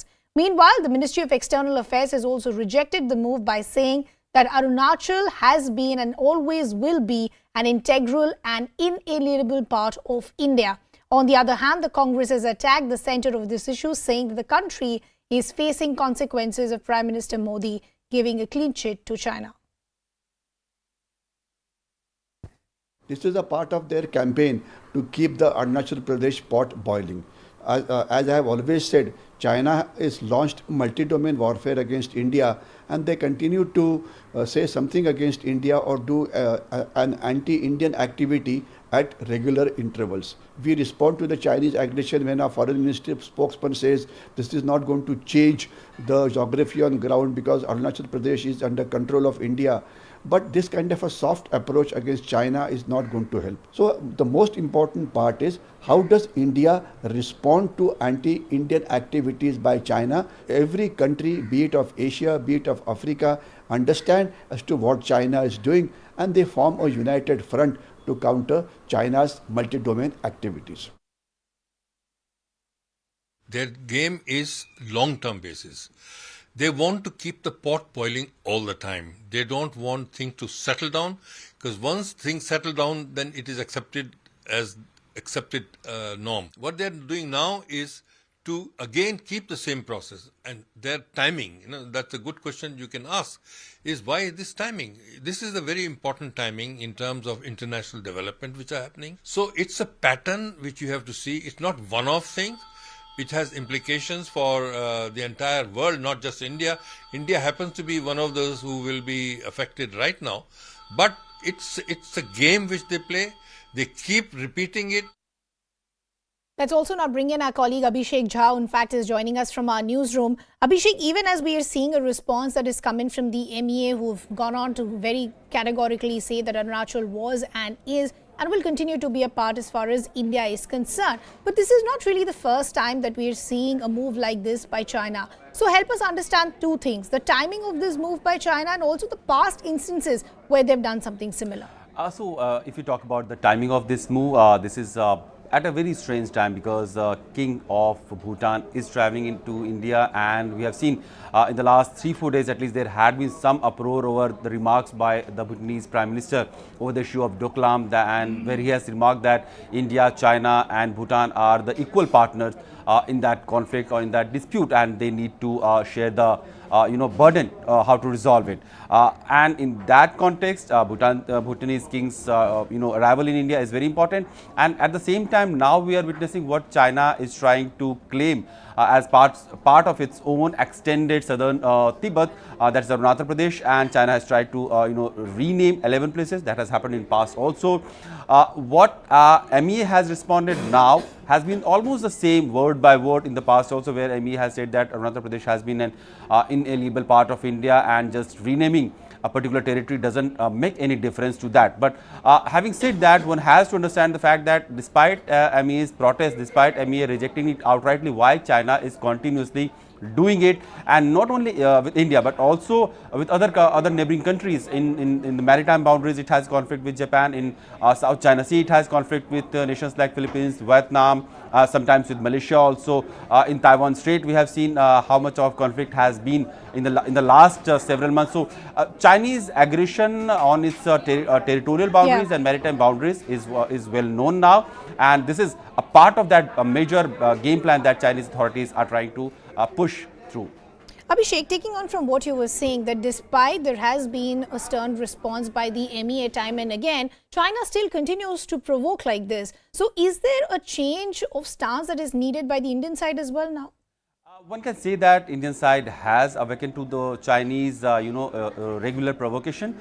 We are seeing counter measure deployed at LOC along the line of actual control, where there has been disputes, and India is trying to negotiate a complete disengagement. Over the last 2 years, that several rounds of commander-level talks and diplomatic talks has happened, and there has been certain friction point that has been disengaged also, but there is partial disengagement that is still to be seen, and India is pushing for that. On the other part, in terms of trade, where India has a lot of dependence on China, India is trying to bring in more indigenous industry so that it is less dependent on Chinese import, especially in electronic and communication equipment. So, but then these are the very slow and gradual process which India will have to work on a few years before it can totally dehyphenate itself from dependence on China. Abhishek, we'll just request you to stay on with us. We're getting some breaking developments also now coming in. And this is a CNN News 18 exclusive, courtesy our investigations editor Manoj Gupta. Some news coming in from Pakistan, where we're understanding the Pakistan Supreme Court has struck down the ECP, or the Election Commission of Pakistan's decision to elections on the 8th of October. They've gone on to say that the ECP's election schedule is restored by the Supreme Court. The Supreme Court of Pakistan has also declared the Election Commission's March 22 decision regarding the Punjab KP elections as null and void. The court, in fact, has also gone on to say that the ECP, or the Election Commission of Pakistan, issued an unconstitutional order, elections in Punjab to be held on the 14th of May. This is the order that has come from the Supreme Court of Pakistan. The ECP has no powers to postpone the election date. This is what the verdict of the Supreme Court of Pakistan has been. Abhishek Jha continues to be with us. Abhishek, help us understand what the Supreme Court has said and what this means for the ECP. Clearly, this is a kind of a positive move for the Imran Khan's party, People's Pakistan Tehreek-e-Insaf, which is leading, and in Punjab and in Khyber Pakhtunkhwa, he holds a very strong political sway. And if elections are held early, which now seems possible because now Supreme Court has also restored the earlier election schedule of Election Commission, it looks like this is going to have some problem for the incumbent Shahbaz Sharif government, which was trying to reclaim the lost state of Punjab, which was very much being governed by the political setup of PTI. So clearly a move that is going to favor Pakistan's opposition party right now. And also we have seen Imran Khan has been upping his ante against incumbent government and political mess and economic mess that has been going on in Pakistan for a very long time now. So it looks like these decisions are going to help him more in his political prospect. Right. Abhishek, taking on from what you were saying and also going back to the last couple of weeks, the turmoil that still continues in Pakistan, many experts were saying that actually the Shahbaz Sharif government would have wanted the turmoil and tangles of the legal troubles for Imran Khan to continue so that he stays out of the political domain. Considering the fact most of his cases actually haven't seen any movement, and with the verdict coming into the Supreme Court, possible to expect Imran Khan to try and milk this opportunity, considering the fact he's already been saying he's the only one that can save Pakistan? In fact, Ridhima, Imran Khan is trying to encash every possible political opportunity, be it in terms of security, deteriorating security situation in Pakistan, or Pakistan's economic mess, higher inflation rate in the month of Ramadan, especially when people are actually getting affected by day-to-day high rise price of essential commodities or kitchen commodities. So Imran Khan is taking every possible opportunity in his own favor, but at the same time, the unpredictability of political landscape in Pakistan tells us that while it is possible that Imran Khan, like Shahbaz Sharif, would like Imran Khan to stay away from the active political space during the election, during the general election that is scheduled to happen somewhere around October, November. Imran Khan is trying every bit to ensure that he stays very much afloat in the mainstream politics, and all the legal hassle that is being used to push him against and push him behind the bars, he gets some sort of immunity or some sort of bail against every possible legal step that the government is taking against him. Abhishek, quickly, I also want to understand, because this is what you said a short while ago as well, that this is going to be advantage camp Imran Khan. If the Shahbaz Sharif government wants to retain their power, considering the fact that economic trouble, the political trouble is only increasing, what is that immediate plan that they need if they need to? Okay, Abhishek, I apologize for interrupting. We'll continue this conversation in just a bit. We have to quickly shift our focus back to Bengal, where we're understanding West Bengal BJP chief, in fact, has been blocked once again in Hooghly. We'll try and understand what really is happening on the ground. Remember, after we saw the violence in Rishra, you had the governor of West Bengal visiting Rishra as well. But now the development coming out of Hooghly, where we're understanding the West Bengal BJP chief, in fact, has been blocked. Remember, West Bengal, over the last 1 week, the situation there has remained tense after the stone pelting and vandalism that we saw on the occasion of Ram Navami, which also, remember, has resulted into a massive political war of words between the BJP and the TMC. The BJP saying, questioning what is happening to the law and order situation as far as Bengal is concerned. The BJP is saying all of this, in fact, was orchestrated by the BJP. So today what has happened is you had the governor cutting short his trip to Darjeeling and visiting Rishra. Now remember, Rishra is one area where Section 144 is in place. There were episodes of fresh violence that were reported even last night. Train services were impacted. Train services were impacted for a good couple of days. আমাদেরকে আটকানোর চেষ্টা করছে, পুলিশের কাছে আইন নেই, পুলিশের সেই ক্ষমতা নেই, তবু আটকানোর চেষ্টা করা হচ্ছে আমাদেরকে। এবং পুলিশ কি লুকোতে চাইছে আমরা বুঝতে পারছি না, কারণ আমরা 144 ধারা ভাঙিনি। মাত্র দুজন জনপ্রতিনিধি, তারা আমরা সেই এলাকায় যেতে চাইছি যেখানে কিছু মানুষ আহত হয়েছে, তাদের পরিবারের সাথে দেখা করতে চাইছি। তাদের পরিবারের সঙ্গে কি দেখা করবেন আপনি? আমাদের ইচ্ছে তাদের পরিবারের সাথে আমরা দেখা করব। আমাদের ওখানে যারা মার খেয়েছেন, আমাদের একটি ছেলে এসএসকেএম এ ভর্তি আছে, তার পরিবারের অবস্থা আশঙ্কাজনক। তার পরিবারের সাথে দেখা করে তাকে সান্ত্বনা দেয়া এবং তার পরিবারের পাশে থাকার বার্তা দেওয়ার জন্য আমরা যেতে চাইছি। রাজ্যপালের সাথে দেখা করবেন? রাজ্যপালের সাথে দেখা করব, হয় আমি যাব, না হয় আমার প্রতিনিধি দল পার্টির তরফ থেকে যাবে এবং ইমিডিয়েট এখানে কেন্দ্রীয় হস্তক্ষেপ হোক, কেন্দ্রীয় বাহিনী নামুক, সেই জন্য আমরা মহামহিম রাজ্যপালের শরণাপন্ন হব। কেন্দ্রীয় বাহিনী চাইছেন আপনি? অবশ্যই কেন্দ্রীয় বাহিনী রিশরাতে ইমিডিয়েটলি ডিপ্লয় করা উচিত, নচেত এই পরিস্থিতি সামলানো এই পশ্চিমবঙ্গ পুলিশের পক্ষে সম্ভব। কোন রকমের 356 চাইছেন? আমরা দেখতে চাই যে আগে শান্তি প্রতিষ্ঠা হোক, না হলে পরে 356 ধারা প্রতিষ্ঠা লাগু করতে হবে। বেশ, কথা বলছিলাম Sukanta Majumdar. So situation still remains tense in West Bengal. The BJP still wants to protest. We are understanding the West Bengal BJP chief, in fact, has been blocked. We'll try and understand where all this has happened. We'll try and establish a connection with our colleague as well. But the ramifications of what really took place on the occasion of Ram Navami still continues to be felt in different areas of West Bengal. An area like Rishra still has Section 144 that is imposed. Remember, the governor, C.V. Ananda Bose, also visited Rishra today and has assured people that peace will prevail. Let's bring in our colleague Kamalika Sengupta, who in fact has been tracking these developments.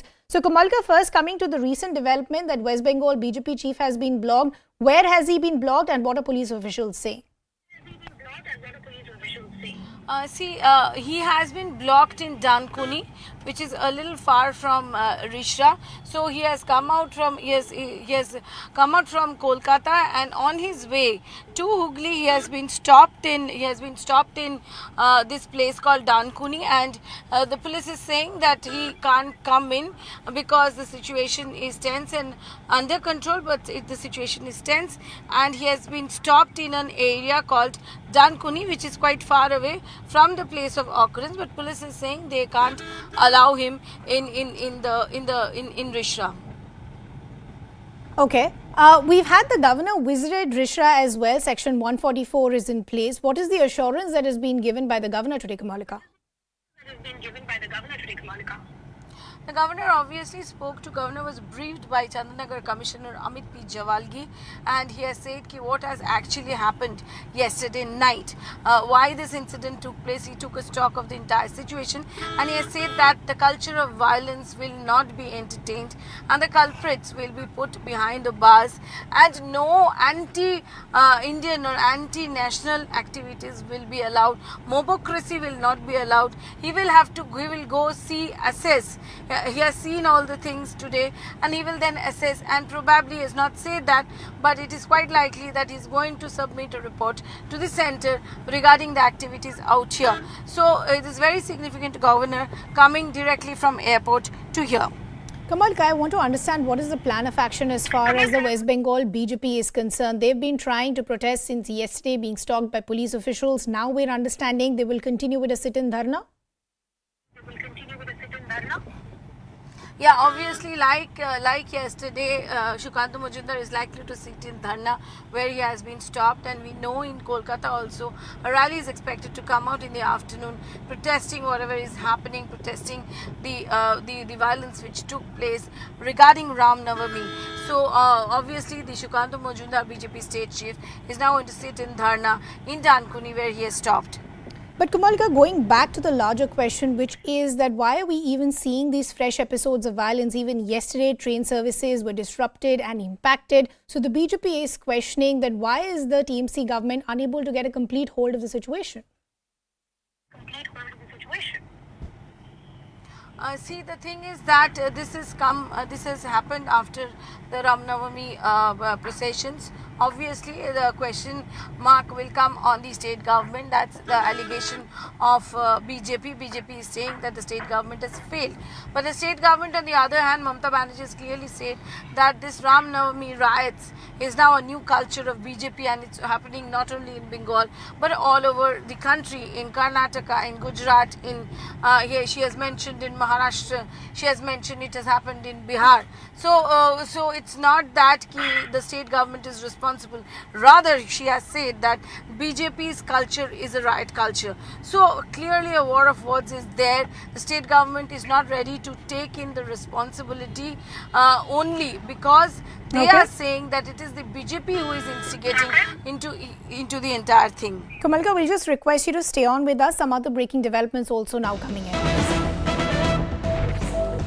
A word now coming in from the Chandanagar Commissioner to CNN News 18 as far as violence in Bengal is concerned, where the Commissioner is saying nearly 50 people have been arrested so far, also assuring the situation is now under control, normalcy is returning, also saying we're taking strict action against these miscreants. Kamalika continues to be with us. So Kamalika, word of reassurance that's coming in from the Chandanagar Commissioner, also detailing the action that has already been taken. Yeah, obviously the number of arrests is now 15, which was in the morning 36, which was late night also it was 36. So obviously the commissioner, we spoke to Chandanagar Commissioner Amit P. Javalgi, he said that nobody will be spared and miscreants will be given. Strict actions are being taken, strict actions will be taken against the people who are trying to create violence, and he has said that the people are absolutely safe and they are safe, and they are going to do, police is going to do everything to protect the people. Normalcy has returned and normalcy is there right now. The situation is absolutely under control. Everywhere everywhere they are marching, everywhere the police force is marching. So again a word of assurance from the commissioner of this area, who himself was in this area for the last 48 hours, and he has told CNN News 18 that over 50 people have been arrested, near about 50 people have been arrested. So situation is absolutely under control, and he will and this force will see everything to put things in proper place, and right now the situation is absolutely normal. That's what the commissioner told us. But Kamalka, just going back to the word of reassurance, this word of reassurance in fact has been coming in from authorities over the last couple of days as well. But despite that, we're still seeing these pockets of episodes of violence that continue. For example, what happened last night, that episode where train services were disrupted. So what is the plan of action as far as police authorities are concerned? Are they planning to beef up the personnel even more now? Obviously, those plans are there more, in this area right now. Two SPs are there, one DIG is there, DIG Bardhaman is there, all the senior officers are there. But this type of violence erupts out of rumors, and what we are getting it from the sources that yesterday night it came out of some rumors which led to this type of violence. And since this is a very vulnerable area and where mixed people stay here, it spreads like fire. So that is one thing which is definitely a matter of concern, and that's why a lot of heavy deployment of security has been made. On the other hand, what we are getting it from the administrative sources clearly, that there's some plan behind it, some plan behind all this type of activities. Now, what that plan is, whose plan is still not clear. If we take this, whatever we are getting it from the sources with what Mamata Banerjee is saying, then it collides that probably the Mamata Banerjee's claim of somebody, some plan is behind that. That theory is coming up from the administration too. So Mamata Banerjee is clearly saying that BJP is behind that. On the other hand, BJP is clearly saying that this is the appeasement theory of Mamata Banerjee. This is a theory of only siding with one community. This is a theory of after losing Shagodihi, new steps, new type of. She's openly coming out in favor of one community. So these are certain things which BJP is really raising. On the other hand, the Mamata Banerjee clearly said that it is the it is the conspiracy of BJP, a well-planned conspiracy. Right. Kamalka, just going back to the allegations and counter-allegations that still continue between the BJP and the TMC, the BJP is saying because the law and order situation is not in place and there's a larger pattern at play, a central intervention is needed. How is the state government reacting to criticism like that? No, obviously the state government is never interested to have a central intervention in the entire thing, because state government always feels that it's a law and order is a state subject, and this is in not that magnitude as central intervention is required. That's what we are getting it from the sources in the administration. On the other hand, the BJP is clearly saying that such a situation is uncalled for, and obviously there is a requirement of that the central forces should be allowed here so that they can take care of the entire situation. Now, what actually happens is war of words is on, the forces fight is on, but right now one positive thing, we have been covering for the last probably 3 to 4 days this type of situation is that from morning no new incident happened. Okay. So let's hope that things fall in place. That should be our motto. Let's hope that the situation remains peaceful, as Kamalika is pointing out. That is a story that we'll continue to track very, very closely. Kamalika will request you to stay on with us. This is a story that we continue to track closely here on CNN News 18. It's a wrap from my side, but news continues with my colleague Anusha. Thank you so much for that, Ridhima. Good afternoon and a very warm welcome here on CNN News 18. Hello, I'm Anusha Soni. Political and communal violence in the state of West Bengal during election season is not new. And that unfortunate episode or multiple episodes continue to be repeated in the state. The state government says that they are making all the efforts. The opposition says it is the result of the politics of appeasement. The situation in West Bengal's Rishra that continues to remain tense with prohibitory orders. Governor C.V. Anand Bose visited the area today and is taking stock of the situation. BJP continues to mount pressure on the Mamata Banerjee-led state government over the violence that panned out in Hooghly on the occasion of Ram Navami. BJP State President Sukanta Majumdar sat on a dharna where he was stopped by the police from entering the area, citing the imposition of Section 144. The dharna stage was dismantled by the police. On the other hand, Chief Minister Mamata Banerjee slammed the BJP, alleging that they deliberately carried out processions in the minority areas without proper permission. The Chief Minister termed the violence as some kind of a conspiracy and asked Hindus to take care of the minorities. The guy who was seen with a pistol in Havra has been arrested from the Munger district in Bihar. Some ground reports. We are standing in Batstala where Sukanta Majumdar BJP state president is supposed to come here and sit for the dharna. Because the situation in Rishra is tensed and 144 is there, so they'll not allow any dharna anywhere. That's what we are getting from sources. You can see that police is opening the stage here that was made. On the other hand, the police is saying that they will not allow this stage. So this is right now the situation.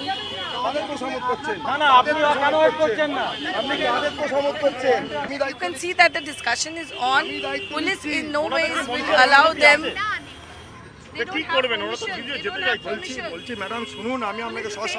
have a permission to have dharna out here.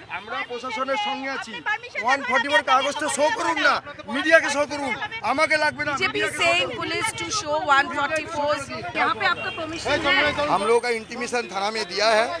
थाना permission waste Bengal में विरोधी दल का देता नहीं है. ये सबको मालूम है. थाना में कोर्ट में जाना पड़ता है. तो हम लोग ये सब जनसाधारण के लिए हम लोग हैं. हम लोग रास्ता नहीं रुकेंगे. हम लोग शांति से सहाबस्तान करेंगे. ये विरोधी दल का काम है.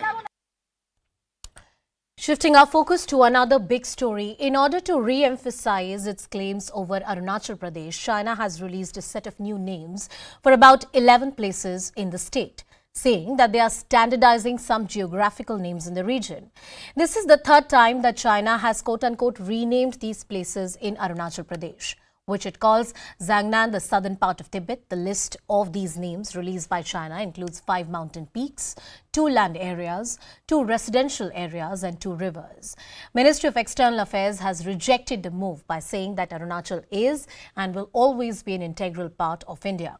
On the other hand, the Congress party has attacked the union government or the centre, saying that the country is facing consequences of Prime Minister Modi giving a clean chit to China. Some reactions on the story.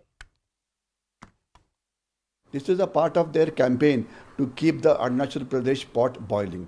As I have always said, China has launched multi-domain warfare against India, and they continue to say something against India or do an anti-Indian activity at regular intervals. We respond to the Chinese aggression when our foreign ministry spokesman says this is not going to change the geography on ground because Arunachal Pradesh is under control of India. But this kind of a soft approach against China is not going to help. So the most important part is how does India respond to anti-Indian activities by China? Every country, be it of Asia, be it of Africa, understand as to what China is doing, and they form a united front to counter China's multi-domain activities. Their game is long-term basis. They want to keep the pot boiling all the time. They don't want things to settle down, because once things settle down, then it is accepted as accepted norm. What they're doing now is to again keep the same process, and their timing, that's a good question you can ask, is why this timing? This is a very important timing in terms of international development which are happening. So it's a pattern which you have to see. It's not one-off things. It has implications for the entire world, not just India. India happens to be one of those who will be affected right now. But it's a game which they play. They keep repeating it. यहाँ पर मोदी सरकार NCERT से मुगलों की तारीख को मिटा रही है, पास को, और चाइना जो है जिसका मोदी जी G20 इंडोनेशिया में चेयर से कुर्सी से उठकर पलटकर जाकर हाथ मिलाए थे, एनसीईआरटी में मुगलों की तारीख को मिटाया जा रहा है और चीन हमारी प्रेजेंट को मिटा रहा है, प्रेजेंट को मिटा रहा है हमारे नामों को। ये इसमें खुश है और चीन प्रेजेंट नामों को मिटा रहा है। तीसरी मर्तबा हो चुका है। क्यों हो रहा है? क्योंकि चीन जानता है कि देश के प्रधानमंत्री मोदी जी चीन का नाम नहीं लेंगे। दूसरा, ये सरकार फैक्ट्स नहीं बोलती। तीसरा, इनका रिस्पांस वीक है। Cutting across to my colleague Abhishek Jha, who's tracking the Ministry of External Affairs and will tell us what the thinking within the Indian administration is. Abhishek, not the first time that this kind of steps have been taken by the Chinese. They are known to provoke India in this manner. How is India going to take up the matter? Because this indeed is a serious concern. So to some extent, there will be some clarity because today afternoon we are going to have a briefing from the Foreign Secretary. The briefing will be broadly on the issue of Bhutanese King's visit to India, but I mean, this question is bound to be asked as to how India is going to react.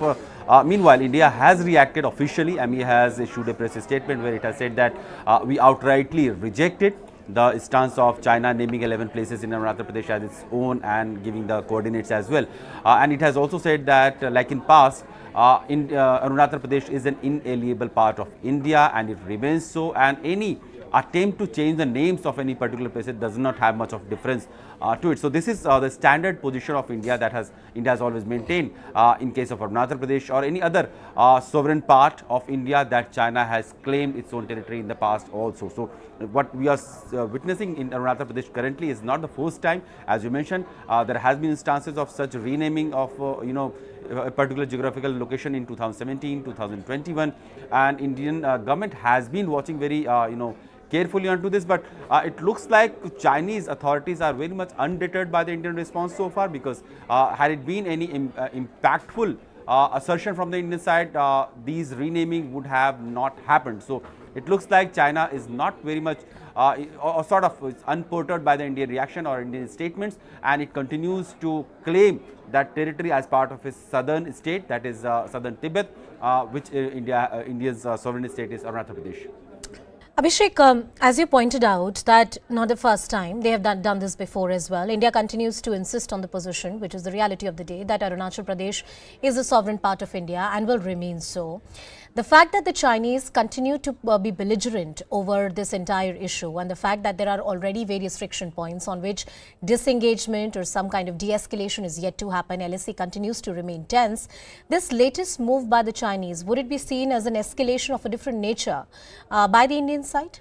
So, Griya, you mentioned about this belligerence. So, this belligerence of China is being witnessed all across, not only with India, where we share territorial boundaries with China, but also in South China Sea, where there are maritime boundary issues with other countries like Philippines, Malaysia, Vietnam. Then Foreign Minister of Japan was in Beijing a day ago, where he was trying to discuss the maritime issue in east of Japan Sea. So there has been Chinese aggression, and all around the neighboring countries of China are victim of Chinese over aggressive territorial claims into their own land. And India, what we have seen in the Ladakh in the last 2 years, there has been this heavy military standoff, and India has also taken countermeasures. So China has become sort of belligerent in the last few years because of the military might or the economic heft it has generated over the last 2 decades, and that is something that is being reflected in most of the geopolitical scenario where China has its interest. Abhishek Jha getting us all the details, and let's see if today at the briefing, which is not on this issue, but if there's some kind of response. Thank you, Abhishek, for getting us all those details. Moving on, and this is yet another incident, the hunt for the accused in the Kozhikode train attack that continues. The police have released a sketch of the suspect who set the co-passengers on fire inside a moving train near Elator in Kozhikode. 2 police officials of Railway Police have reached Noida. According to police sources, the suspect they had identified had previous addresses in Noida and Haryana. The police has not ruled out a terror angle, as well as they have recovered a bag from the tracks that had another bottle of petrol.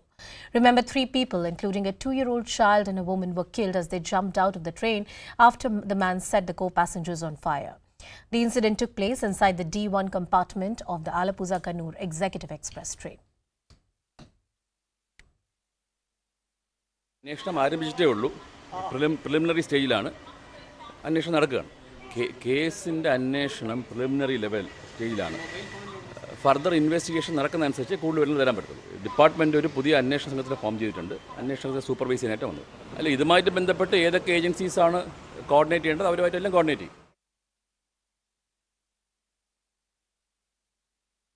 Very unfortunate incident, and we never come across such incident in our region, at least in our region. So that's why we are reviewing where the security gaps are there, so that we can installation of CCTVs even at the stations, some more stations. Already we have installed at 12. Second is even in the coaches also installation of CCTVs, that also is in the pipeline. So now we will expedite that also quickly to do it because of this incident. So apart from that, as you know, because every train escorting me is not possible with limited strength. So we will be more emphasized on the technology solutions, especially like CCTVs. ഈ ഇൻസിഡൻറ്റാണ് ഇപ്പോൾ I G north സോണിൻ്റെ direct supervision കണ്ടുകൊണ്ടിരിക്കുകയാണ്. അപ്പോൾ Kozhikode I G സ്ഥലത്ത് പോയിരുന്നു. അപ്പോൾ നമ്മുടെ കുറച്ച് ക്ലൂസ് നമുക്ക് കിട്ടിയിട്ടുണ്ട്. അപ്പോൾ സയൻറ്റിഫിക് അന്വേഷണം നടക്കുന്നുണ്ട്. അപ്പോൾ പിന്നെ ഒരു SIT ഉണ്ടാക്കാൻ പോകുന്നു.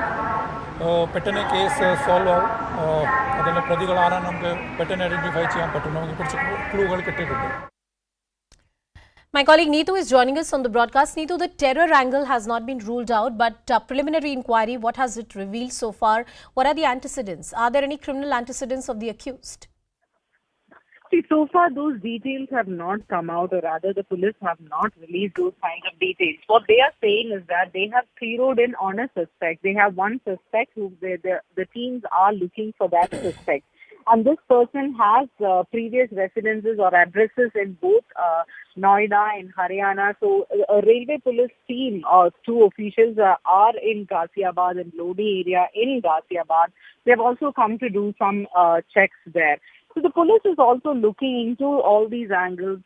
They have not ruled out any angle for that matter. What they are saying is their investigation is still in preliminary stage. They are looking into all angles, including the terror angle. Also, what they see is that the targets were picked quite randomly because the person just walks into this train and he just randomly throws petrol at people sitting there and he does not even talk to any one of them there and he just walks out of that. So the way the targets were selected, it was quite random. So police say that they cannot rule out any angle at this point. And also, the railway police is in Ghaziabad. The special investigation team has taken over the investigation of this, and that is being directly looked into by the ADGP Law and Order, Ajit Kumar. There is an 18-member team which will be investigating into this case. But so far, what the police is saying is that they have identified the suspect, they have a suspect, and they are in the lookout for this person. They are sure that the person has left this state, the state of Kerala. So there will be more teams looking for him in other parts of the state. Country is what we are understanding. All right, so the preliminary details are not yet clear, and the police is saying we can't rule out anything because this person just walked into a coach, threw petrol and set the people who were sitting there on fire. Neetu, in the past in the state, are there any such instances that were witnessed? I'm trying to understand that is there a correlation from the earlier crimes that had happened in the state to what has happened right now? Any indication on that front the police has given you? No, so far there has not been any kind of case similar to this that has been reported in the state of Kerala. So the police is also looking into past, but there has been no such instance where somebody has walked into a train compartment and poured petrol and set co-passengers on fire. So there was no such incident that has happened in Kerala, and that is why the police are saying that they cannot rule out anything at the moment. First, now their focus is on catching this person, this suspect, identifying him. Only after questioning, after interrogating him, they will have more details on his motive, is what the police sources are telling us. All right, Neetu, thank you so much for getting us all the details on that very important story. As expected, a lot of reactions have been coming in. You have Mr. Arif Mohammed Khan, Ashwini Vaishnav and top leaders speaking on this dastardly crime that happened. Listen in. चूँकि पूरे विस्तार से नहीं आया है, हमें पूरा नहीं मालूम है, लेकिन फिर भी तीन व्यक्तियों की जान गई है, तो बहुत ही दुखद है, बहुत अफसोस है। और मैं अपनी संवेदनाएं, अपनी पूरी हमदर्दी उन परिवारों के प्रति व्यक्त करना चाहूँगा जिनके सदस्य की जान गई। सिक्योरिटी को बहुत ज़्यादा इस पर ध्यान देना ही होगा। I've already spoken with the Honorable Chief Minister of Kerala. He's constituting a special investigating team. The RPF and the GRP, and the state police, they are all collaborating to catch the culprits. We will definitely catch the culprits. We will leave no stone unturned to catch the culprits. Definitely this is an incident which is very unprecedented. This kind of thing can never be imagined, and I've requested Honorable Chief Minister that whatever efforts are needed to catch the culprits, definitely we should make those efforts. A very tragic incident, a shocking incident which happened inside a train last night. What are the initial information that you have? Actually, I contacted the police commission and SP also. They are searching for they haven't got more ideas now. They are depending the CCTV. तो मालूम है ये 25 साल उम्र की एक आदमी ने किया करके पुलिस का ऐसा अभी लग रहा है। अभी कौन है क्या है करके बराबर आइडिया अभी तक हुआ नहीं है, मगर उसमें तो अभी 3 आदमी का इंतकाल हो गया है और 7 आदमी अस्पताल में है। वो इंक्वायरी चल रहा है। अभी इंक्वायरी होने के बाद ही डिटेल बता सकता है। सर, इसमें कुछ टेररिस्ट एंगल या माओइस्ट एंगल ऐसा कुछ दिख रहा है अभी? ये सब अभी इंक्वायरी के बाद ही बता सकता है। ज़्यादा कुछ आइडिया मिलने से पहले अपन ऐसा ओपनली कुछ बोलना अच्छा नहीं है। Well, shifting our focus to the poll-bound state of Karnataka. Political fireworks there as anticipated. The Karnataka BJP is struggling with infighting in B.S. Yediyurappa's home district of Shivamoga. BJP MLAs Ayanur Manjunath has threatened the party to fight as a rebel candidate if the BJP feels former minister K.S. Ishwarappa or his son from the Shivamoga constituency. The leader plans to resign as an MLC and contest against K.S. Ishwarappa from the seat. Sources have also told us that the party is struggling to manage both leaders. BJP National President Mr. J.P. Nadda will meet the BJP General Secretaries at 6 p.m. today to review the poll preparations in Karnataka. The word coming in. Listen in. Ticket ಸಿಗಬಹುದು ಬಿಜೆಪಿಗೆ ಅಂತಕ್ಕಂಥ ಯಾವುದೇ ಲಕ್ಷಣಗಳು ನನಗೆ ಕಂಡು ಬಂದಿದೆ. ಕೆಲವರು ಅವರವರ ಮಕ್ಕಳುಗಳ ಹೊಸ ಪಟ್ಟಿಯ ಮಕ್ಕಳುಗಳ ಹೆಸರು ಓಡಾಡ್ತಾರೆ. ಈ ಹಿನ್ನೆಲೆಯಲ್ಲಿ ಮನೀಶ್ ಈಶ್ವರಪ್ಪನವರು ಪತ್ರಿಕಾಗೋಷ್ಠಿ ಹೇಳಿದಂತ ಮಾತನ್ನು ಬಹಳ ಗಂಭೀರವಾಗಿ ಯೋಚಿಸಿ ನಮ್ಮ ಸ್ನೇಹಿತರು ವಿಶ್ವಾಸಿಗಳೊಟ್ಟಿಗೆ ಸಮಾಲೋಚನೆಯನ್ನು ಮಾಡಿ ಒಂದು ನಿರ್ಧಾರಕ್ಕೆ ಬಂದಿದ್ದೆ, ಸ್ಪರ್ಧೆಯನ್ನು ಮಾಡಲೇಬೇಕು. Cutting across to my colleague Ritu, who's tracking all the developments from the poll-bound state of Karnataka. Ritu, infighting within political parties in the ticket distribution season is not unprecedented. It happens each time. But would the BJP be able to contain this rebellion of sorts? Because these are tall leaders. Very true. You see, this is the big fight that we are, which in fact the poll-bound Karnataka is witnessing, especially the BJP right now.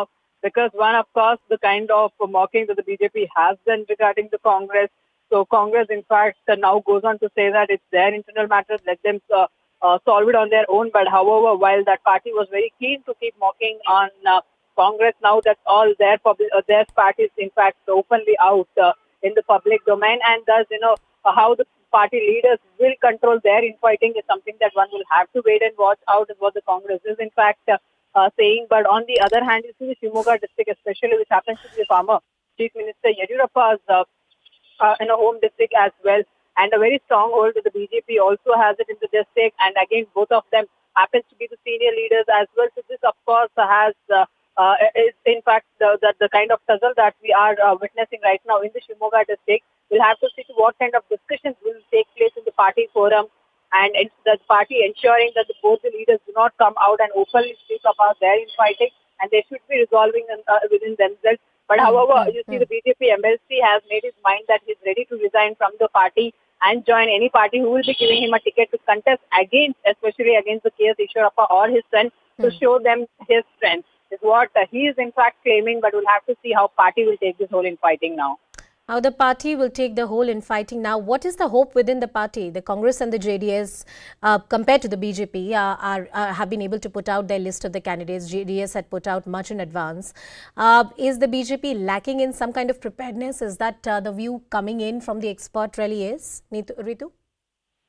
Well, you see, when we talk about the BJP, in fact, they have gone a step further to adapt a technical process when it comes to selection of the candidates, because one, of course, they ensure that all the inputs from the district levels will be considered for that matter, because one, of course, we saw how just a couple of days back is that the poll opinion meeting was underway in all 224 assembly constituencies of the state, where all the district level leaders got an opportunity to, in fact, cast their votes And among all that, in each constituency, the 3 best candidates were been selected, and now that whole list is also in front of the senior leaders. The core committee meeting is also underway, where all senior leaders are going through all those district reports and filing a final report that will be sent to the higher command in the Delhi. That is on April 8th is when the senior leaders, the high command, in fact, will be seeing this whole list, and the final list will be out by April 10th is what we are expecting, and what we are also learning from our sources as well within the BJP. But we'll have to see, because one, the BJP has made its mind that the list that they will be coming out with will be at far more that at best that they want to keep that as in the final list as well, and avoid the kind of infighting that is also taking place. So we'll have to see now whether or not how it will go down with the aspirants as well. One, we also saw a couple of weeks back that how former Chief Minister Yediyurappa's vehicle was also get out because a few candidate supporters were not very much fine with the kind of candidature that the party is going to select as well. So now how is that the party will be avoiding all this is that one will have to wait and watch. If one talks about B.S. Yediyurappa's home district of Shivamogga, what makes the contest so special and heated there, Ritu? Well, you see, one, of course, as we talk about, Shivamogga happens to be his home district as well. In fact, Yediyurappa, K.S. Ishwarappa as well, and many BJP leaders very senior BJP leaders, in fact, come out of that Shivamogga district as well. And we have seen them how they have played a key role as well in the party and also during the elections as well. When we're talking about this particular incident as well, K.S. Ishwarappa happens to be the Kuruba leader there. Again, a big face as well, former minister, in fact, and also Manjunath as well. He just not BJP MLC, but also a senior leader and very close aide of Yediyurappa as well. So that's all that why Yediyurappa is very silent about this whole incident. Is that what his in fact the party colleagues are asking this one as well, and how that whole this incident will be discussed and what kind of action will be taken against both the senior leaders also that one is waiting for. All right, Ritu, thank you so much for getting us all the details. Expect more political fireworks and fighting in the days to come. This is the election season in the state of Karnataka. We'll continue tracking all the details and much more. For now, very short.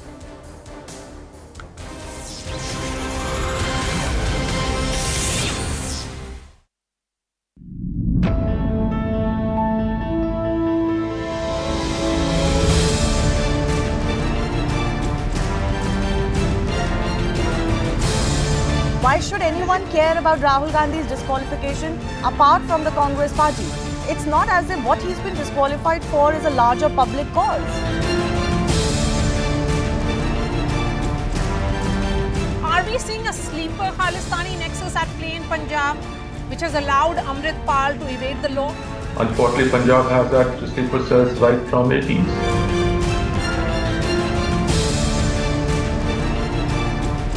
मुझे बहुत खुशी हो रही है that we are in conversation with 4 medalists at the World Boxing Championship, the Women's World Boxing Championship, and all of them have won gold. Target अगर बड़ा होता है तो difficulties भी बड़े ही आते हैं.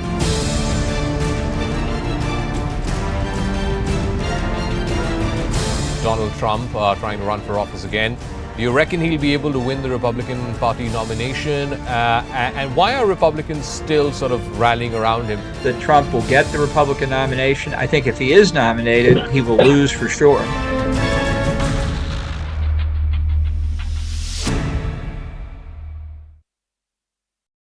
Across the Karnataka and in all the constituencies where the district level officers were given a preference, where all their opinions were being considered, where there were senior leaders who were also being deployed in all the constituencies during this poll meeting. And right after that poll opinion meeting, all that data was in fact been forwarded for the core committee meeting, which in fact took place just last Saturday and Sunday. And now that the other meetings are also ongoing, in that meeting you see all the senior leaders in the Bengaluru constantly are working on that whole list to see to it that what kind of stiff competition that they can give to the opposition in all the constituencies, because moreover the BJP has the plan to release in one set that all the candidates' names. So that's the plan that they are having, and because of the technical process that they are undergoing, so that's the reason there is a bit delay in their list to come out. But yes, very soon, that on 8th of April is that the whole the information that whatever they have assimilated in during these meetings will actually be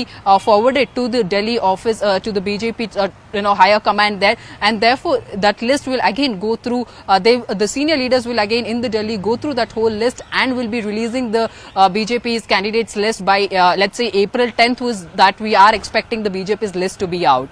Karnataka BJP is struggling with infighting in B.S. Yedurappa's home district of Shivamoga.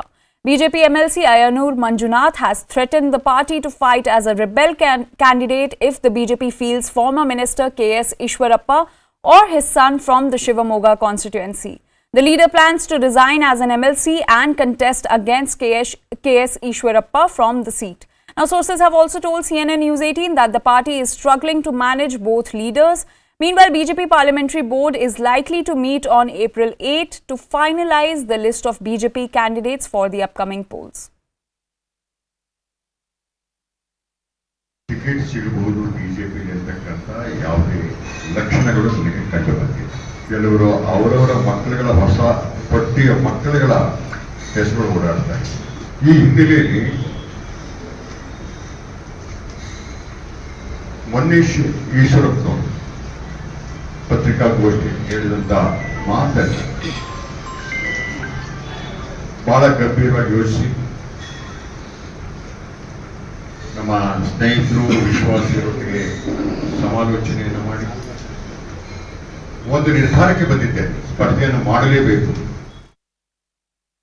CNN News 18's Ritu is joining us on this story. Ritu, can you tell us more about this infighting that has erupted in the BJP for the Shivamoga constituency? Well, exactly. You see, ahead of the polls, there's a double trouble for the BJP in the state that we can see, because Shivamoga happens to be a very important constituency for the BJP. In fact, it has a very good, strong hold in that particular district. And you see, the present MLA from that particular constituency is K.S. Nando Misro, Dipendra Narayan Roy, Chairman Tomluk Municipality, Shubol Kumar Manna, Chairman Kontai Municipality, Shapon Kumar Naik, Chairman Egra Municipality, Tushar Mondol, Songram Doloi, Oshit Banerjee Soho, Nando Soho অনেকেই এখানে আছেন। আমি যাদের নাম বললাম অবশ্যই তারা প্রথম দিন থেকে আমার সাথে আছে 99%। আর যারা নিচে বসে আছেন মনে রাখবেন যে দীঘাকে আজকে আপনারা দেখছেন, রামনগরের বুকে যে মিটিং হচ্ছে, এই দীঘার আগে কি চেহারা ছিল আর আজকে কি হয়েছে, সারা পৃথিবীর মানুষ আজ দীঘায় ঘুরতে আসছে। কেন ঘুরতে আসছে? দীঘাকে আমরা সেইভাবে সাজিয়েছি। এমন আপনারা দেখেছেন যখন ব্রিজগুলো ভেঙে গেল আবার নতুন করে করা হয়েছে। এবং আমি এখানকার মিটিং করার পরেই আমরা একটা পুরীতে সমুদ্র আছে, পুরীতে তাই জগন্নাথ দেব থাকেন, জগন্নাথ দেবের মন্দির আছে, আমরা তার একটা অনুকরণ করে একটা মন্দির দীঘাতে আমরা বানাচ্ছি, জগন্নাথ টেম্পল। আমি সেটার কাজ দেখতে যাব। আর আগামীকাল আমি প্রেসের যে ঘর উদ্বোধন বা অপুদের যে দেশের ঘর উদ্বোধন, ওটা আমি আগামীকাল করে দেব। আমি আপনাদের এখানে মিটিংয়ে এসেছি, আসবার জো নেই, সারাক্ষণ আমাকে পড়ে থাকতে হয়। I have to stay every time at গিয়ে কোথায় দাঙ্গা করবে। When BJP goes where to create danga, they don't understand. দাঙ্গা ভালোবাসে না। They don't understand. Bengal people don't like danga. Danga is not Bengal culture. মানুষ কখনো দাঙ্গা করে না। People don't do danga. পারে না, তাই দাঙ্গা করবার জন্য বাইরের গুন্ডাদের ভাড়া করে নিয়ে আসে। এবং এটাকে আমি বলতে চাই দাঙ্গা নয়, ইটস এ ক্রিমিনাল ভায়োলেন্স। এটা হচ্ছে ক্রিমিনালদের নিয়ে ভায়োলেন্স করা। যে ছেলেটার ছবি আপনারা টিভিতে দেখেছেন, You have seen one বন্দুক নিয়ে নৃত্য করছে photo in রামনবমীর মিছিলে। stall in রামচন্দ্র কি তাকে কানে কানে বলেছিল যে আমার কথা তোমরা বন্দুক নিয়ে মিছিল করো আর বন্দুক নিয়ে তাড়া করো? সিপিএম করতো। CPM used to do all this. 34 বছরের অত্যাচার আপনারা দেখেছেন তো? ভুলে CPM যাননি তো? Nandigram ভুলেছেন? They have done Nandigram. Khejuri ভুলেছেন? Tamluk ভুলেছেন? Mahishadal ভুলেছেন? Kolaghat ভুলেছেন? Chandipur ভুলেছেন? হলদিয়া ভুলেছেন? আমার মনে আছে আমি হলদিয়াতে একটা মিটিং করতে গেছিলাম, আমাকে মাইক্রোফোন পর্যন্ত লোকাল নিতে দেয়নি, আমি কলকাতা থেকে মাইক্রোফোন নিয়ে এসেছিলাম। আমার মনে আছে এই যে চিত্ত মাইতি আজকে সিনিয়র লোকটা বসে আছে স্টেজে, যখন আমি নন্দীগ্রামে আসি সূর্যোদয়ের পর, I still remember when I came after and I was stopped. আমি আনিশির বলে একটি ছেলে ছিল, সে এখন জেলে আছে, আমি তাকে বললাম তোর বাইক আছে? বলল হ্যাঁ, বাদ বাকিটা ওকে আর বলিনি। I always have to remain in এবার আমাকে তমলুকে আসতেই হবে। হাসপাতালে অনেকে ভর্তি ছিল এবং আমাকে নন্দীগ্রামে যেতে হবে। তার আগের দিন রাতে সুফিয়ান আমাকে ফোন করে বলে, দিদি এই দেখুন বন্দুকের শব্দ শুনুন। কালী পুজোর আগের দিন আমার মনে আছে আমি তৃণমূল ভবনে বসেছিলাম। সুফিয়ানদের বাদ দিয়ে নন্দীগ্রাম হয় না, এটা জেনে রাখুন। পীযূষ ভুইয়াদের বাদ দিয়েও নন্দীগ্রাম হয় না, সবাইকে নিয়েই চলতে হবে। আমি একা করব আর কেউ করবে না তা হয় না, তা আমার ইতিহাসে নেই। সবাইকে নিয়ে চলতে হবে। আমি একটা মোটর বাইক করে আনিসুর চালাচ্ছিল, আমি পেছনে বসেছিলাম। এক একটা গ্রামে যাচ্ছি সিপিএম এসে বসে পড়ছে, এক একটা গ্রামে যাচ্ছি সিপিএম এসে বসে পড়ছে। আর তো গালাগালি সে 1 অক্ষর থেকে 12 অক্ষর পর্যন্ত চলছেই। তার আগের দিন রাতে কোলাঘাটে পেট্রোল বোম রেখে দিয়েছিল আমাকে মারবার জন্য। অনেক কাণ্ড গেছে।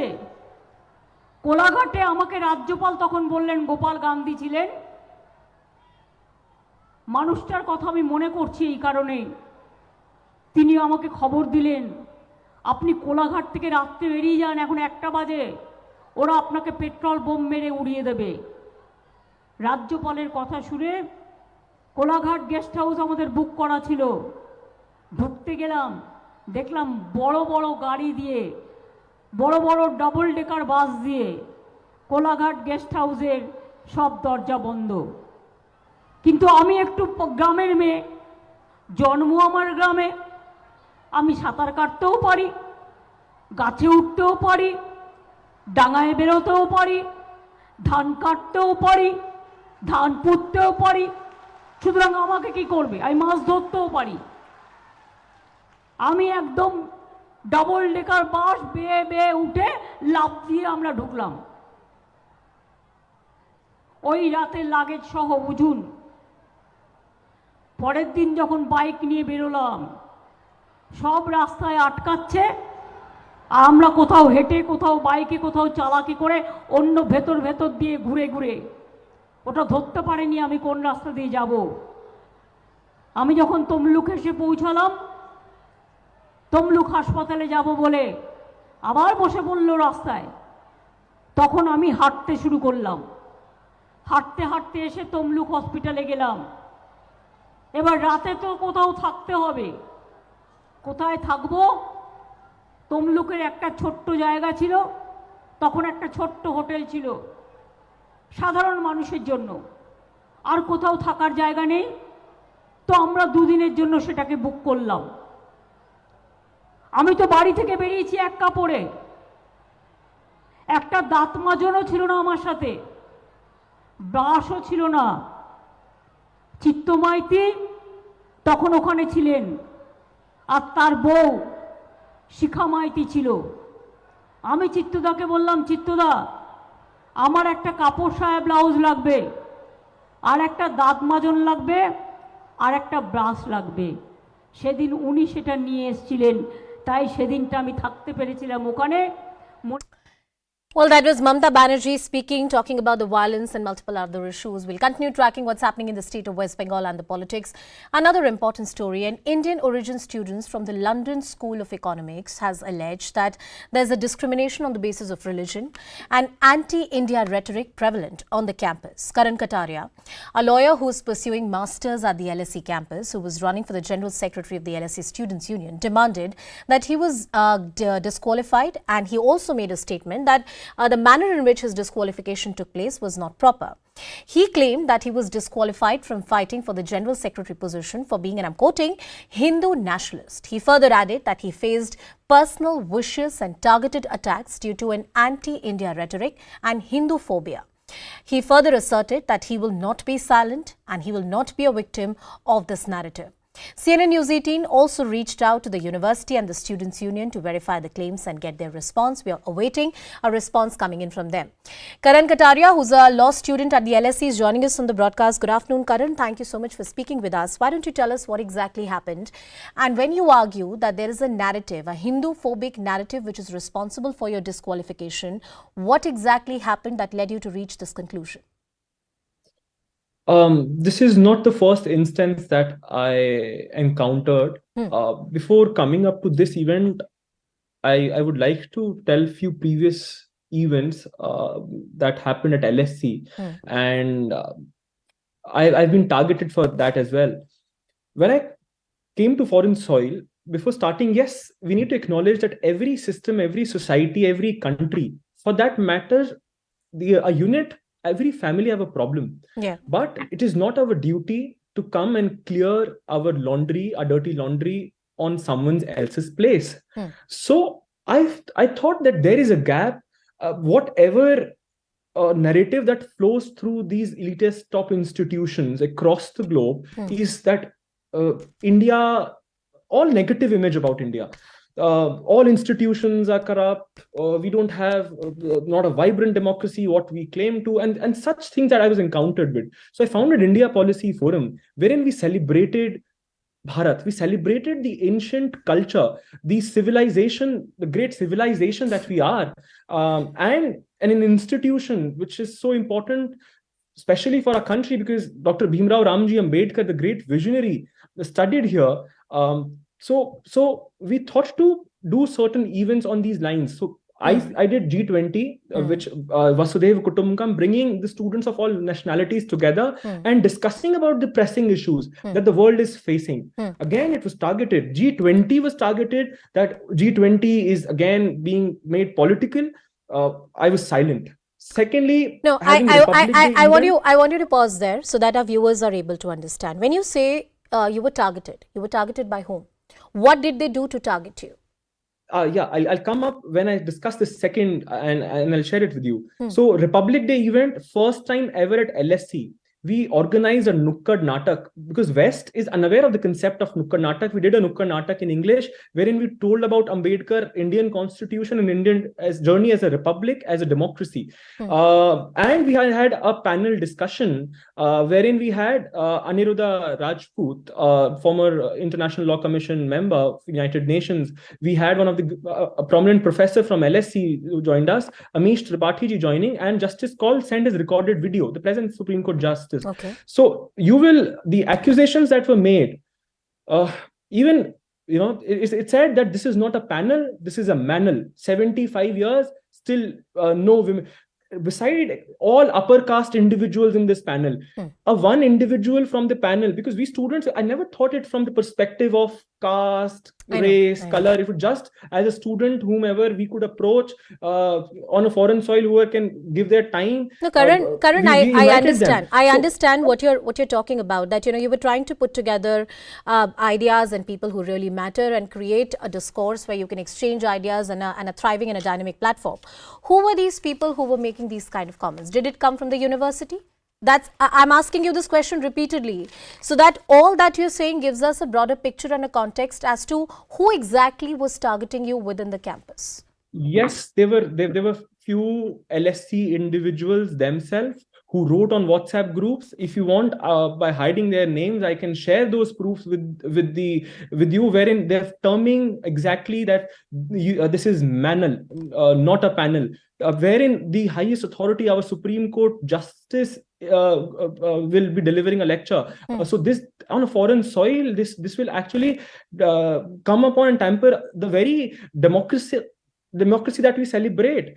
So Karan, these were fellow students or these were professors? I can't comment upon that, because again,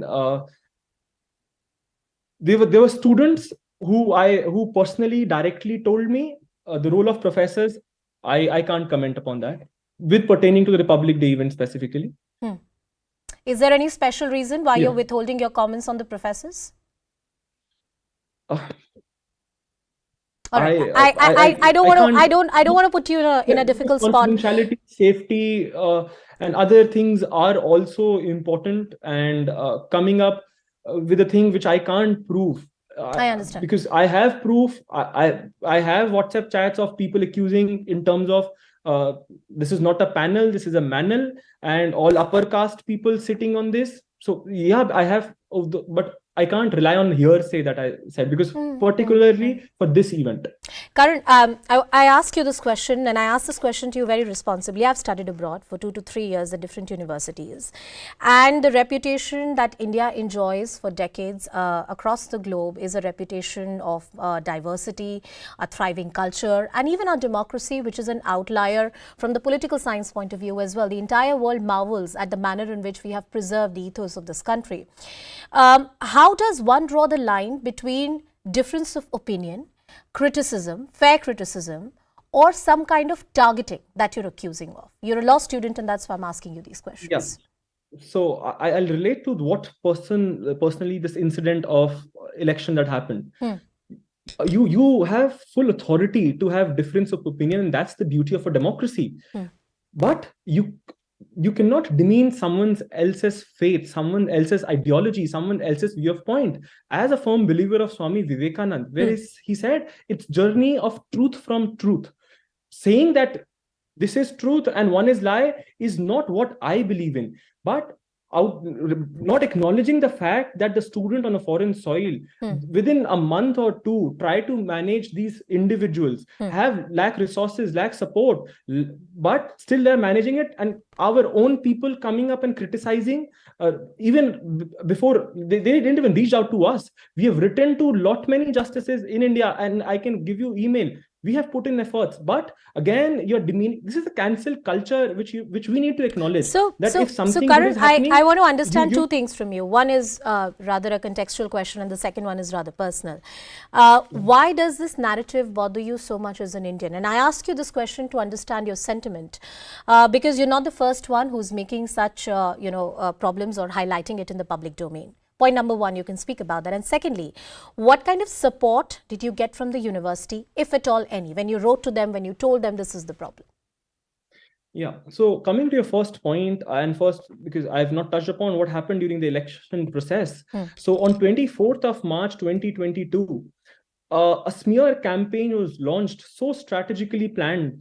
A plethora of messages were forwarded in all WhatsApp groups, many WhatsApp groups of societies, departments, terming me as Hindu nationalist, Islamophobic, racist, Curophobic, which all terms suited their particular agenda. They did this. Is this freedom of speech and expression? That you are character assassinating a student, you are commenting upon his personal faith, his personal beliefs, and what did the university do? Then I complained to the student union. That's what my question is. They agree that yes, you were bullied, you were harassed. The student union says that we are sorry for that, but they are not ready to fix up the accountability. They are not ready to fix up and punish the wrongdoers. And it didn't even stop on Karan Kataria, me being a victim. The students who went on to vote for me in front of the polling booth station near the library, few other Indians were targeted. excuse my language, I can't even speak this on the public platform, where they were shown gestures, they were called scumbags, Hindu fascist, the exact terminology. Tejaswini yesterday spoke about what happened to her just because she was voting and supporting me. There are other individuals too. But again, the question of their safety comes up. If they come up, what will happen to them?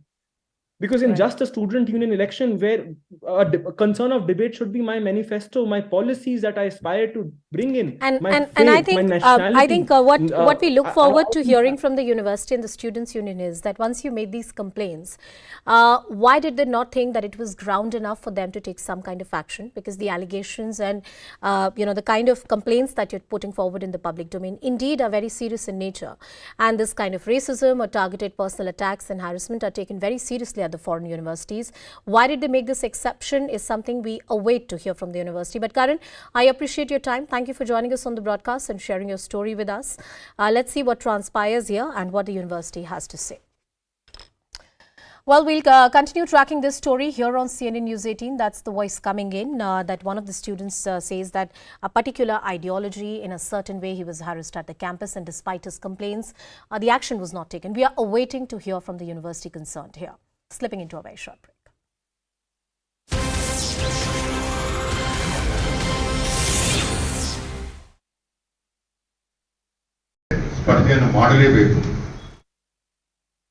CNN News 18's Ritu is joining us on this story. Ritu, can you tell us more about this infighting that has erupted in the BJP for the Shivamoga constituency? Well, exactly. You see, ahead of the polls, there's a double trouble for the BJP in the state that we can see, because Shivamoga happens to be a very important constituency for the BJP. In fact, it has a very good, strong hold in that particular district. And you see, the present MLA from that particular constituency is K.S. Ishwara, who happens to be the former minister as well. But right now, this whole clash has erupted because Ainur Manjunath, who is also an aspirant for the ticket, in fact, is very much miffed against the party, where he has, in fact, alleged that the K.S. Ishwarappa has not refrained from making derogatory statements against him, and he is very much iked about it, and that's the whole reason that he want to contest against K.S. Ishwarappa and give him a strong competition there, and also on the other hand, you see, the K.S. Ishwarappa is eyeing a ticket once again, either for himself or for his son Kantesh. But yes, it's unlikely that the party will be able to give ticket to K.S. Ishwarappa, because he's almost 74 years, and you see what's the policy of the BJP also talks about in that manner, and that's the whole reason the former minister is trying a ticket for his son. But on the other hand, what we can also, what one has to note here is also that if Ainur Manjunath also happens to resign from the BJP, then he will be the third MLC who would be resigning from the party. You remember just last month that two BJP MLCs in fact put their papers and have joined Congress because of the ticket that they really want to contest from one or the other constituency, where you see Putana happens to be getting a ticket from the Rajaji Nagar constituency from Congress. On the other hand, Babu Rao, who left BJP recently, resigned from his post, has also joined the Congress, and there he's also hoping a ticket from Gulbarga district. So that's the whole reason you see the Ainur Manjunath is also hoping for a ticket, but unlikely that the Congress party will be giving him a ticket. So that's the reason Manjunath also has made it clear that no matter whichever party in fact invites him, he will be joining that party to contest and give a strong competition to K.S. Ishwarappa to show his strength. Also, is this infighting one of the reasons why there's a delay in BJP releasing its list of candidates? Let's listen into what Chief Minister Baswaraj Bommai has to say on this.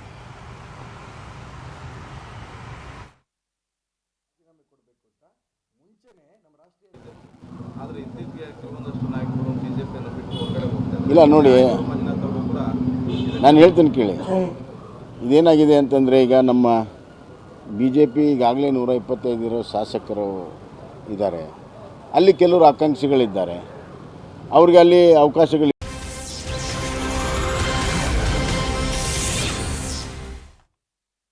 Welcome back. Former United States President Donald Trump has arrived in New York ahead of his arraignment at the Manhattan Criminal Court today. Trump is the first former or the current president, any kind of presidential candidate, who has faced severe criminal charges. Security has been beefed up around the Trump Tower and the roads have been blocked near the Manhattan Criminal Courthouse. Remember, Trump is facing over 30 counts related to business fraud following an investigation into a hush money payment to adult film star Stormy Daniels that dates to 2016 elections. Now, Stormy Daniels has also alleged that she had an affair with Trump in 2006, which Donald Trump has denied. Now, CNN's Mike Valerio gets you this ground report for more.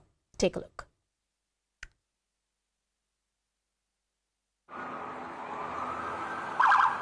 Former President Donald Trump arrived in New York Monday afternoon as he and his legal team strategize ahead of a scheduled arraignment on Tuesday. His team says he'll turn himself in. We will very loudly and proudly say not guilty. I very much anticipate a motion to dismiss coming because there's no law that fits this. Had he been John Smith, there's no scenario where he'd been indicted. According to sources familiar with the case, Trump faces more than 30 criminal charges related to business fraud in an alleged hush money payment scheme involving adult film star Stormy Daniels. Despite the indictment, Mr. Trump says he's staying in the race to get his old job back, which is welcome news for his supporters. We just want to keep his morale up. He's a strong man, strongest man I've known, and he's taken a lot of heat. He's been very supportive of first responders as president and will be again as our next president. New York City officials have beefed up security around the courthouse and asked people to remain peaceful. New York City, as always, will be prepared. The NYPD and our entire public safety apparatus are always prepared. While there may be some rabble-rousers thinking about coming to our city tomorrow, our message is clear and simple. Control yourselves. Trump's legal team said the former president will challenge, quote, every potential issue once the indictment is unsealed. The team will look at every potential issue that we will be able to challenge, and we will challenge it.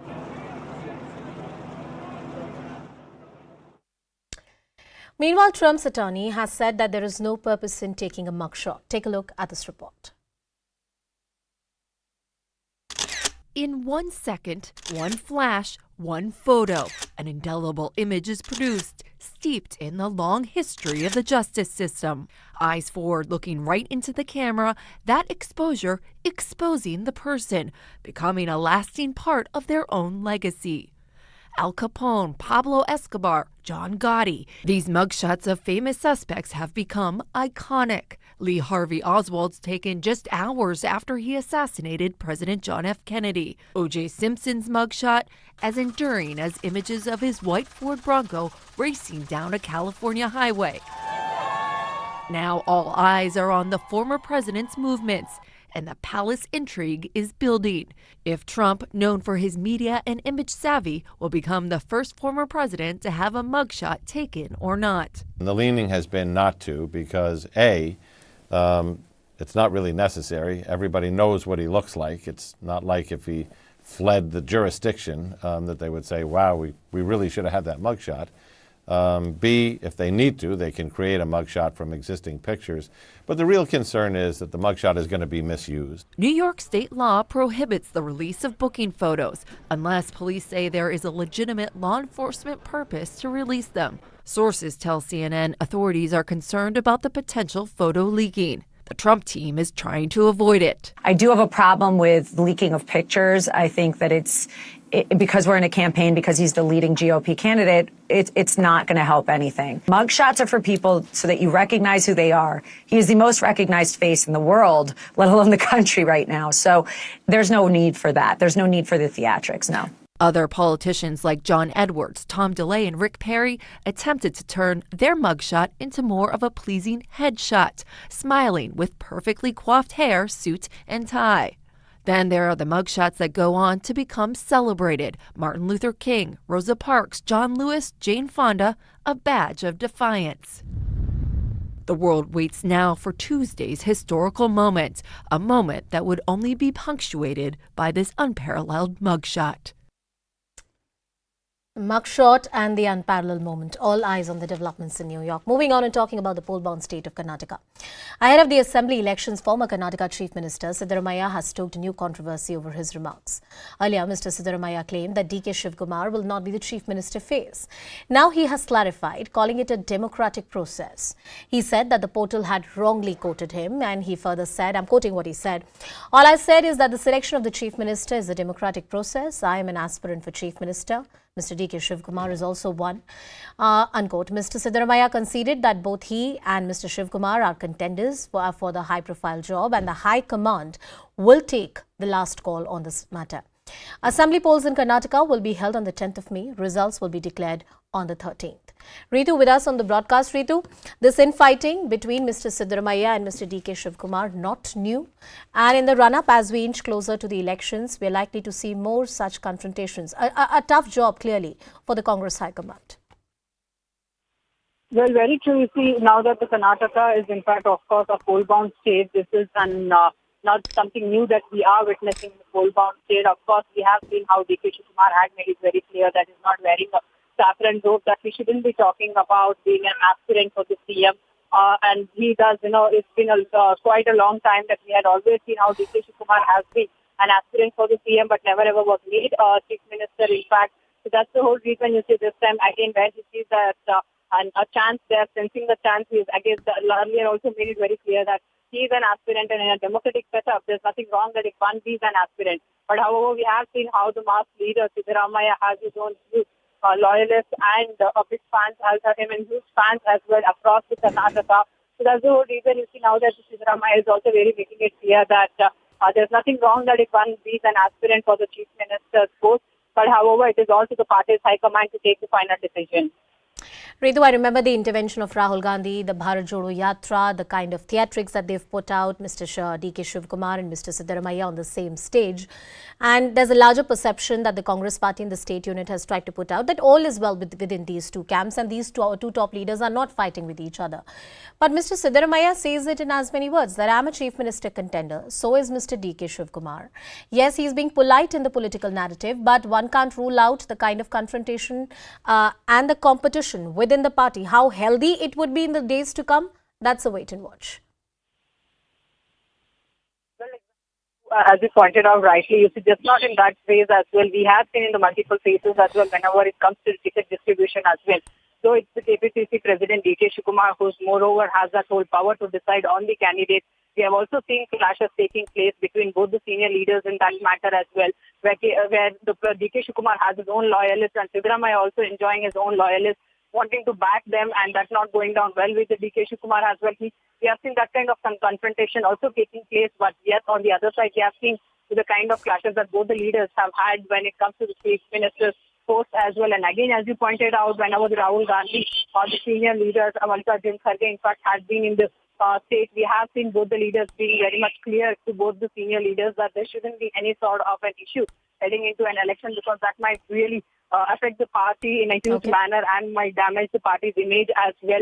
So whether, as you're pointing out again in the Bharat Jodo Yatra as well, we had seen, of course, Rahul Gandhi in multiple instances where he had on stage very clearly itself have asked both the leaders to hug each other, to beat the drums together as well. So all of that incidents that which makes it very much clear that the kind of confrontation that both the senior leaders have had, especially for the CM post as well. But however, now you see ahead of the election, both the senior leader happens to be very much clever about the situation and understanding that since as they are claiming that the mood is on their side, they don't want any sort of damage to be caused to the party. That's the reason they are maintaining completely silence, where they are coming out and clearly saying that they will be going into an election in unity, and the party's high command will be deciding about the Chief Minister's post. All right, let's see how this plays out, Ritu. All eyes on not just the contest between the BJP, Congress and the JDS, but also between Mr. DK Shivkumar and Mr. Siddaramaiah. We'll continue tracking that and much more. Ridhima takes the news forward. Well, thanks a lot for that. Good afternoon to all our viewers. Thanks a lot for staying with us here at CNN News 18. I'm Ridhima Bhatnagar. On top of 3, we're going to discuss provocation by China once again. In order to re-emphasize its claim over Arunachal Pradesh, China has now released a set of new names for 11 places in Arunachal Pradesh, saying that they're standardizing some geographical names in the region. Now remember, this is not the first time that we're seeing a move like this by China. This, in fact, is the third time that China has renamed places in Arunachal Pradesh. The list of names released by China includes 5 mountain peaks, 2 land areas, 2 residential areas, and 2 rivers. Meanwhile, the Ministry of External Affairs has also rejected the move by saying that Arunachal is, has been, and always will be an integral part of India. On the other hand, politics has also erupted. The Congress has now attacked the centre over this issue, saying that the country is facing consequences of the Prime Minister giving a clean sheet to China. This is a part of their campaign to keep the Arunachal Pradesh pot boiling. As I have always said, China has launched multi-domain warfare against India, and they continue to say something against India or do an anti-Indian activity at regular intervals. We respond to the Chinese aggression when our foreign ministry spokesman says this is not going to change the geography on ground because Arunachal Pradesh is under control of India. But this kind of a soft approach against China is not going to help. So the most important part is how does India respond to anti-Indian activities by China? Every country, be it of Asia, be it of Africa, understand as to what China is doing, and they form a united front to counter China's multi-domain activities. Their game is long-term basis. They want to keep the pot boiling all the time. They don't want things to settle down, because once things settle down, then it is accepted as accepted norm. What they're doing now is to again keep the same process, and their timing, that's a good question you can ask, is why this timing? This is a very important timing in terms of international development which are happening. So it's a pattern which you have to see. It's not one-off thing. It has implications for the entire world, not just India. India happens to be one of those who will be affected right now. But it's a game which they play. They keep repeating it. यहाँ पर मोदी सरकार NCERT से मुगलों की तारीख को मिटा रही है, पास को, और चाइना जो है जिसका मोदी जी G20 इंडोनेशिया में चेयर से कुर्सी से उठकर पलटकर जाकर हाथ मिलाए थे, एनसीईआरटी में मुगलों की तारीख को मिटाया जा रहा है और चीन हमारी प्रेजेंट को मिटा रहा है, प्रेजेंट को मिटा रहा है हमारे नामों को। ये इसमें खुश है और चीन प्रेजेंट नामों को मिटा रहा है। तीसरी मर्तबा हो चुका है। क्यों हो रहा है? क्योंकि चीन जानता है कि देश के प्रधानमंत्री मोदी जी चीन का नाम नहीं लेंगे। दूसरा, ये सरकार फैक्ट्स नहीं बोलती। तीसरा, इनका रिस्पांस वीक है।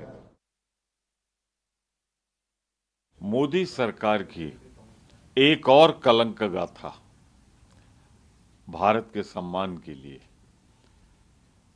लज्जाजनक दिवस है मोदी सरकार पर। एक तरह से उसने भौगोलिक रूप से अपनी धृष्टता चीन ने जाहिर कर दी है।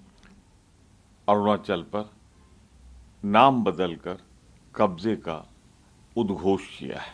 अरे भारत की चिंता करिए प्रधानमंत्री जी, इसकी एकता अखंडता की रक्षा जो हमारे जवान प्राणों की आहूति देके करते हैं, और आप चीन के सामने मुंह खोलने में डरते हैं। A move by China which is provocative in nature. The MEA has already responded saying that you cannot alter the reality. Arunachal Pradesh was, is and will continue to be an integral part as far as India is concerned. But what is even more concerning is that this is not the first time that we are seeing a move like this by China. This in fact is the third time that they've released a list like this. The government, though setting the record straight, it has also erupted into a political war of words, with the opposition is now training its guns at the central government, saying that because the response of the central government on China has been so muted, that is why China continues to indulge in such provocative moves. We're getting a lot of reactions coming in from the Congress, with the likes of Aswaddin Owaisi, of the MIM, all questioning the move as far as the central government is concerned. But as we pointed out, a response from the Ministry of External Affairs has already come in that has set the record straight that you cannot alter reality. Arunachal Pradesh always was and will continue to be an integral part of India. Let's also now bring in our colleague Abhishek Jha, who's been keeping a close eye on all these developments for us. Abhishek, even though the MEA has pretty much not minced words and said that we're setting the record straight, nobody can really alter reality. What is concerning is that this is not the first time that China is indulging in a provocative move like this. What is giving China the tightrope or the freedom or this kind of confidence to indulge in moves like this time and again? So clearly China has been emerging at the world stage as a major economic power and a strategic power as well. And we have all seen how China has tried to keep its foreign policy independent of US and Western pressure in the past months on the issue of Russia-Ukraine war as well. And it has also defied US sanctions and European sanctions to purchase oil and other commodities from the countries where the sanctions of European countries have been, like Iran, Venezuela, Russia, or the past. So clearly, China is trying to create its own place, and for that, it also needs to exhibit its strategic strength and its aggression. And not only India, other neighborhood of China is also impacted with this ambitious project of China, where South China Sea, we talk about East China Sea, or the territorial side of line of action control that goes along with China in Ladakh. We have been facing this, this aggression of Chinese forces for a very long time now, and this naming can be assessed as some sort of psyops where China is trying to create a narrative where it will that will build over a period of time that these places have been named, and these places are part of China's extended southern seaboard, and gradually China will take up this issue from naming it to claiming it as its own sovereign part in the future. Right. Now, Abhishek, of course, political war of words has also erupted as far as this move by China is concerned, where the opposition is questioning the reaction of India so far. They're saying because the response has been muted, that is why China continues to indulge in a provocative move like this.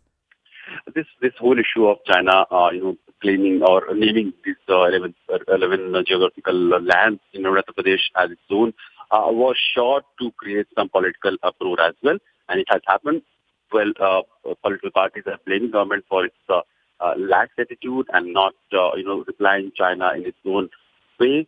We have seen the Ministry of External Affairs issued a statement. The statement is very much similar to the past statements in 2017 and 2021, where China had named certain places in Andhra Pradesh, almost 15 places, and the ministry has issued the same statement. So even this time, the wordings are not very much different. And India continues to maintain the same stance that Arunachal Pradesh remains the part of sovereign India, and the naming of certain locality or places will not alter the realities of life.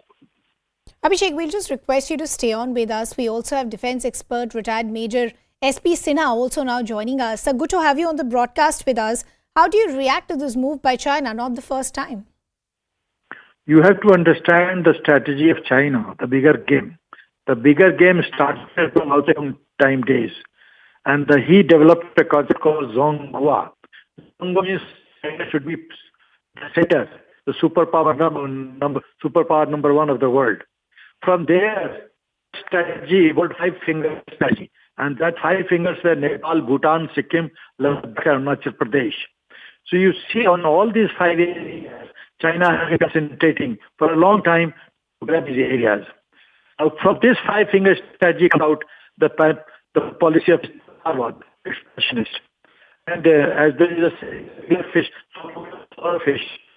whether it is Southeast Asia or whether it is small countries, Nepal, China has totally infiltrated in the political system in Nepal. So in this context, Arunachal Pradesh is important because Arunachal Pradesh is a very, very sensitive part, and it is a very important area of Northeast, and it has geopolitical implications and importance for us. Right. So China is resorting to this tactics because it has no evidence to say this area belongs to China. No evidence. It is just one fine day they decide they want to name it, and they name it. And I think in order to counter this, so that at a later date, China does not say that in 2017 We named certain places with Chinese name. In 2019, we named certain places with Chinese name. And to 2023, we named 11 places with Chinese name. And no, India did not object. So this actually no, while the belongs to MA us. is very clear that by changing names, you will not be able to alter or change the reality, because Arunachal Pradesh continues to be an integral part of India. But Major Sinha, I'm just trying to understand, considering the fact I'm a major general, not major. I'm a general. I apologize, sir. General Sinha, I just wanted to understand that considering the fact this is not for the first time, many are also questioning the response of India so far. Do you think the response of India has been muted? No, a response from India from 2014 has been very tough. You see the way we have shown China, we have given them a bloody nose in Doklam. We have given them a bloody nose in Ladakh. We have given them a bloody nose in Galwan. Were such treatments ever given in the past to China? Never. And that is why China used to behave in an arbitrary manner. Why was it that 73 strategic roads, which was conceived by Mr. George Fernandez, then Raksha Mantri of this country, and for 10 to 12 years, only 8 to 10 strategic roads were made. Why? Because China said nothing to you, will not make it, and the Congress government just succumbed to the pressure. Daulat Beg Oldie airstrip, why it was not repaired? When Air Marshal Borbora said it needs repair and it needs to be functional in view of the threat from China, why the government kept sitting tight? No permission was given to Air Marshal Borbora. Yeah. He on his own took the initiative. So the point is, China has been misbehaving because of the pampering done in the past. Those pampering is totally evaporated. That's gone. Now the Modi Sarkar is very tough. They know how to retaliate and reply. Yeah. For the first time in the history of China retreated from mountain tops south of Pangongso. Why was it? Because we went and occupied the mountain tops, whether it was Gurkha Hat or other 5 features, and we started dominating so as you're pointing garrison out, there is also a more aggressive political willingness today, and that is why the response of India has also been to set the record straight. Major General Sinha, we leave the conversation there. Appreciate you joining us here on CNN News 18. Going back to my colleague Abhishek. Abhishek, just for the benefit of our viewers, when this renaming has happened, could you help us understand what does this list include in terms of peaks, rivers and areas? So there are, these 11 places that have been renamed by Chinese. There are certain higher ridges, some mountainous places, some river places along the river, and there are some places which we can say land of grasslands or some small habitation as well. So all in all, 11 places have been, marked or renamed by the Chinese Civil Aviation Authority, and also the list of the places have been, released in 3 languages. And also the altitude and longitude of these places have been clearly mentioned in the latest information that has been handed out by the Ministry of Civil Aviation of China. So clearly Chinese side were very much unperturbed that they did not want to have any ambiguity, and they were very clear that they want to claim certain parts of Arunachal Pradesh as their own. This has been the Chinese stand in the past also, and they are trying to reiterate it by these small, tactical moves. And to create some sort of pressure on India. But Indian ministry we have seen that reacted sharply, saying that we are trying to reject Chinese attempt, and just renaming any geographical, area would not alter the realities of politics. Abhishek, we'll just request you to stay on with us because we also have former diplomat Achal Malhotra also now joining us. Good to have you on the broadcast with us. How do you see China provoking once again? Is there a larger pattern that is emerging now with China just to try and keep the pot boiling? Well, hello, can you hear me? We can hear you, sir. Go ahead. Yeah, I think from China, I think this is all an exercise in futility as far as China is concerned. They have been claiming the whole of Arunachal Pradesh. From their point of view, it's a disputed territory. From our point of view, it has always belonged to us, and it will always remain an integral part of India. Your question now, the point is why? China has given up on attempts to show that it has authority over the Arunachal Pradesh, or Arunachal Pradesh belongs to China. For example, whenever there is somebody, some Indian from the Arunachal Pradesh wanting to visit to China, they don't issue visas. They say paper. This has been a point of dispute, irritant between in our relationship with China. So this is, they want to keep the pot boiling. It will not change the ground reality at all. We continue to remain adamant about it, that Arunachal Pradesh belongs to India. It was part of India. It is part of India. It will always remain a part of India. And if I am not mistaken, our External Affairs Minister has reiterated this stance today, and very forcefully. But yes, the larger point is why China doesn't stop pinpricking. Yeah. At least they can keep quiet. They should know by changing the names they are not going to get anywhere, particularly in the given circumstances, the given geopolitical scenario which has emerged after this, after the Russian-Ukrainian and Russian-NATO conflict, and Russia-China getting closer, and all that they should have been doing is to take, keep India on their side to the extent possible. They should understand that. So taking on from what you're saying, sir, what do you make of the timing of when we are seeing this provocative move by China? Because diplomatically speaking, where does it leave relations between both the countries? As far as the standoff at the line of actual control is concerned, that still continues. Not much is yielded out of the Corps Commander level talks. So then how do you see the timing of when a list like this is coming out? Well, timing, of course, it's not too far nor too close to the summit, G20 summit that we are going to have. But before that, we are going to have the Shanghai Cooperation Organization summit taking place in India. So this kind of, pinpricking always spoils the atmosphere. And if that is the intention, I think that's a very negative approach. And it's not going to lead anywhere. And violating the line of actual control to a couple of years ago also. Okay. I think China did a mistake, they did miscalculation, and they continue to show that they have no intention to change their policy. Okay. So we leave the conversation there. Appreciate you joining us here on CNN News 18. Would like to thank our colleague Abhishek as well. Now shifting our focus to the other big political story. The situation in West Bengal's Rishra, that continues to remain tense with prohibitory orders. Now the governor of West Bengal also visited Rishra today and he took stock of the situation, also gave a very clear message that peace will prevail in the region and all the criminals will be put behind bars. But the political war of words between the BJP and the TMC, that still continues because the BJP continues to mount pressure on the Mamata Banerjee-led government over the violence in Hooghly. The BJP state president Shukanta Majumdar sat in a dharna. He was then stopped by the police from entering Rishra. Remember, Rishra is a place where Section 144 has been imposed. Now, the dharna stage was dismantled by the police.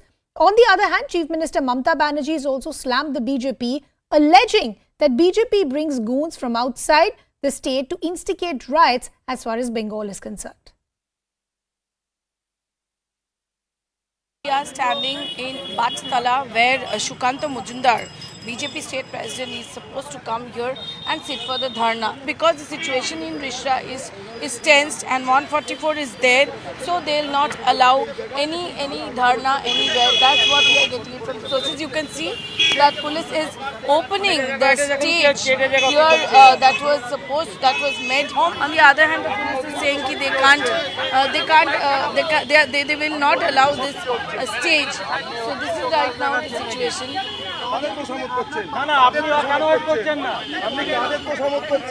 You can see that the discussion is on. Police in no ways will allow them. They don't have a permission to have dharna out here.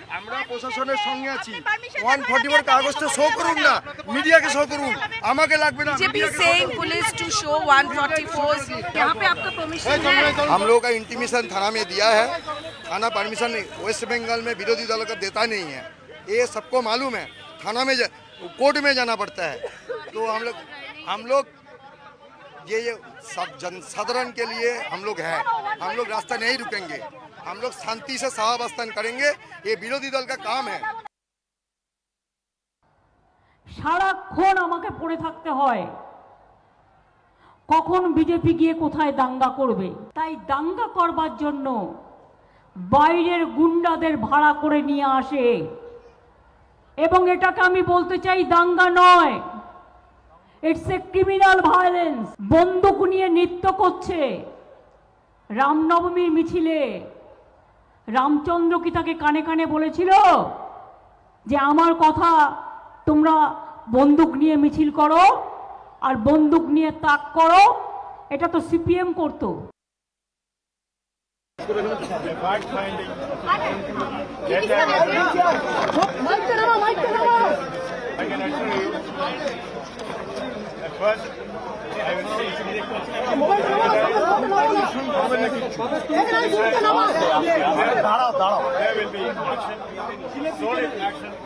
From the part of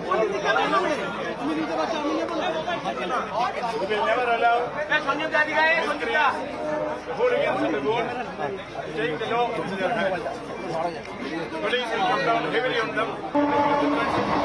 Government of India, state government, political parties, the media, common men, the silent majority, all join hands and see that democracy is rooted out in this democratic land.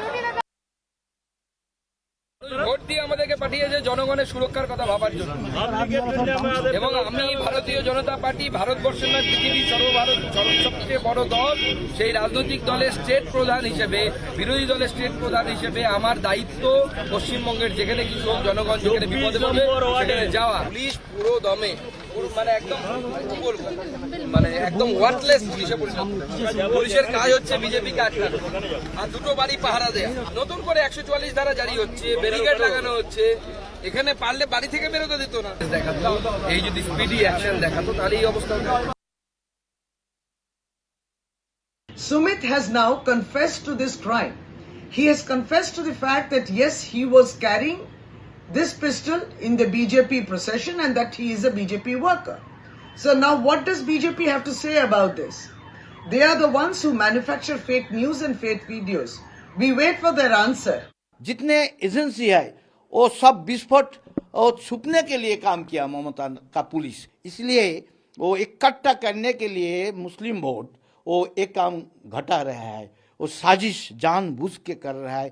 वो सभी को धर्म बनाने के लिए जहां मुहर्रम का जुलूस निकल सकते, रामनवमी के जुलूस निकल सकते।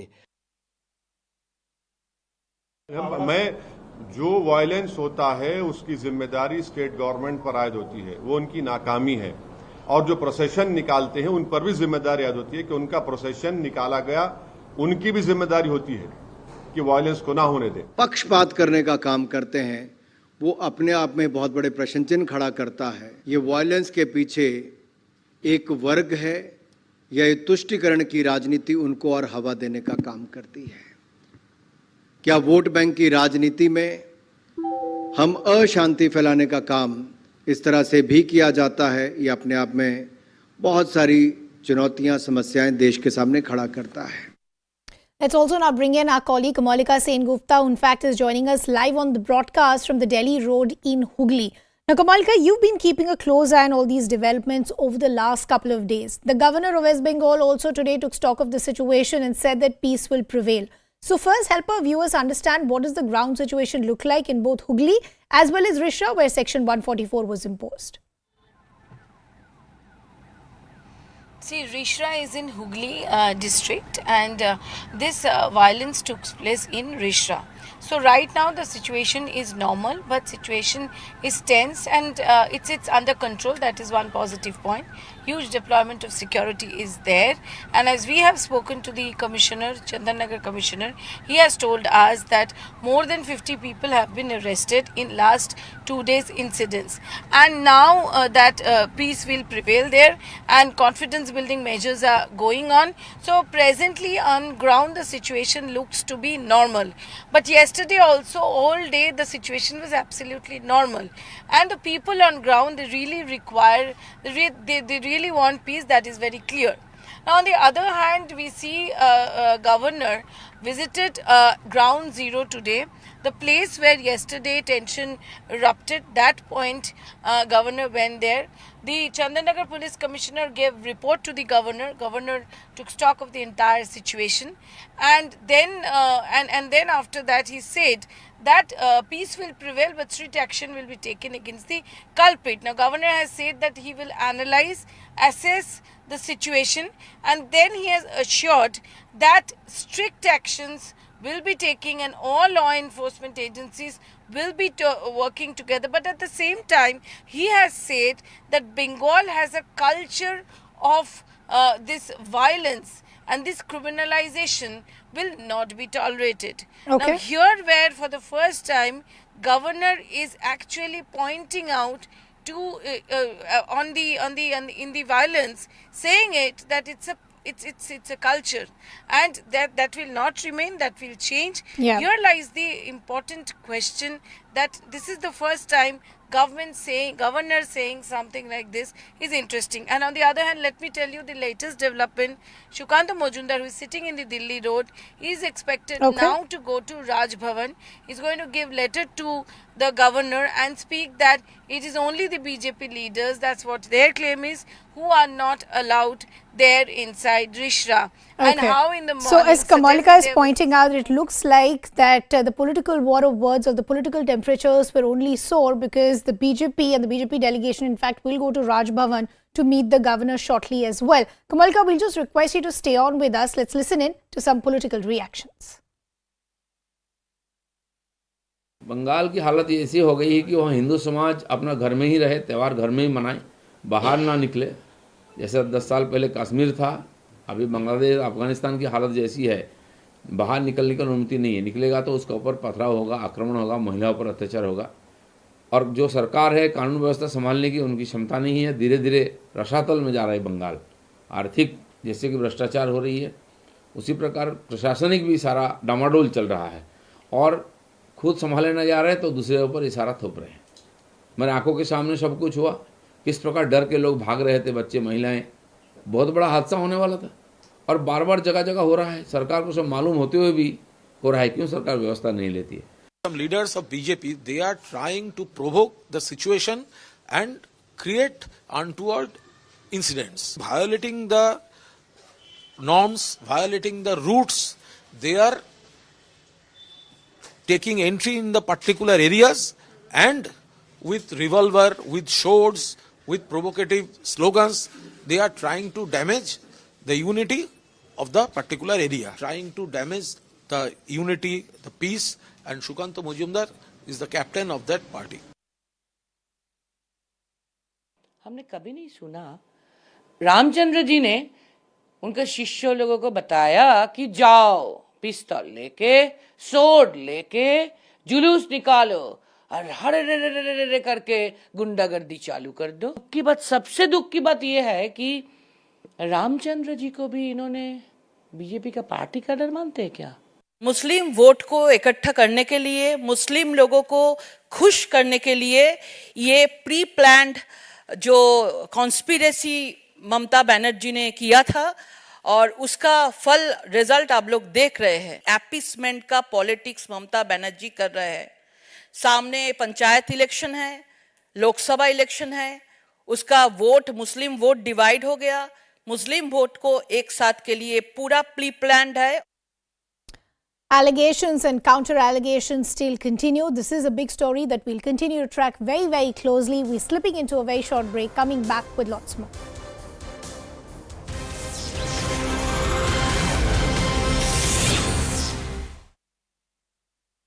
BJP MLCs in fact put their papers and have joined Congress because of the ticket that they really want to contest from one or the other constituency, where you see Putana happens to be getting a ticket from the Rajaji Nagar constituency from Congress. On the other hand, Babu Rao, who left BJP recently, resigned from his post, has also joined the Congress, and there he's also hoping a ticket from Gulbarga district. So that's the whole reason you see the Ainur Manjunath is also hoping for a ticket, but unlikely that the Congress party will be giving him a ticket. So that's the reason reason, Manjunath also has made it clear that no matter whichever party in fact invites him, he will be joining that party to contest and give a strong competition to KS Ishwarappa to show his strength.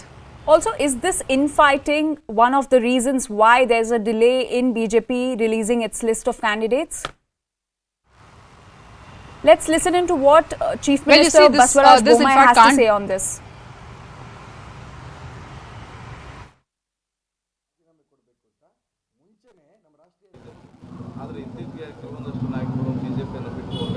ಇಲ್ಲ ನೋಡಿ, ನಾನು ಹೇಳ್ತೀನಿ ಕೇಳಿ.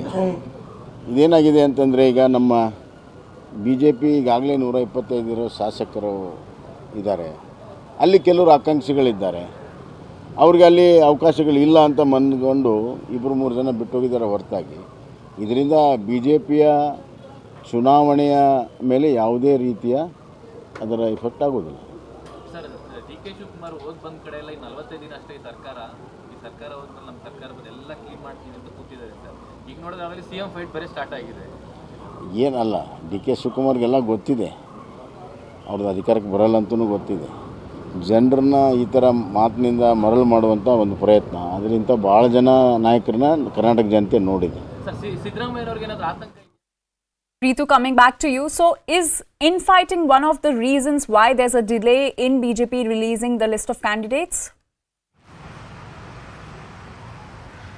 Well, this can't be the reason for the delay in the list of the BJP. In fact, you see, because the kind of the procedure that the BJP has in fact adapted right now is one, of course, that they have went ahead and have adapted that an internal poll, opinion poll meeting that had taken place couple of days back across the Karnataka and in all the constituencies where the district level officers were given a preference, where all their opinions were being considered, where there were senior leaders who were also being deployed in all the constituencies during this poll meeting. And right after that poll opinion meeting, all that data was in fact been forwarded for the core committee meeting, which in fact took place just last Saturday and Sunday. And now that the other meetings are also ongoing, in that meeting you see all the senior leaders in the Bengaluru constantly are working on that whole list to see to it that what kind of stiff competition that they can give to the opposition in all the constituencies, because moreover the BJP has the plan to release in one set that all the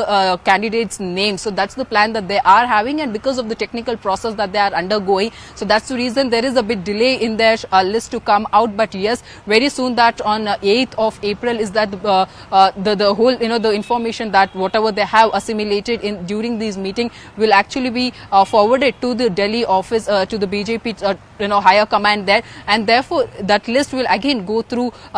The senior leaders will again in the Delhi go through that.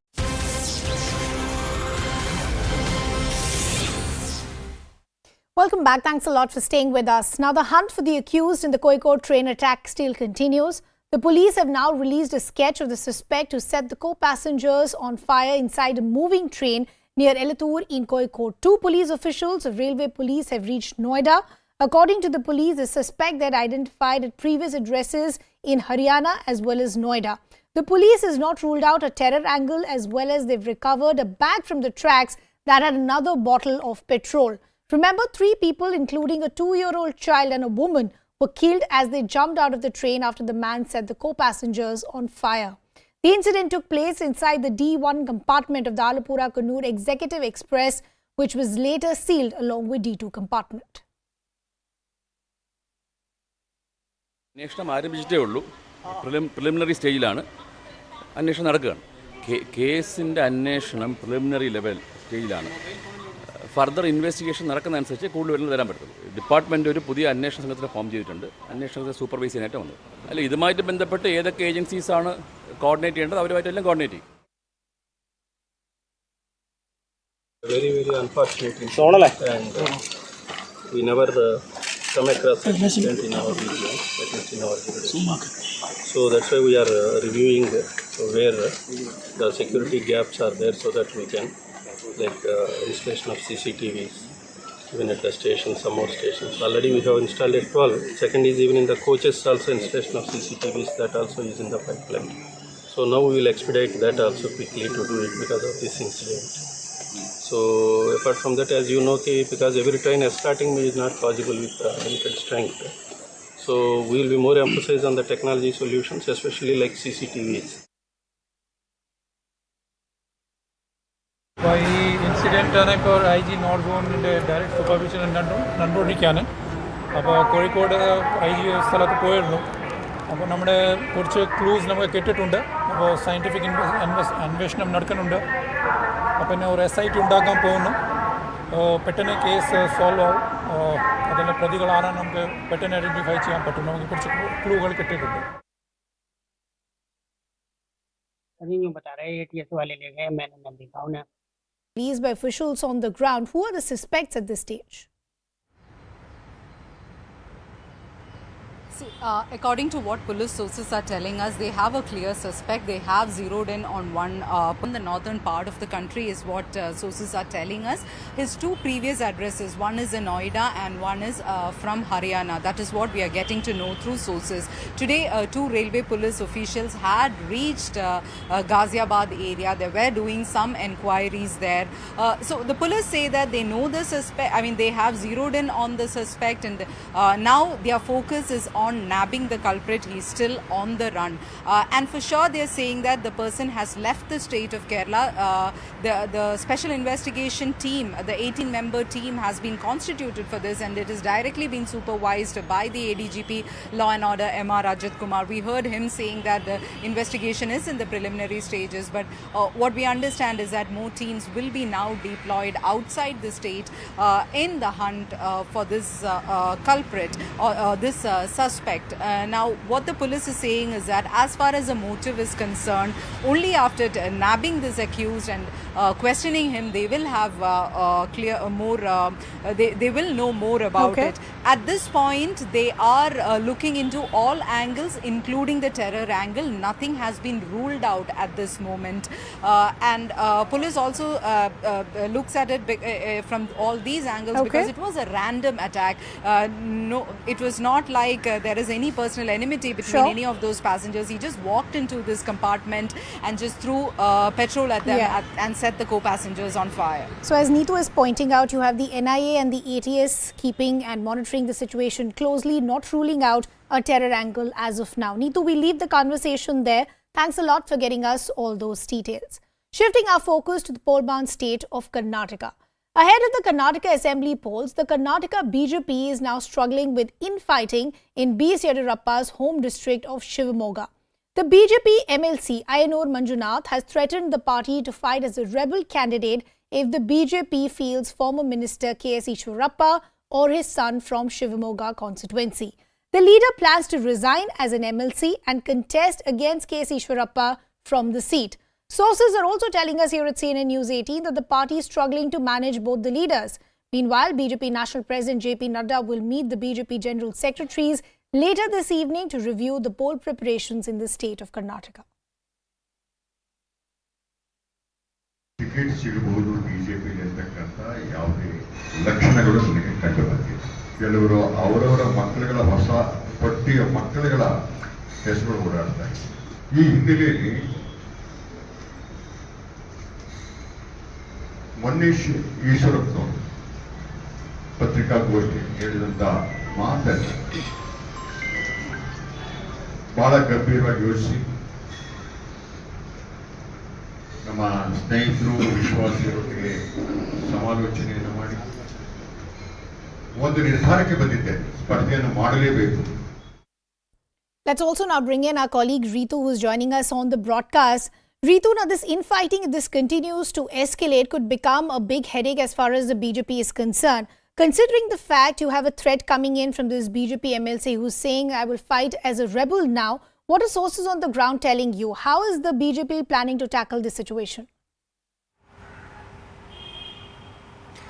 Well, you see, firstly, the BJP MLC has no hopes on the party. That one, of course, the party, as he is alleging that the party did not take any sort of an action against the senior leader, though he has continuously gone on to, in fact, keep on accusing this particular BJP MLC with multiple issues. And there again, all that happens to be unrealistic as well in nature is what the BJP MLC is also, in fact, claiming. On the other hand, he is alleging that the senior leader has alleged, has in fact used all the cheap words against against him, though the party did not take any kind of an action against him. And after all that, he is also eyeing a ticket from Shimoga district, where he has no hopes that the party will be giving him a ticket. But after all, the kind of words that the KS Ishwarappa has uttered against this particular BJP MLC has in fact particularly eyed him so much that now he has made his mind that he wants to contest against KS Ishwarappa and give him that stiff competition, whether the KS Ishwarappa contests for that matter from the Shimoga constituency or his son is going to contest from the particular constituency. But however, because KS Ishwarappa is also eyeing a ticket for his son Kantesh from Shimoga constituency, has in fact led to this kind of a tussle in the district, which again happens to be the home district of BS Yediyurappa as well, the BJP stall leader though. And after all that taking place in his home district itself, Yediyurappa hasn't stepped into this infighting. In fact, there again no action has been taken as well against this particular senior leader is what the Manjunath is in fact alleging as well. But however, you see the core committee tends to be the member of the core committee as well. So there he sees that there will be a biased decision that will come out when we speak about the Shimoga's constituency. So that's the whole reason he says that invites him. He will be joining that party to contest and give a strong competition to KS Ishwarappa to show his strength. Also, is this infighting one of the reasons why there's a delay in BJP releasing its list of candidates? Now coming in.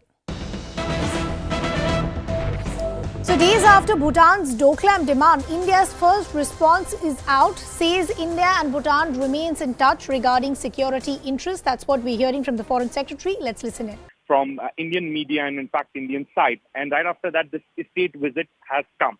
Now, since yesterday, His Majesty has called on President of India, Draupadi Murmu. In fact, the meeting with Prime Minister friends on Bhutan King's visit to India. Okay, Siddhant, we leave the conversation there. Thanks a lot for getting us all those details. Let's talk about the big international story that we're tracking. Donald Trump has arrived in New York ahead of his arraignment at the Manhattan Criminal Court today. Now remember, Donald Trump is the first former or current president facing criminal charges. Security has been beefed up around the Trump Tower and the roads have been... anticipate a motion to dismiss coming because there's no law that fits this. Had he been John Smith, there's no scenario where he'd been indicted. According to sources familiar with the case, Trump faces more than 30 criminal charges related to business fraud in an alleged hush money payment scheme involving adult film star Stormy Daniels. Despite the indictment, Mr. Trump says he's... The NYPD and our entire public safety apparatus are always prepared. While there may be some rabble-rousers thinking about coming to our city tomorrow, our message is clear and simple. Control yourselves. Trump's legal team said the former president will challenge, quote, every potential issue once the indictment is unsealed. The team will look at every potential issue that we will be able to challenge, and we will challenge it. Meanwhile, Donald Trump's attorney has said that there is no purpose in... Eyes forward, looking right into the camera, that exposure exposing the person, becoming a lasting part of their own legacy. Al Capone, Pablo Escobar, John Gotti. These mugshots of famous suspects have become iconic, concerned about the potential photo leaking. The Trump team is trying to avoid it. I do have a problem with leaking of pictures. I think that because we're in a campaign, because he's the leading GOP candidate, it's not going to help anything. Mugshots are for people so that you recognize who they are. He is the most recognized face in the world. Then there are the mugshots that go on to become celebrated. Martin Luther King, Rosa Parks, John Lewis, Jane Fonda, a badge of defiance. The world waits now for Tuesday's historical moment, a moment that would only be punctuated by this unparalleled mugshot. Spoke to law student Karan Kataria about facing Hindu phobia at the LSE. Let's listen in. Why don't you tell us what exactly happened?